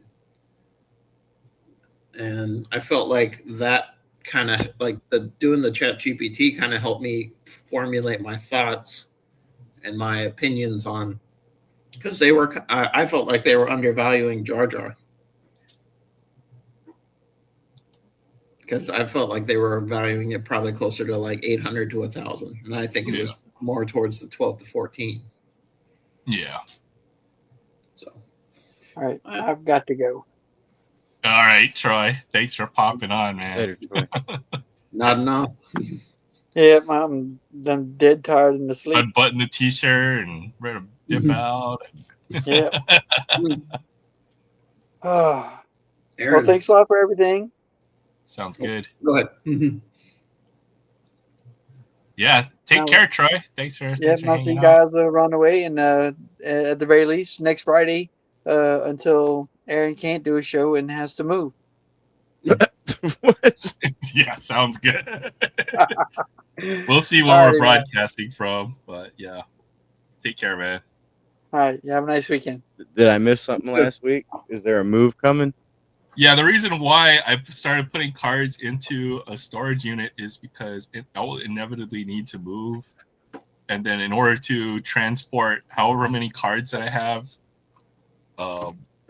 it's not happening unless I start now, basically. So that's why everything's going into a locker. Dang. You need to have a card sale like Adam does. Yeah. I'm some of that stuff. Nice. I probably do. Oh, wow. Prism basketball. Got a mega box. So, I don't know if you noticed, but if you check on Amazon right now, these boxes are at a discount. Yeah, it's just a 24-25 rookie class right now. Oop. I think it's going to take a couple years to develop, if they ever do, is the problem. But to get something to rip, to get 3 mega boxes for right around $100. Oh wow, they're discounted that much? I'm gonna have to think about that now. They're $34.99 a piece, limit 3. Okay, well, I might need something that's actually reasonable, since these usually retail for like what, $60, and they $60, yeah, it's for a like lot higher. Off. So I got 3 of them here to rip. So okay, I'm gonna step away and watch this because my screen's all jacked up anyway. Okay. Thanks for. I'm gonna be up late tonight, though. Yeah. Okay, if you figure it out, feel free to pop in. I mean, I would like to try, but I've done it 5 times. Yeah. I know you've tried already. Hopefully, it's fixed by next week, whatever's going on, because I've been doing this for years now, and I've never had that problem, so I don't know what's going on. That's weird. I mean, unless you know, the site itself changed over the last couple. I mean, I wasn't here last week, but I can't imagine it. It still looks the same. If they changed anything, I can't tell. It could be the accelerometer, the device that determines the orientation, might be fritzing out. That's what Troy was saying, but yeah, something software update. I must have missed that. Yeah, maybe I need a software update. I'll have to check on that. Come on. All right, y'all. If I can figure it out, if I have a software update, I might pop back on, see if it works. All right, sounds good. All right, I'll talk to you later. Good luck. Yeah. Take care. Thank you. Oh, Ben Simmons. Boo. Boo. That guy's finessed the NBA for hundreds of millions of dollars. That's not a bad rookie. Yeah, two rookie pinks. That's nice. So the way I thought about this is at $34. It's like I'm willing to just. It's like a blast. That's like the price of a blaster. Yeah, for a couple of megas, I'll take a shot. What's up, Christina? You know, the odds of getting a home run are not great, but they're not zero. At least this version of retail has some numbered stuff in there, so you could get lucky. Yeah. Steph Curry or Bron James. Rishi, that's a nice It's one. not bad. Number 1 pick. Good to see you, Christina.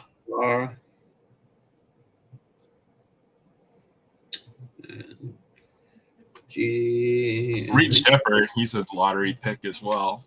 He didn't play a whole lot, but he's good. There's a decent amount of rookies in this that I think have futures. So that's the interesting thing with it. Are we ready for a hair check? Fan's not on, but it's been requested, so I'll switch over for a second here. Oh, that's nice. I like that Vince Carter. That's dope. Yeah, that's cool. Vince Carter, GG, Virgin of Connect. Fan is on, but it's far away. Nash Paulo. and Paulo. Yeah, it's like so. Like this right now, it's like if I paid $60 for it, yeah, I'd not be too happy. But at 35, that's not a bad. I think a blasters at Walmart costs more than 35. Joker. Nice silver. Jokic. Yep. Ryan Dunn. No relation. Yeah, I was about to. Oh wow, nice AI. AI. I like that card. That's sweet. Ant-Man. Or no. Yeah, Ant-Man. Kareem and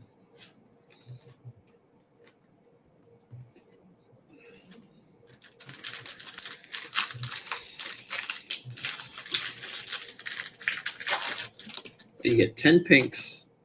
What? 4 silvers.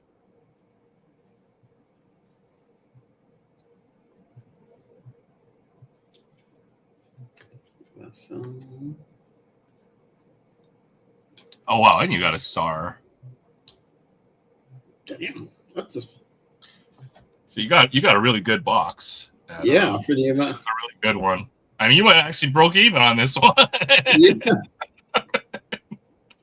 Yeah, if you look at just the rookie pinks. Yeah, just the rookie pinks. I'm sure one of those we created and sell for. Ricochet, Furphy. Yeah, that's not actually bad. Pretty amazing For one box. So I got 2 more. You want to show the hair while I get the next one ready? Yeah, I'll do that. I've got one blaster select football, so yeah, my hair is getting pretty long here, Christina. Oh wow, yeah, it is. It's it's too hot. I'm actually my hair looks pretty oily and greasy right now, but and there we go. And see a little bit of wind. And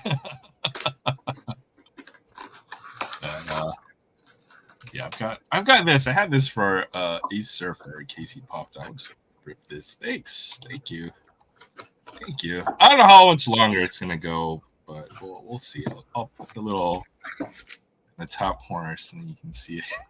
You know, it's funny. They had like 12 mega boxes there when I bought the Select, and I just got one. I'm thinking, I'll just grab one. And then I hit that out of 10, and I was like, ooh, I'll get some more when I go tomorrow. So I stopped by a Target the next day. They were all gone. The thing, I've heard the Select Megas might have been decent. And then, what is the other thing with the Select? Yeah, I don't know. I feel like if you pull a card like that, odds are you will not pull one out of the rest if they came from the same case. You know what I mean? So you probably got the best card out of the case. So, is that it? What band am I in? I don't know yet. I have to figure it out. But I did the Aloha shirt. I look like my uncle from the '70s. Oh, the hair. All right, we'll try this out. What's in here?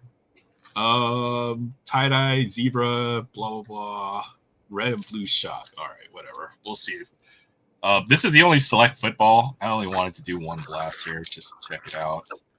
Figured we haven't done any football, and it might be the last of what I consider a pretty good rookie class last year. So, yeah, one blaster. Got the Travis Kelce, Quinyon Mitchell, and Select. The die cut's always interesting there. Darnell Washington.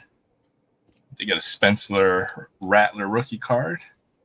Go Saints. There you go. It's not bad. Giant sides George Brett from last week. Travis Kelce, yeah. I know it's Kelsey, but I think Ace Surfer, and I've taken a little bit from that. We refuse to say his full name, so it'll always be Travis Kelce. It's a Brian Urlacher. Hey, what a beast he was. There's another former. Oh, there's Phillip Rivers. Chargers. Longtime nemesis of the Raiders, Greg Rousseau. And our insert. Oh, we got an autograph. I'll take any ink. Autographs out of Select, usually pretty tough to pull, but Anthony Miller autograph. Select signatures. I don't think I've ever pulled an autograph out. Maybe once or twice out of Select. So it's a actually looks like a star. Yeah. Back. Sweet auto. Yeah, where's Ace Surfer? That card would probably get burned or thrown away. All right, so again, pretty decent rookies. There is Marvin Harrison Jr., Najee Harris. Hey, Brock Bowers, let's go. There's one for the PC. Numbered. Another rookie. Seahawks rookie. Charbonnet. Kenneth Walker, the second. A.J. Barner. Oh, A.J. Barner. Shock. A pretty nice card. I'll probably head your way.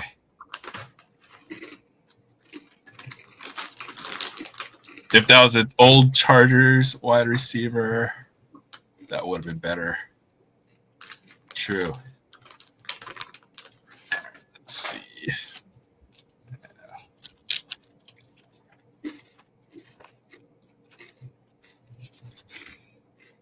Daniel Carlson. Is he star kicker? Braylon Allen. Rookie. Blake Corum. Select certified insert. Oh, Malik Neighbors rookie. So I think the thing with the base set is I think it's only 100 cards, so you have a good chance of pulling most of the rookies out of one. Neighbors. That's the base design. Select is weird. It's like a multi-tiered set. It's kind of like the old Flair Showcase in a lot of ways. Oh yeah, they have the like field level. Yeah. Jaden Reed. It's on my fantasy team last year. Hey, let's go. There's a Jaden Daniels rookie card. All right, so I got pretty much everything, all I wanted out of one blaster. Earl Campbell on the red, white, and blue shock. And a Ricky Pearsall rookie card as well. So pretty good on the rookies. All the big offensive rookies. Pearsall's the one who's got shot before the season started last year, I think. But yeah, there's a Jaden Daniels rookie. I got one pack left.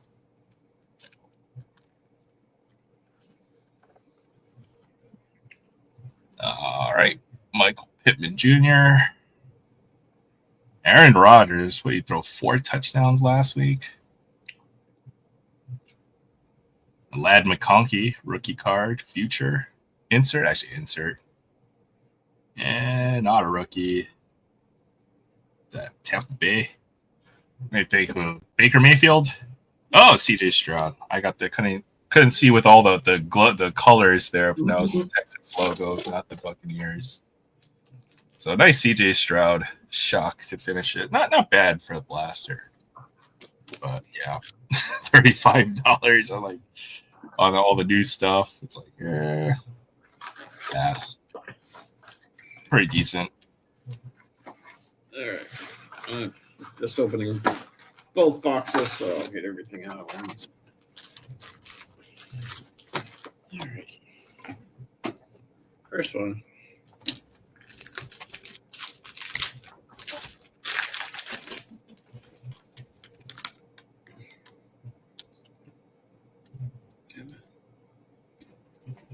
Monk. Drummond.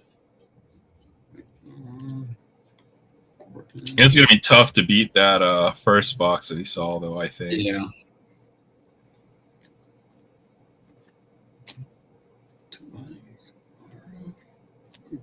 These pinks are stuck. Carmelo.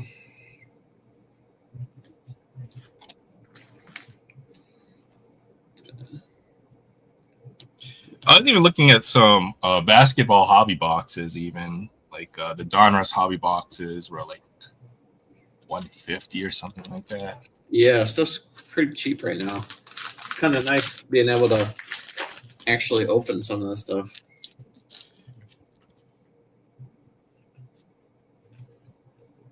Franz Wagner, Barnett, Zion.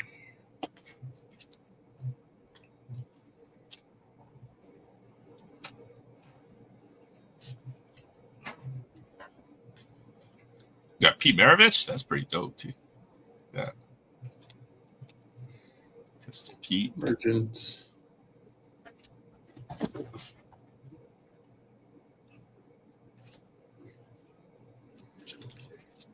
Yeah, the first box was definitely kind of crazy.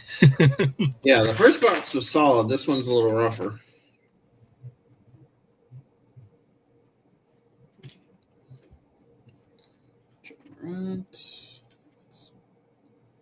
Hardy, Smith, Trey Murphy.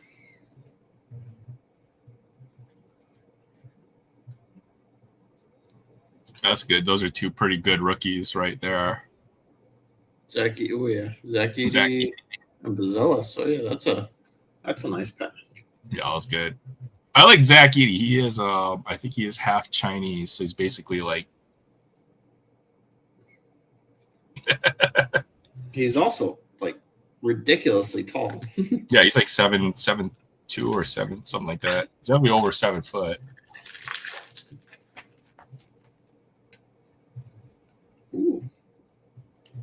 Some color. Other than pink.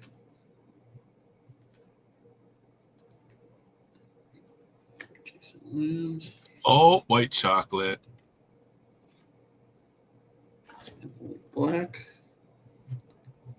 Wells. Green. Zealous. Is 80 really 7-4? Because yeah, basically would be like, well, y'all was like 7-6, I think. Not bad. Dirk.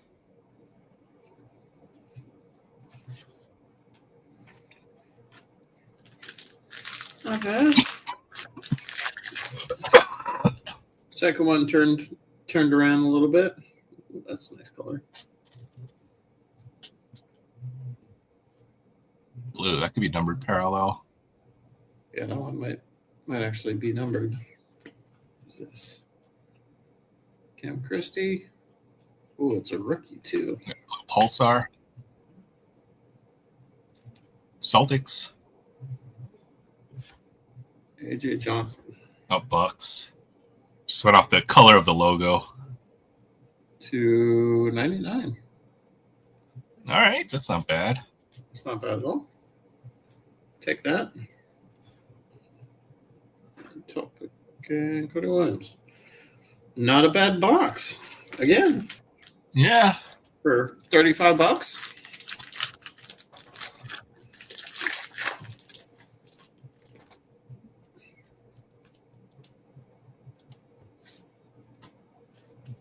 Bridges, Brent Allen, Kuzma.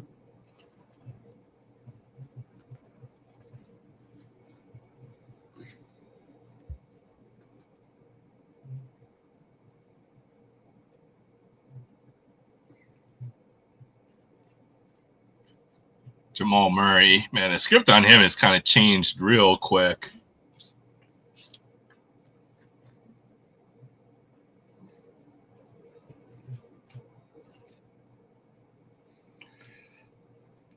Interesting selection for Brandon Roy.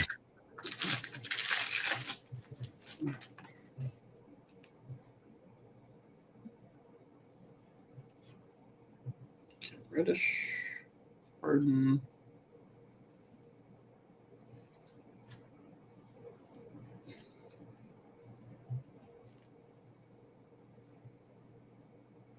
Kate Cunningham, Hero.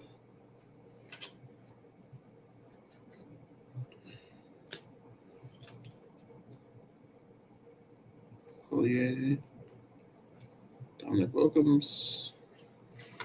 Not bad.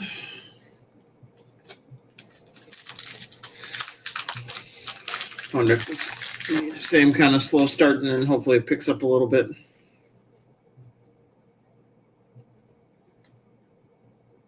Trae Young, Cade Davis,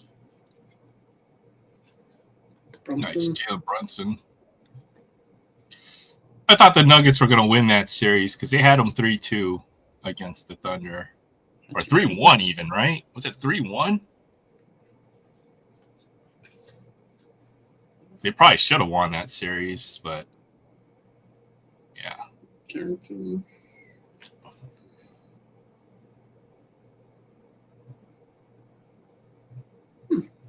Rob Dillingham. Two more.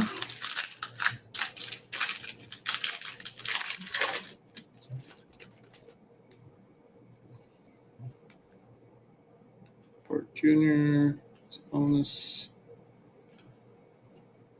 Buffkin. Third.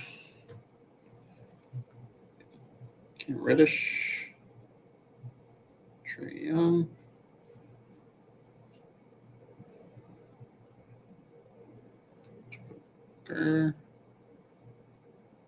Mogbo and Tyler Smith.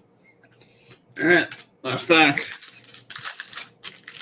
Yeah, it might have been 3. I know they were up 3-2 on that series.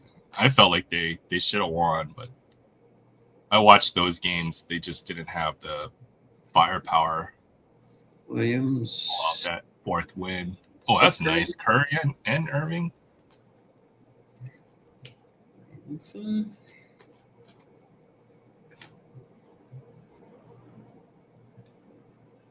Bird, Embiid.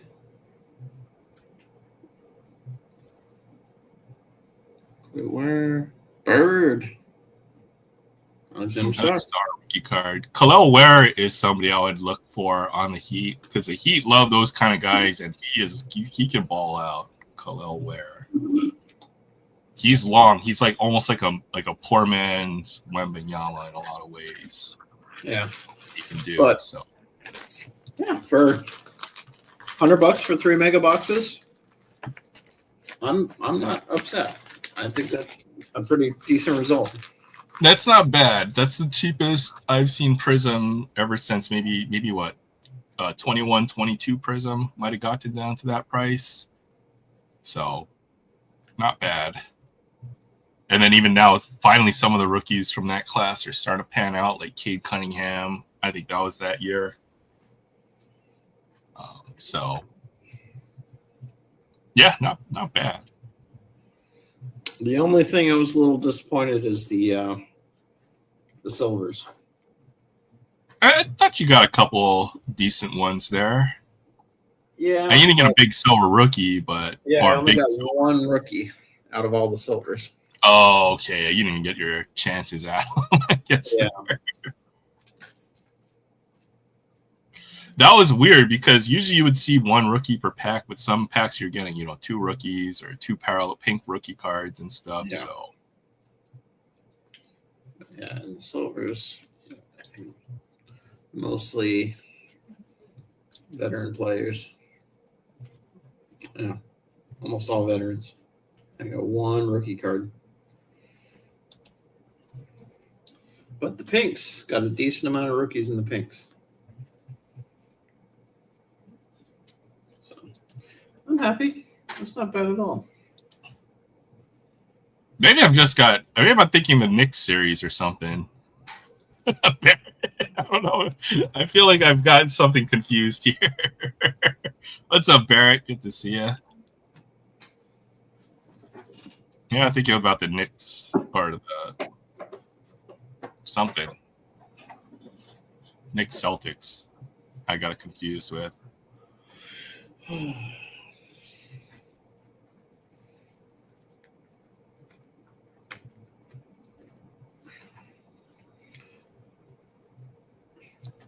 If I get the option, I'll probably buy some more. But it's grayed out to me right now. I was doing Bowman from the website. I was able to buy every day, I think, when I was buying. So try tomorrow. Oh, no, wait, it's grayed out. You already got it. So that means it must have been a couple of days. So yeah, I'm thinking it's probably like a week or so. Because when I looked at it, to double check the price, it's still showing as met my purchase limit. yeah, they've gotten a little better at it. I guess it's just to make sure everybody gets some, like, as you know, with Pokemon right now, it's not all that easy to get online. That's because there's some inflection point where it just goes from you can't get it because there's a few scalpers buying everything else versus it's available because nobody's buying it. So pretty much, I guess the scalpers are driving the market on everything. That sucks. There were a few other things that were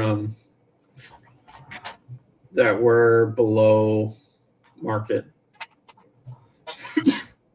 or below full retail Price. Yeah. 2025 Donruss baseball. The mega boxes are $45. Those are decent. They have 1 auto per box, but yeah, 1 auto and 1 mem, I think, even. Yeah, 2 autographs from M per box.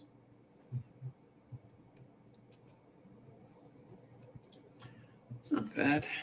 Not bad. There's probably still better products out there, but yeah, an autograph is an autograph.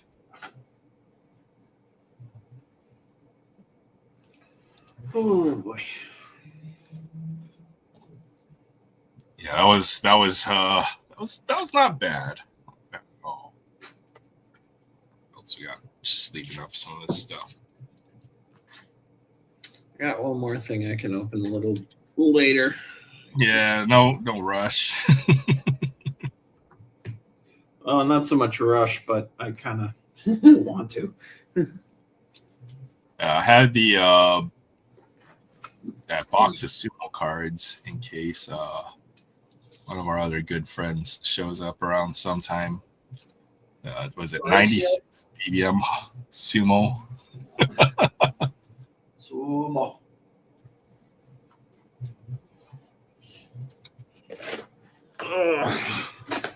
I managed to get a few. By a few, I mean 2 of those. The hell is a surprise box? 4 packs. Okay. But I could use the box right now.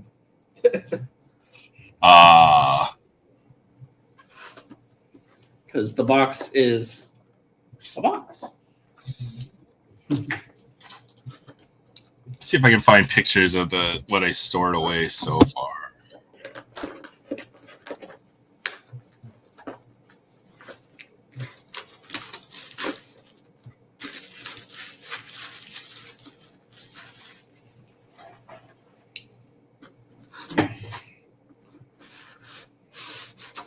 So this is a surprise box.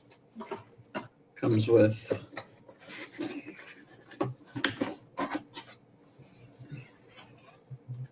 Here, this is how I'm storing box. This is how I'm storing bulk cards now in freaking plastic tubs. comes with dividers. Yeah, I've packed it in. I think those hold about 3,500 cards or so. Wow.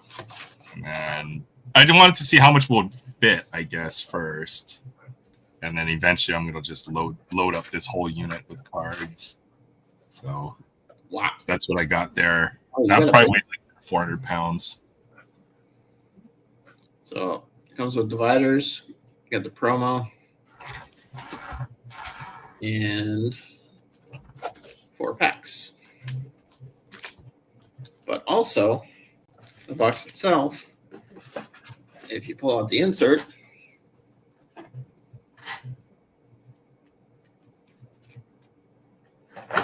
fits cards quite nicely.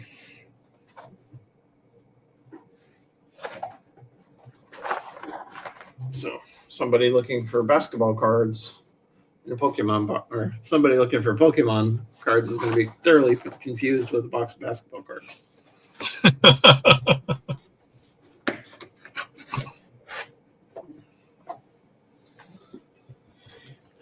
And then 4 packs to get absolutely annihilated because it is prismatic evolutions. You can always get lucky. I know you've done it in the past. I have. I've also gotten very unlucky, so I know both sides of the equation. Yeah, well, good luck. Oops, don't spare seeking. Festival grounds. Avatar Glaceon.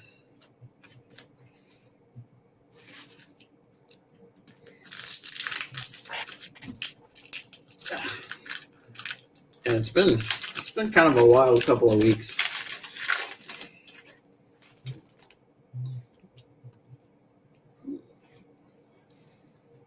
Slowpoke, Skill, Slowking,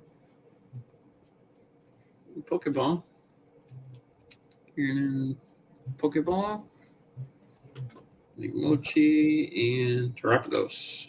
Yes.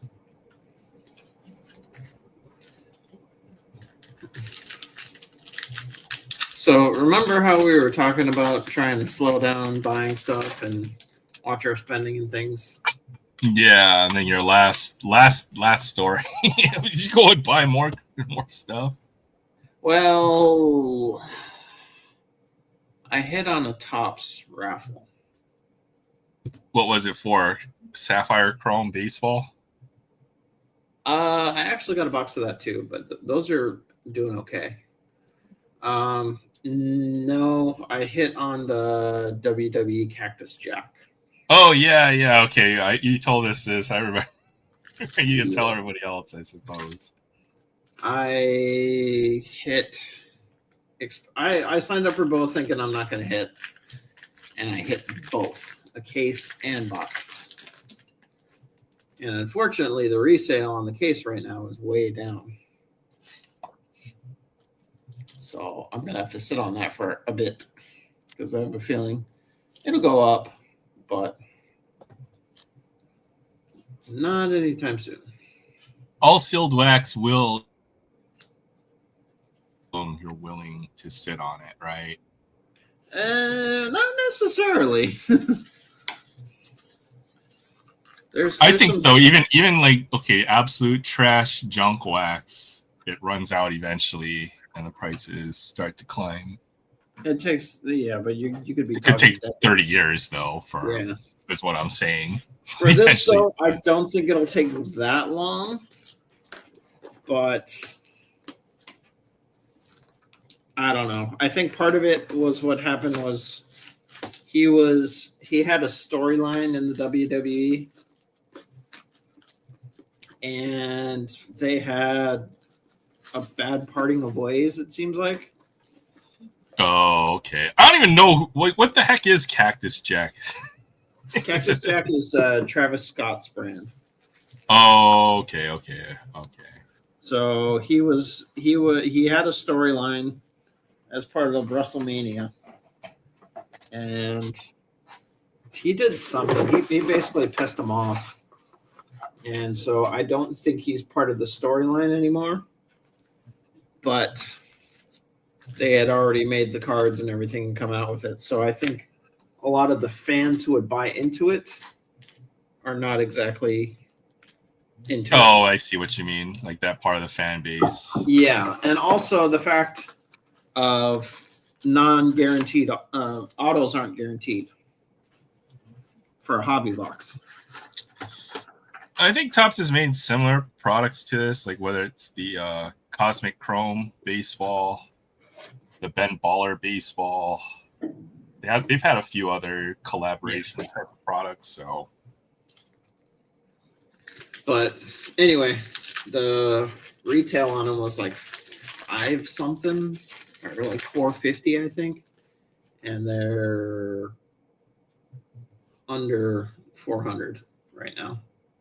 So it's a pretty sizable chunk less. So I got a bit of time to wait.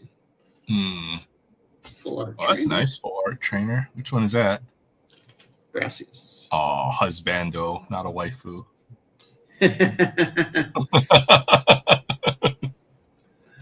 So honestly, I'm just gonna leave it as a sealed case and just sit on it for a while. And if nothing happens, and if it's sitting there, then once I got it paid off and settled, I'm just going to crack it open and start opening things. Oh, boy. Well, there's not every product has gone up, right? Like some products I saw from like 2020 and stuff, like, man, some people took a complete bath when they resold it. I don't think this one can drop too far from the tree is the point. That's nice. Yeah, Jolteon Pokeball. I don't think it's going to drop far. If anything, I was almost tempted to pick a few up at the cheap price because the cards themselves are actually doing pretty well. The market for the cards, the singles, is very strong. But it's just a matter of the boxes themselves right now are extra cheap. There's probably just a lot of boxes, and then because like your average, unless you're rich, right? Your average pack ripper isn't going to have enough to buy boxes or cases of this stuff. So it's basically a breaker product. It is, and really, you can't just open one or two because there's maybe 3 to 4 autographs per case. So if you want a chance at an auto, you got to open like 3 or 4 of these things. And even then, that's not a guarantee.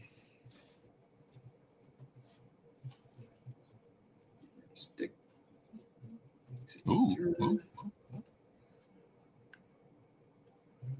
Under depths. And Flareon. Okay. What did you open? What, 6 or 8 packs? I guess 8 packs. That's average for prismatic. It's not bad. Yeah. I'm I've gotten absolutely way worse with prismatic, and I've done a whole lot better. Fair enough. Fair enough. It's just nice to be able to open it at retail. Let's just put it that's the only way. If you're buying secondary and you're paying like $10 or $11 a pack for this Pokemon cards, it just doesn't make any sense to me, at least. Yeah. I'll sleeve everything up and let's see if we can still find that auto out of this 2015 Bowman Draft.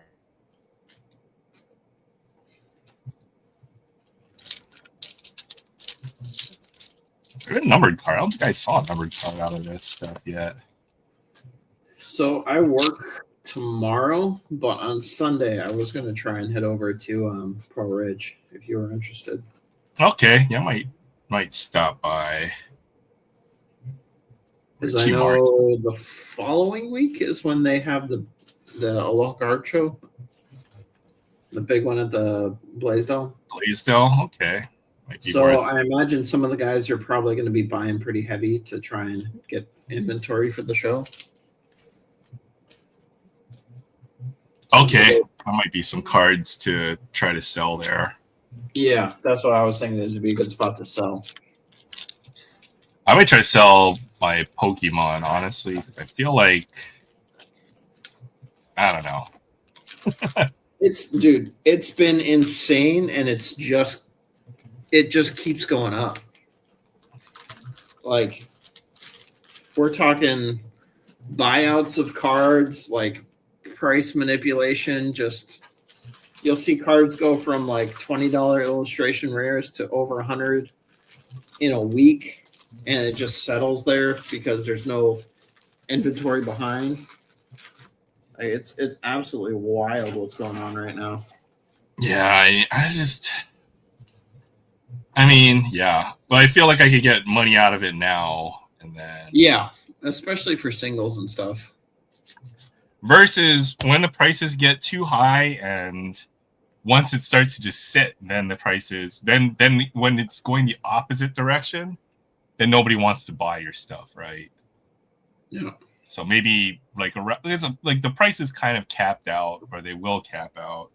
We may be close to where it's capping out. You want to sell when people are still have the appetite to buy your singles versus trying to dump it later on when the prices are declining because then there's going to be uncertainty on where it's going to settle. So that was kind of my reasoning, but I kind of see what you mean with the prices being just insane right now. Yeah, I guarantee you if you went and you looked through some of your old collection. The vintage stuff or like the Sword and Shield stuff? Sword and Shield. Cool yachty. Some of that stuff skyrocketed. Really? Oh, yeah, I guess we have to go look eventually. That's a cool yachty. Yeah, like they've been like people have been pushing $2-3 cards to like $25-$30 cards, $30 cards to like $100 cards. It doesn't make sense to me though. If you have like the chase from the set, some of those are just ridiculous. Have you seen the Bubble Mew? Yeah, I have seen the Bubble Mew. Have you seen what the raw price is now? Yeah, it's probably like it's like a $500 or $600 card now. I think last I checked.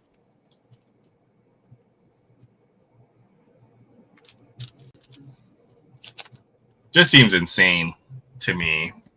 It's not, the card is rare, but it's not that rare, I guess. I don't know. Yeah, lightly played near mint, lightly played 600, near mint 650 to 7. Yeah, it's crazy. But those are like the only big chases, I guess, if you're gonna have this folks who are Pokemon investors in quotes or whatever, right? These are kind of the only cards that they can punch up because they're hard to find, but they're not that rare, I suppose is the best way to put it. Like there might be thousands of graded versions of some of these cards. But that's exactly what's going on. Is it's just getting pumped, and people are just jumping in, trying to catch the wave. London Eye, 135 meters. London Eye is the world's largest Ferris wheel. When a ceremony opened on December 31st, 1999. Okay. I didn't think that when a UK Icon's giant Ferris wheel. I'm gonna throw this outside real quick, and then I will show you two things that I have that I am not opening. Okay. Because of that box that I bought. Can I just pull this card? Yeah, 2 of them now. Got here, Melina. Nice.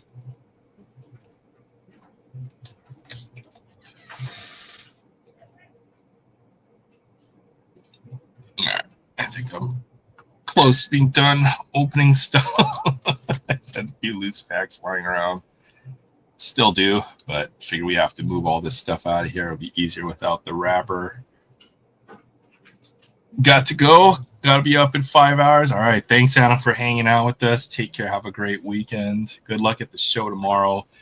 And then for those interested, Adam said he will be doing a card sale next week on his channel. So if you're interested for sport, hockey, non-sport, good stuff, good singles at good prices. So check them out next Saturday.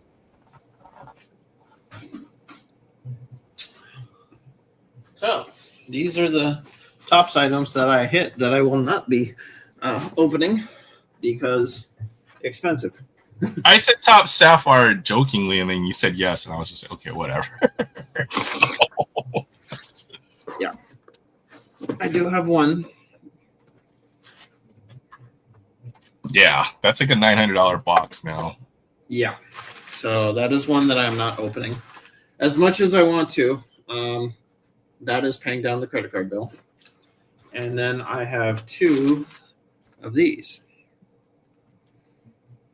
Oh yeah, tier 1. That never. It's fun to open, but man, those never have good ROI either. Tier 1 triple threads. Nah. So as much as I really want to open all that, while I'm sitting on that case, I'm going to turn around and take the profits I can, because that's covering the losses in that case. Yeah, you need to recoup. Smart move. I agree. So it's a bit of a bummer, but it is what it is. Happens.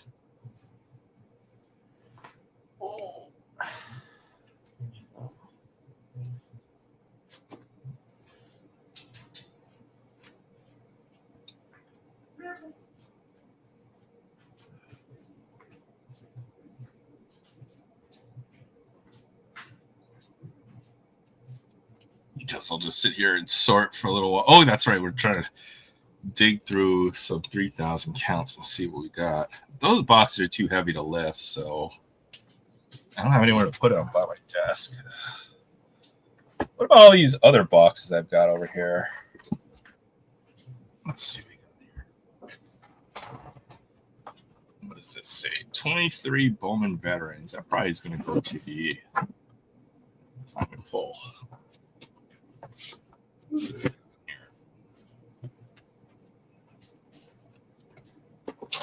Doesn't even have it. This is football. What the heck?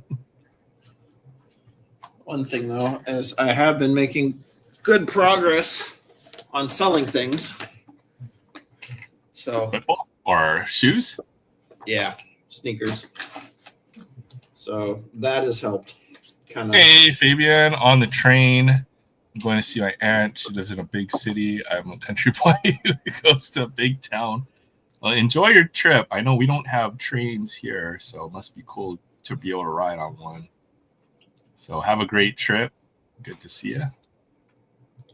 What are these Allen and Ginter inserts? What year is this from? 2021. So we got here. Debut to remember. Oh, the Murad. Is that Javier Baez? What's that? Jacob deGrom? Alec Bohm? Bo Bichette? Big Poppy? Oh, that probably needs to go to Troy. Here's a question for you. Of the stuff that you've opened, if you could go back and get it at retail again, what would you want to open again? 2018 Topps update. For some Shohei's? Yeah. 2018 Topps update. 2018 Series 2. I mean, anything with Shohei Ohtani would have been. But that was just when I was starting to get back into the hobby. So it was Ronald Acuna. And should have been buying a lot more of that, I suppose. But that would have been the product.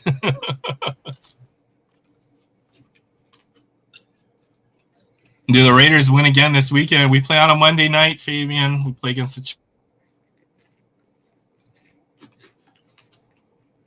We're at home. We're 3.5-point dogs. Who are you playing? We win. I'm going to say we win week 2. Heck yeah, let's go. Let's go Raiders. Yeah, so yeah, we're winning week 2. Who's the Raiders playing? We play the Chargers at home, so it's going to be a tough game. We usually play the Chargers pretty well, but man, the Chargers are they're not a loaded team, but they're a good team.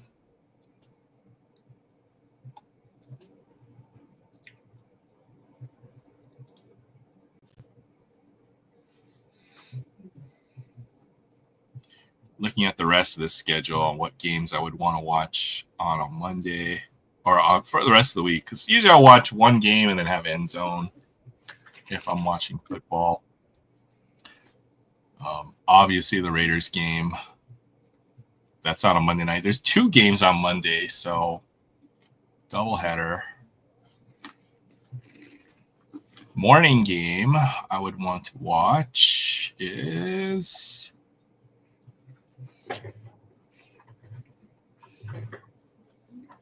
Not a lot of good options here.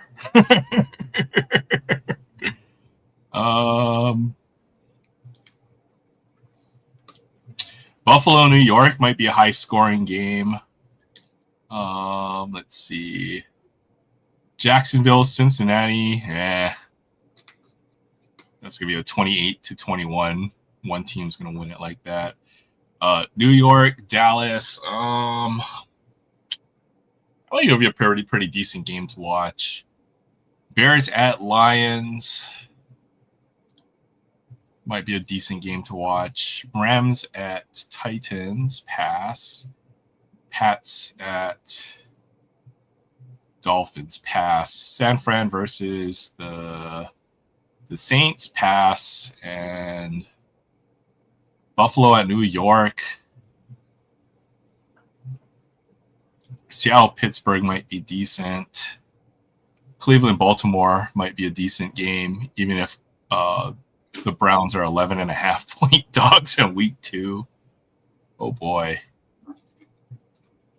That might be a surprising game. For the morning game, probably Eagles, or the afternoon game, Eagles and Chiefs looks to be like the big game. And then Thursday night, Atlanta at Minnesota. Should be a pretty decent game.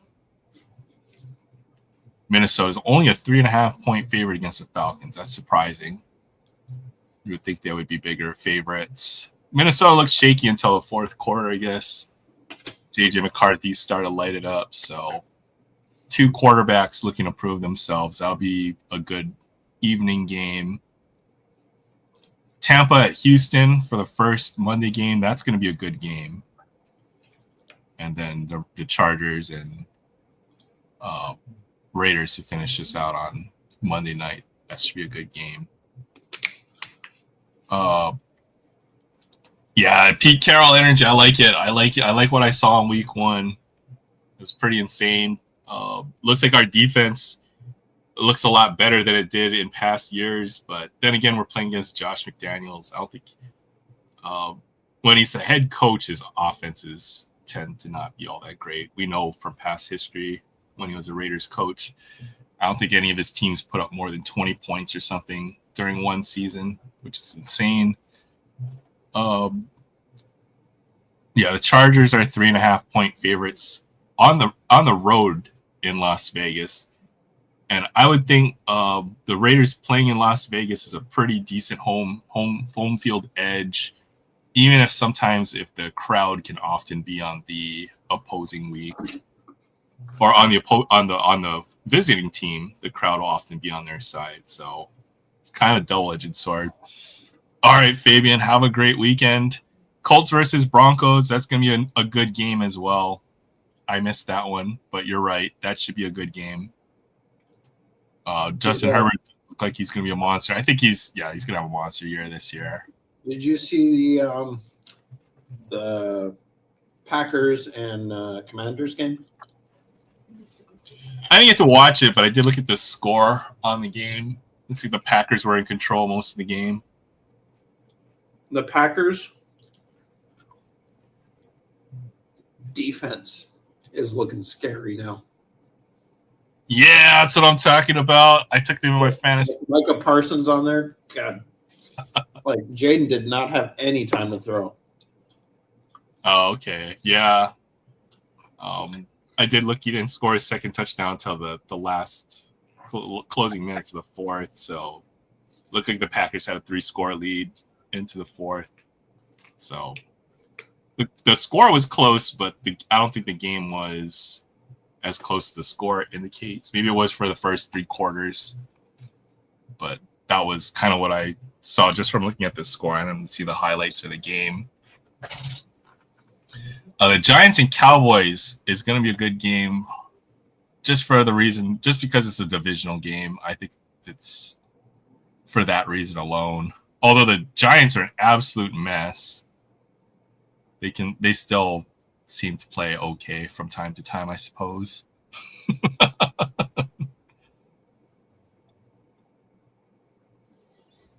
Yeah, Russell Wilson might be washed.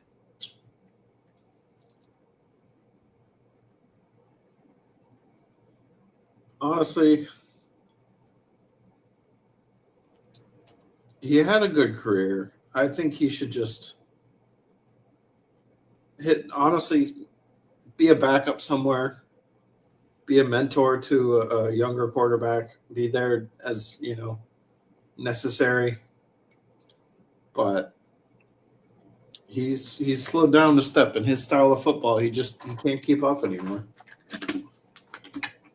Yeah, I think he really does need to be in the right situation to succeed, and that's not it. I don't think it's necessarily, maybe not all Russell Wilson's fault there, but yeah. No, it's not his fault, but he can't carry a team anymore, I guess is what I'm saying. Yeah. He can do well on a good team, but he can't elevate a mediocre team like he used to. Yeah. His peak was pretty amazing, and he still will probably likely be a Hall of Famer, very close to it. But I guess maybe he's not be able to be as evasive as he used to be, or something's missing.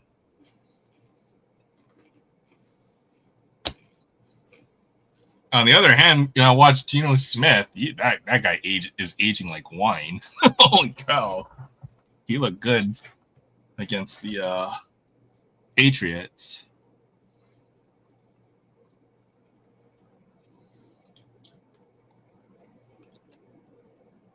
Yeah, what year was Michael Parsons? Like 2018 or something, 2020? I know what was it? I think Sensei Domino stacked a ton.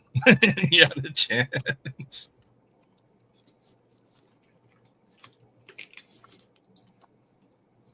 Michael Parsons, 21. Okay.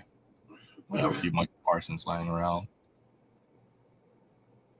It's kind of crazy, though, with football. I mean, the value, unless you're a quarterback, though, it's just... Should be able to find some decent Michael Parsons rookie cards out there.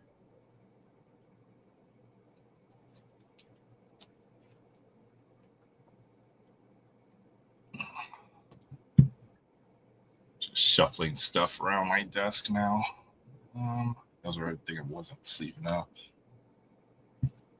All right, so this football box, I guess. Oh, there's hockey in here too. All right. That probably doesn't go into the storage unit. Let's take a look at the next box. What is it? Baseball. Okay, this is going into the storage unit. This looks like Donruss baseball. Yeah, that's going.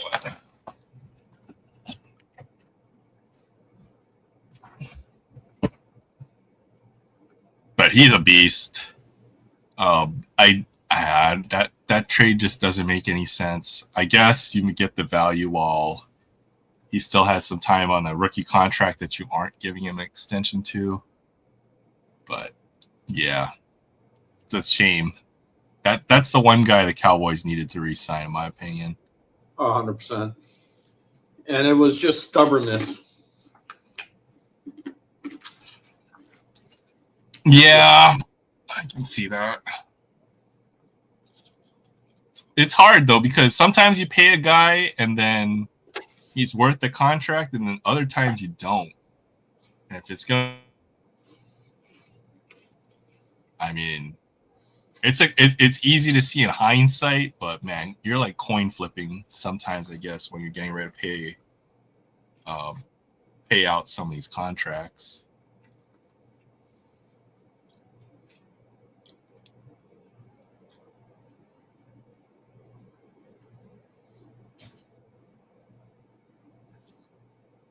We'll see how the Cowboys did in week 1.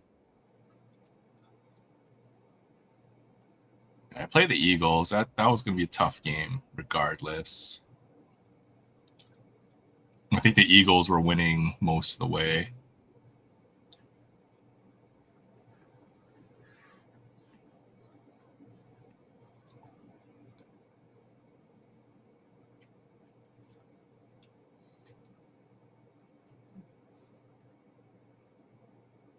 And Cowboys covered.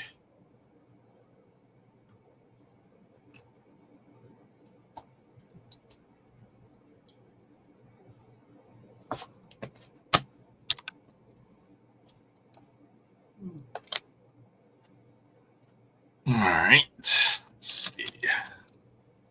Next box. I can get like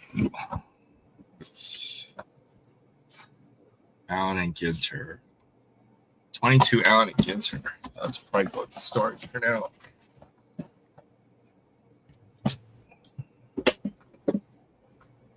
What's in here?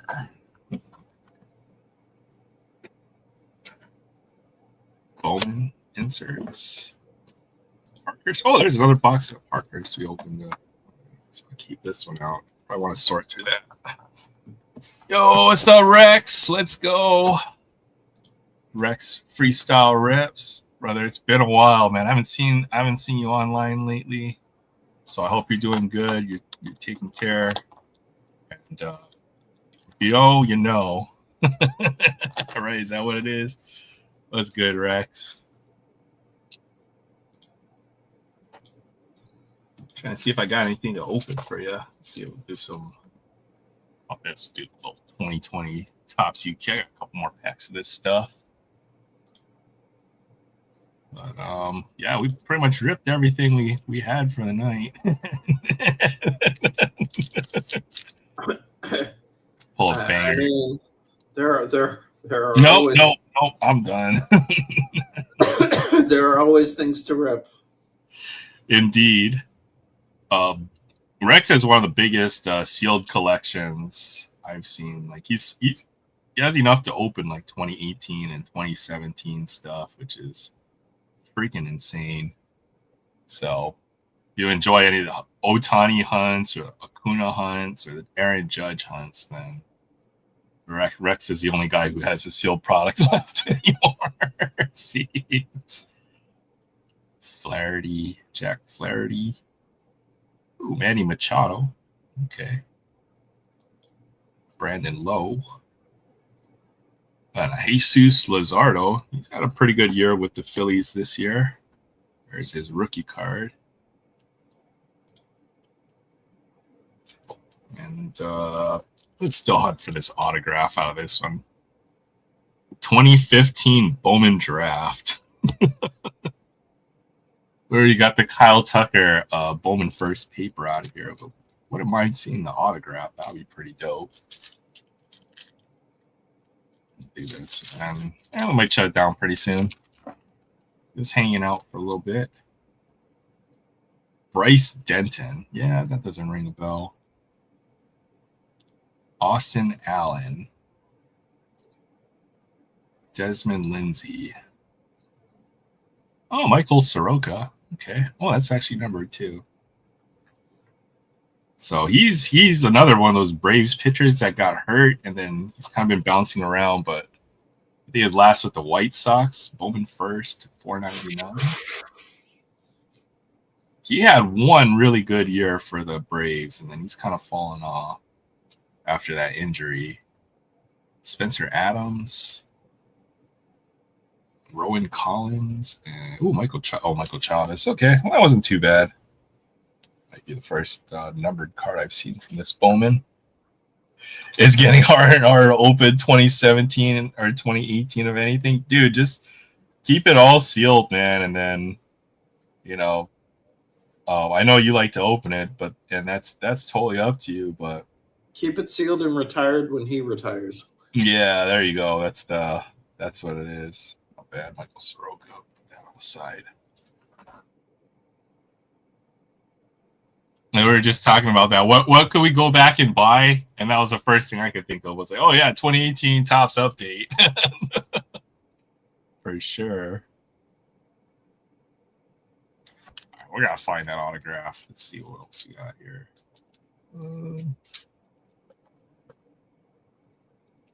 It's 96 Leaf Football. Do one of these. Premium quality Leaf Football. Look for individually numbered inserts. Gold Leaf Stars, sequentially numbered 2,500. All right. I already pulled a numbered card out of this box, so I don't think we will pull another one. Not a bad one. 96 Leaf Football. And a Cowboy on the top, Kevin Smith. And Rodney Peete, quarterback. Played for the Lions, I think, for a bunch of years, too. O.J. McDuffie. He was mostly a return man, I remember, for the Dolphins. Wide receiver. Lake Dawson. Oh, wow. Herman Moore. Lions. Ken Norton Jr. Vinny Testaverde in a Ravens jersey. Oh, there we go. Check that out. Deion Sanders. Give Deion Sanders a sleeve.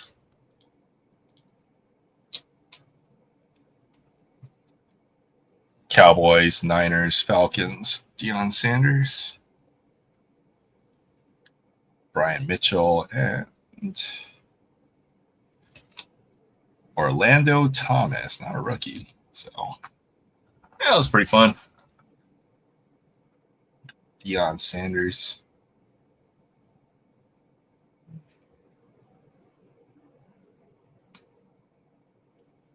Pretty cool in there.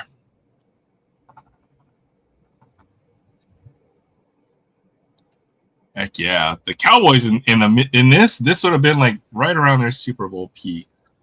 96, they probably just won the Super Bowl or about to win like a couple more. So 95, that was definitely like a Cowboys year.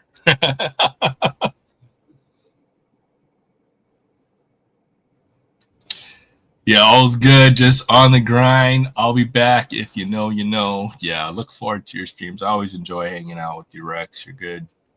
You're like the most entertaining ripper out there when you do this stuff. So heck yeah. I gotta move house too pretty soon. So I know what that's like to be busy. So yeah, we'll see you when we see you. If you know, you know. All right. What are we at? 4:15.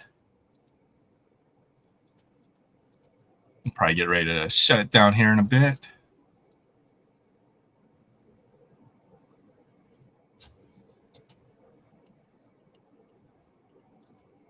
Get the comments. Yeah, I think we'll probably shut it down here. I don't have anything else to really open up. Other than one more pack, and then we'll close it down. We'll see if we get 2020 UK baseball. I know I said one pack, like what, 5 packs ago, but you get started, man. You just stares you in the eye. I'm gonna open one more thing too. All right, there's one more numbered parallel in here in this box. There's a couple more packs of this. I don't know what kind of glue they use on this, but man, these packs are kind of tough to open.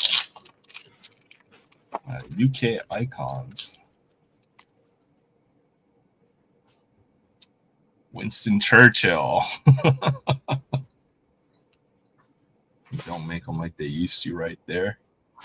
Winston Churchill. Prime Minister of Britain, beat Germany in World War II. All right. Let's see what else we got here. We already pulled an Otani out of this box, I think. There's Zach Collins, Castellanos, Tommy Edman, Lewis Brinson, Giolito, John Means. Oh, I got a Randy Rosarena. Okay, that's not bad. Reese Hoskins. I think one of the other big rookies is right under Rosarena, if I remember correctly. No, it's not. But still, got the Randy. Andres Munoz. Not bad. Got a Randy rookie.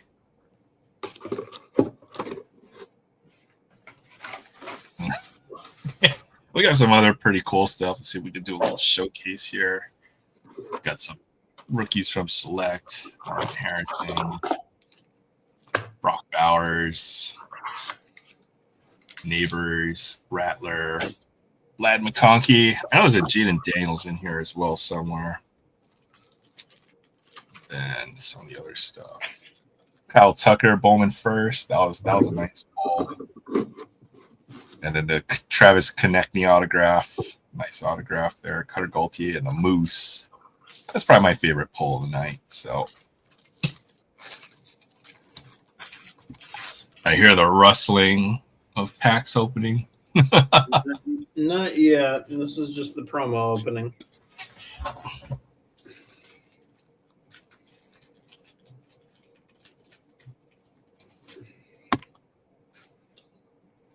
I will show you this. This is what I got. Twilight Masquerade. Masquerade ETB. ETBs have been kicking my my tuckus. But give it a shot.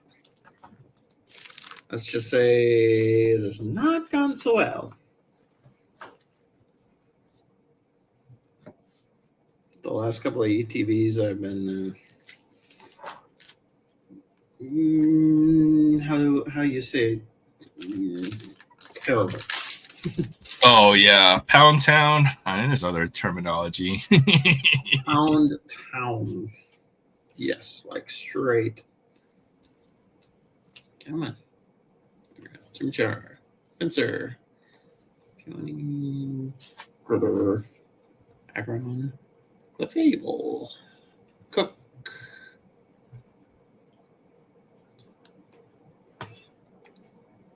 Tadpole. Jinx. And Heatran. Yeah, I still need the Black Bolt promo. Good to see that there's some stock on the shelves that is just isn't instantly being cleaned out. If you're finding it, DK, that's good to hear. I would like to get more of these Twilights to hold on to, but I do enjoy opening. Moga, Growth, Inferno, Snorlax, Morpeko, Diglin, Sand Slash, Walking Wake. I have one card from this set. Is it the Gardevoir? There's a couple of decent ones. Smarmy, Snorunt, Bonnet, Rebomb, Bugcatcher, Ducklet. I agree. If I could find more sealed Pokemon, I'd probably be ripping it. Ooh, Swirlix. TMS Overbomb.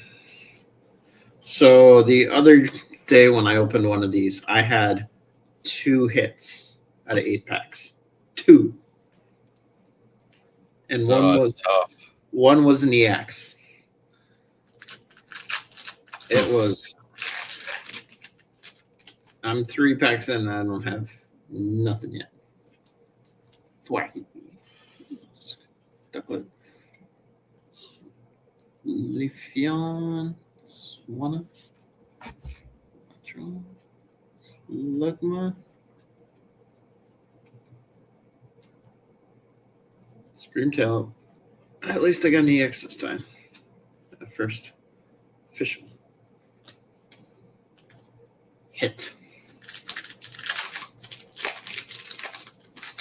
But yeah, they've been rough. Jinx. What? Synchron. Mora.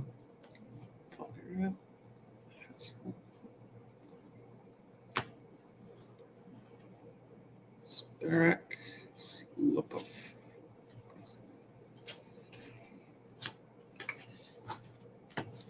All right, I got 4 packs left. We're gonna mix it up a little bit because this is not working.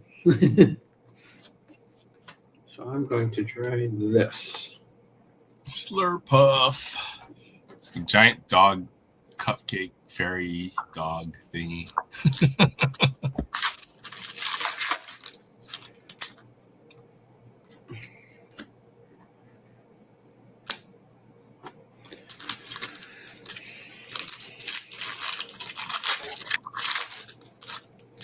The last half of the CTB, I'm going to full send.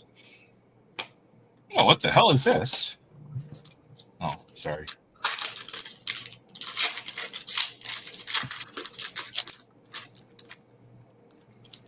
All right. Here is all the base. Growth, P, Chansey, Diplan, Kieran, Room, Mess. That's hobby.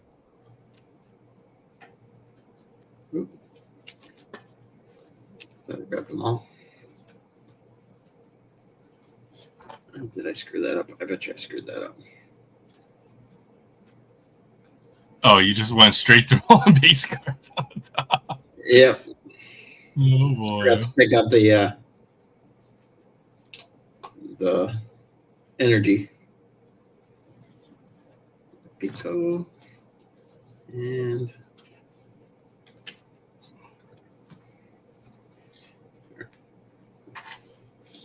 this should be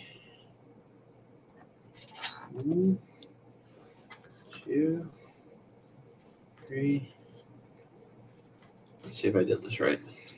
Energies. Yes. Okay. These are the last of. Start with that.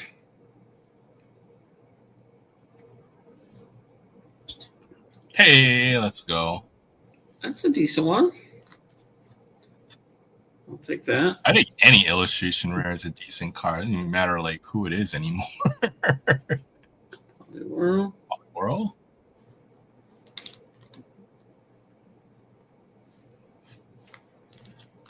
Pass. Mask purple.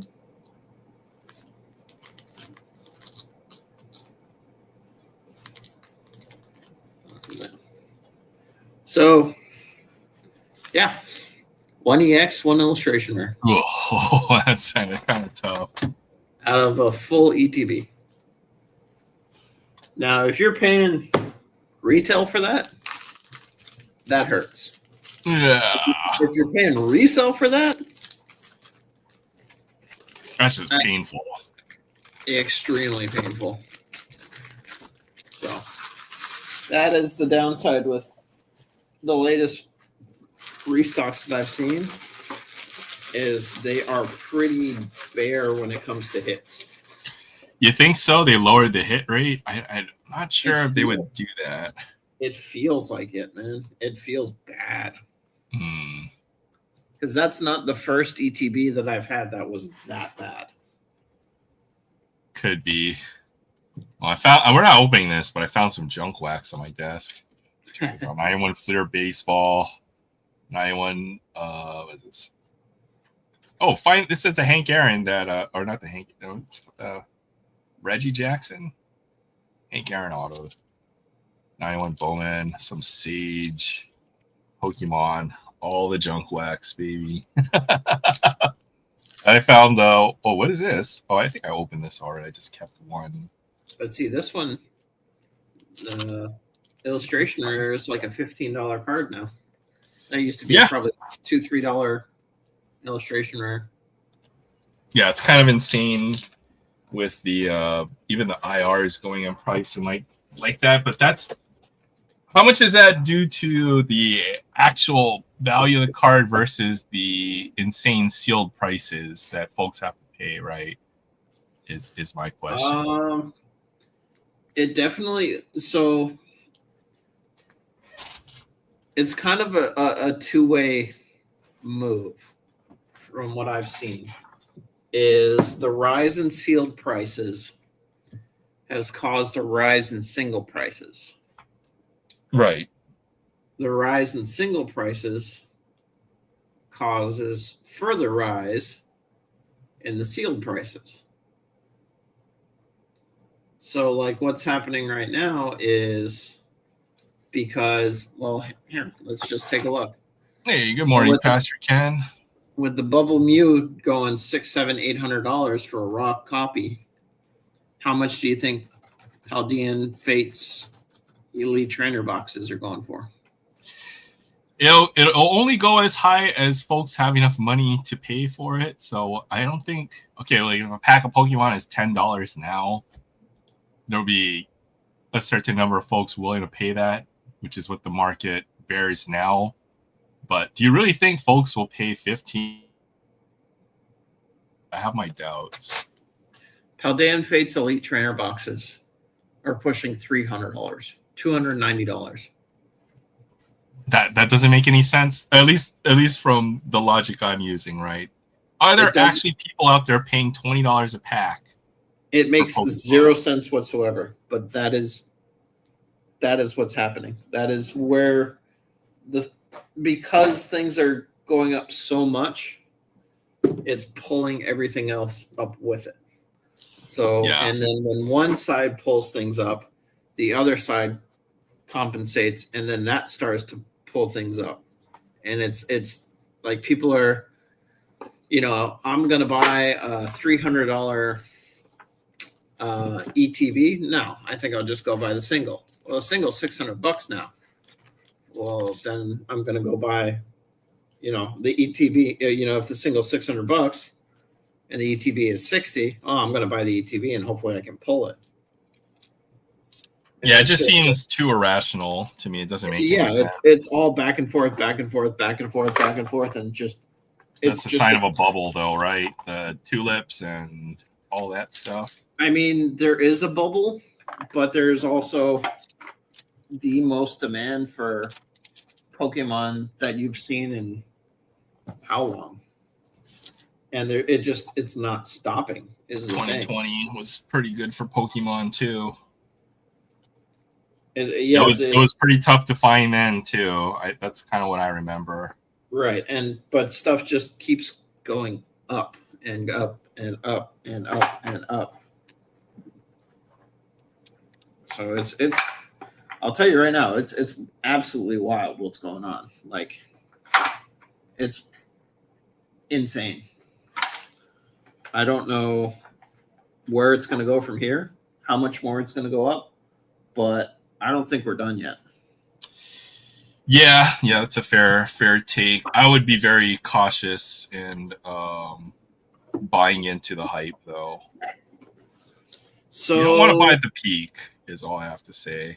Yeah, I am buying. I'm still buying into things, but I am being selective about the things I'm buying. I'm kind of going for elite trainer boxes, booster boxes. I'm not really doing 10s or 3-packs or singles, or like, I'm trying to go for kind of the mainstays and using that as my opportunity. Yeah, I think the sealed stuff makes a lot of sense. I'm trying to get as many booster boxes as I can, because sealed booster boxes seem to be holding a premium in terms of the reprints too, because a lot of the reprints are specifically reprinting just like the TTBs and well, some not even collections. But yeah, there's a lot of stuff that's not getting reprinted as things come back out, and the booster boxes seem to be kind of high on that. They get the secondary products instead. It's the cheapest way to get the packs. It's always has been that way, right? So, like, if you buy one of the premium collections and they have 6 to 8 packs and you're paying $40, it's still cheaper to buy it from the booster box, right? Yeah. No, I agree, Pastor Ken. The hobby is pretty crazy, but I'm definitely looking at all the older stuff to open while it lasts.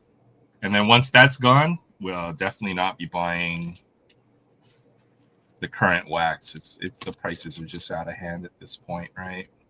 Yeah, things have gone crazy. Like, just straight up crazy. At least with Pokemon, you see the single prices move with the sealed box prices, where I don't think that necessarily occurs with sports cards as much. So that caps what the price of sports cards will ultimately be to a certain extent. But it seems like you get less and less from the whatever you're buying these days. If you're trying to open it, find things through packs, definitely seems like you're getting less and less.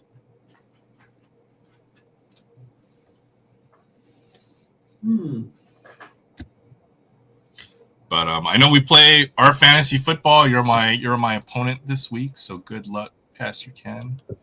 The best team win. I thought about joining up with you guys. I can't give it the time it deserves. That's fair. I wouldn't want to be a gimme win for people and just kind of ignore it. So fantasy football is easy. You just do the draft and then that's it. You leave your team on autopilot and you're good to go. Yeah, I don't know. I just never really interests me that much. I don't know why. It's D&D for football or for sports people, but this is the only league I'm playing in. I get it, because fantasy football can be a very time-consuming thing if you're involved in multiple leagues or if you don't know the players inside and out. But pretty much the only things you really need to do for fantasy is set your lineup once a week and then check on waiver day to see if there's any pickups to improve your team. And that's about the only two things that you really need to do. If you're looking at fantasy analysis and stuff, once you kind of understand how the scoring system works, then you kind of know how to draft your players as well. So yeah, I had somebody. I think we had my defense played yesterday. I think the Packers D played and put up 6 points. So we got so many players to put up. So you have Packers defense? Yeah, I mean, I think all the top tier defenses were gone, so I took a shot on the Packers D since they weren't bad last year, and then adding Micah Parsons, I felt like could be a game changer. And so far, it's been. I think you made a good call on that one. It's been pretty reasonable on the logic, but it's hard to have big separation between a number 1 defense and like the number 10 defense. That's why defenses are generally taken second to last in a fantasy football draft. They're not that important, but they've been good. They put up, and I think their schedule gets even better. So I'm pretty happy with the Packers defense because they're already past the 2 big games in their schedule, which was Lions and then the Commanders, and then now they're going to play a bunch of softer teams, and their schedule doesn't get tough again until they play the Eagles. So they'll play the Browns, Cowboys, Bengals, Cardinals, Steelers, Panthers. So it'll probably be a defense I hold on to at least for those next few weeks. All right. I'm going to open the other one. Okay. Get all this out of the way.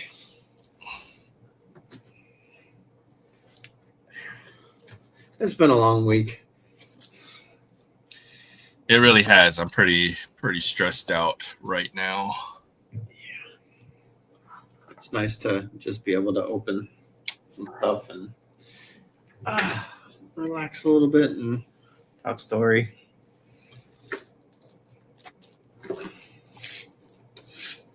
Yeah, since I haven't been opening as much as I'm accustomed to, it's been good to look forward to it.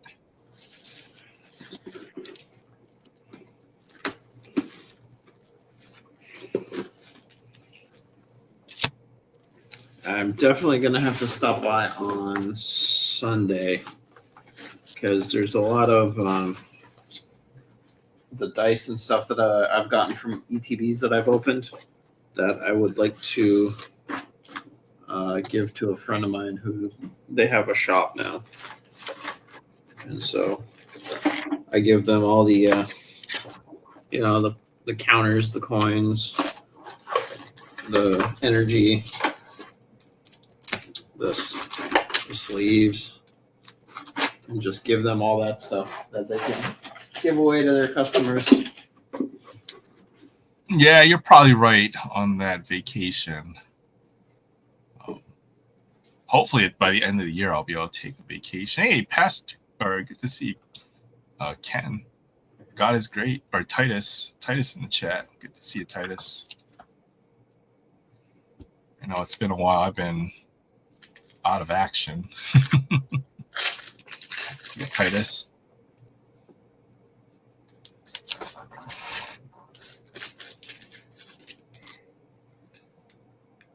King, Sinker, Abra, Snower, Flores, Billy Bolt, Hassel, Heflin, Timber,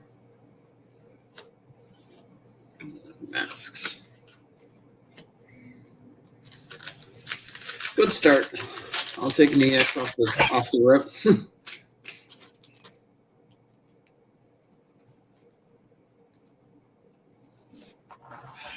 Yeah, I think that's what it is. I associated both of you with the same name. It's just the right. You do both our name, Ken.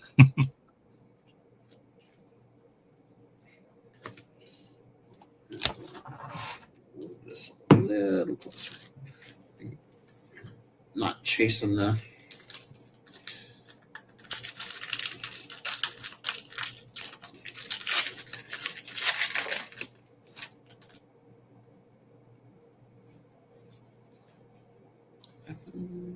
Those pass.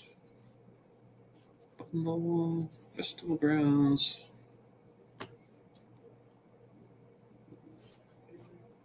Vulpix. Midogi.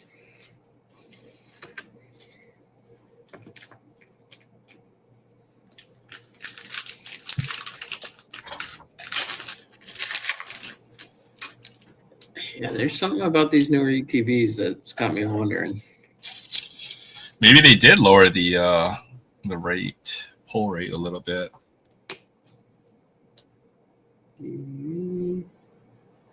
Fable. There it leaves. That's what? 4 packs already in the CTV. And so we're halfway point and we got 1 EX.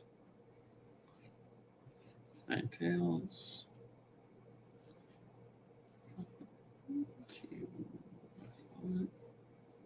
There's something behind here. Full art.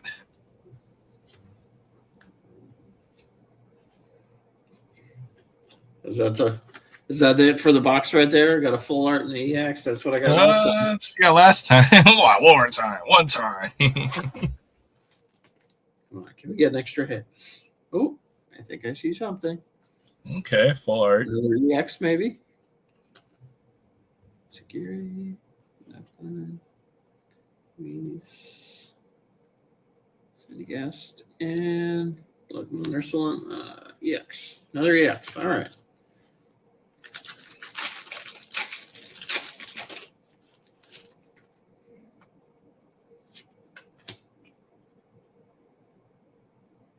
Taker, Glimmer,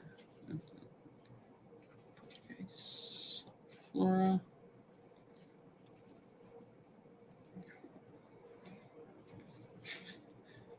That looks like a cracked out squirrel. It's like a good, bad Pikachu, I think, is what they're going for. More Pico.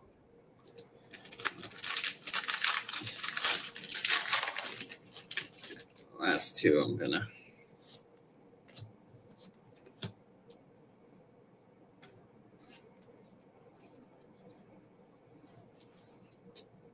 UV.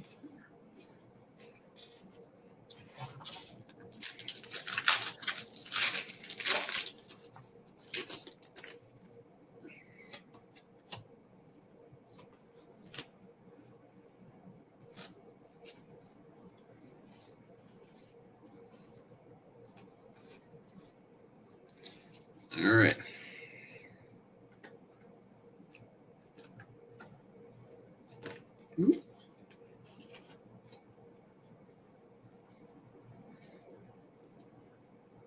Rookie.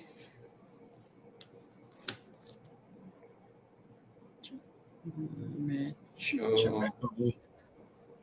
Naris. Tile. Pass and Zapdos. So I got 2 EXs and a full. Slightly better result. It would be scary to live in a world. I don't know if you saw the Pikachu Detective movie. That was like close. That was pretty good. So that's still a little bit of an oof. Ludicolo.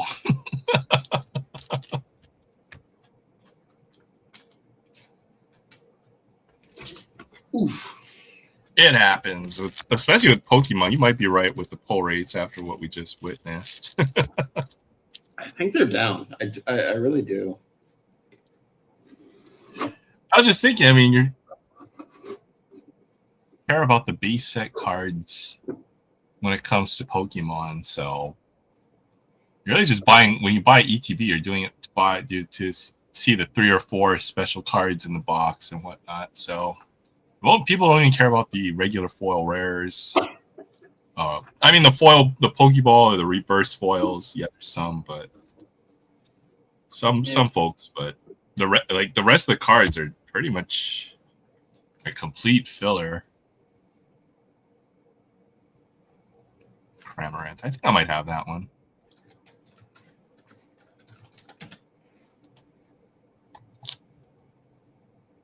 Just the whole Pokemon world is kind of messed up, where you have the Pokemon who live in the Pokeballs pretty much their entire life. Yeah. You have the trainers, and they're basically training so that you can try to knock out your opposing trainer's Pokemon. So it's kind of a cruel world for Pokemon.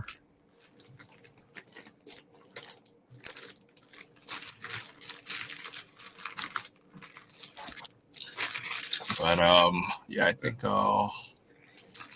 what's the phrase? I should have kept it sealed. Should have kept it sealed, yeah. I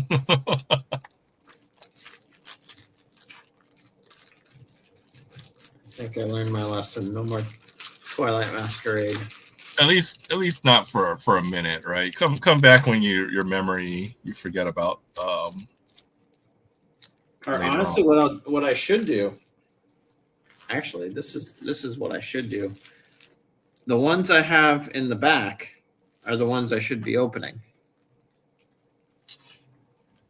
And the ones I have that I get new, I should put those on ice. Yeah, if you're going to resell them as sealed or hold them as sealed product, yeah, that makes sense. Because if the older ones have a better pull rate and I still end up with the same amount of seal, not a bad way of doing it. Yeah, that's probably the best way to do it.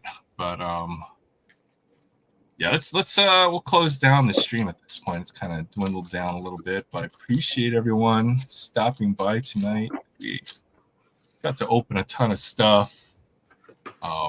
Good to have Troy, Sensei Domino, our good friend Sam here on the live stream, and then let's see some faces we haven't seen in a while. Let's see Titus, and then Rex, Freestyle Rips, Pastor Ken, DK, Collectorholic. It's good to see everybody here again tonight. And then yeah, I'm not sure what for the next few weeks is going to kind of be up in the air, but we'll play it by ear. Probably we'll still end up doing Aloha Friday and stuff. So yeah, we'll be back next week. Thank you guys all for stopping by. Take care and have a great evening. Have a great weekend. And good night.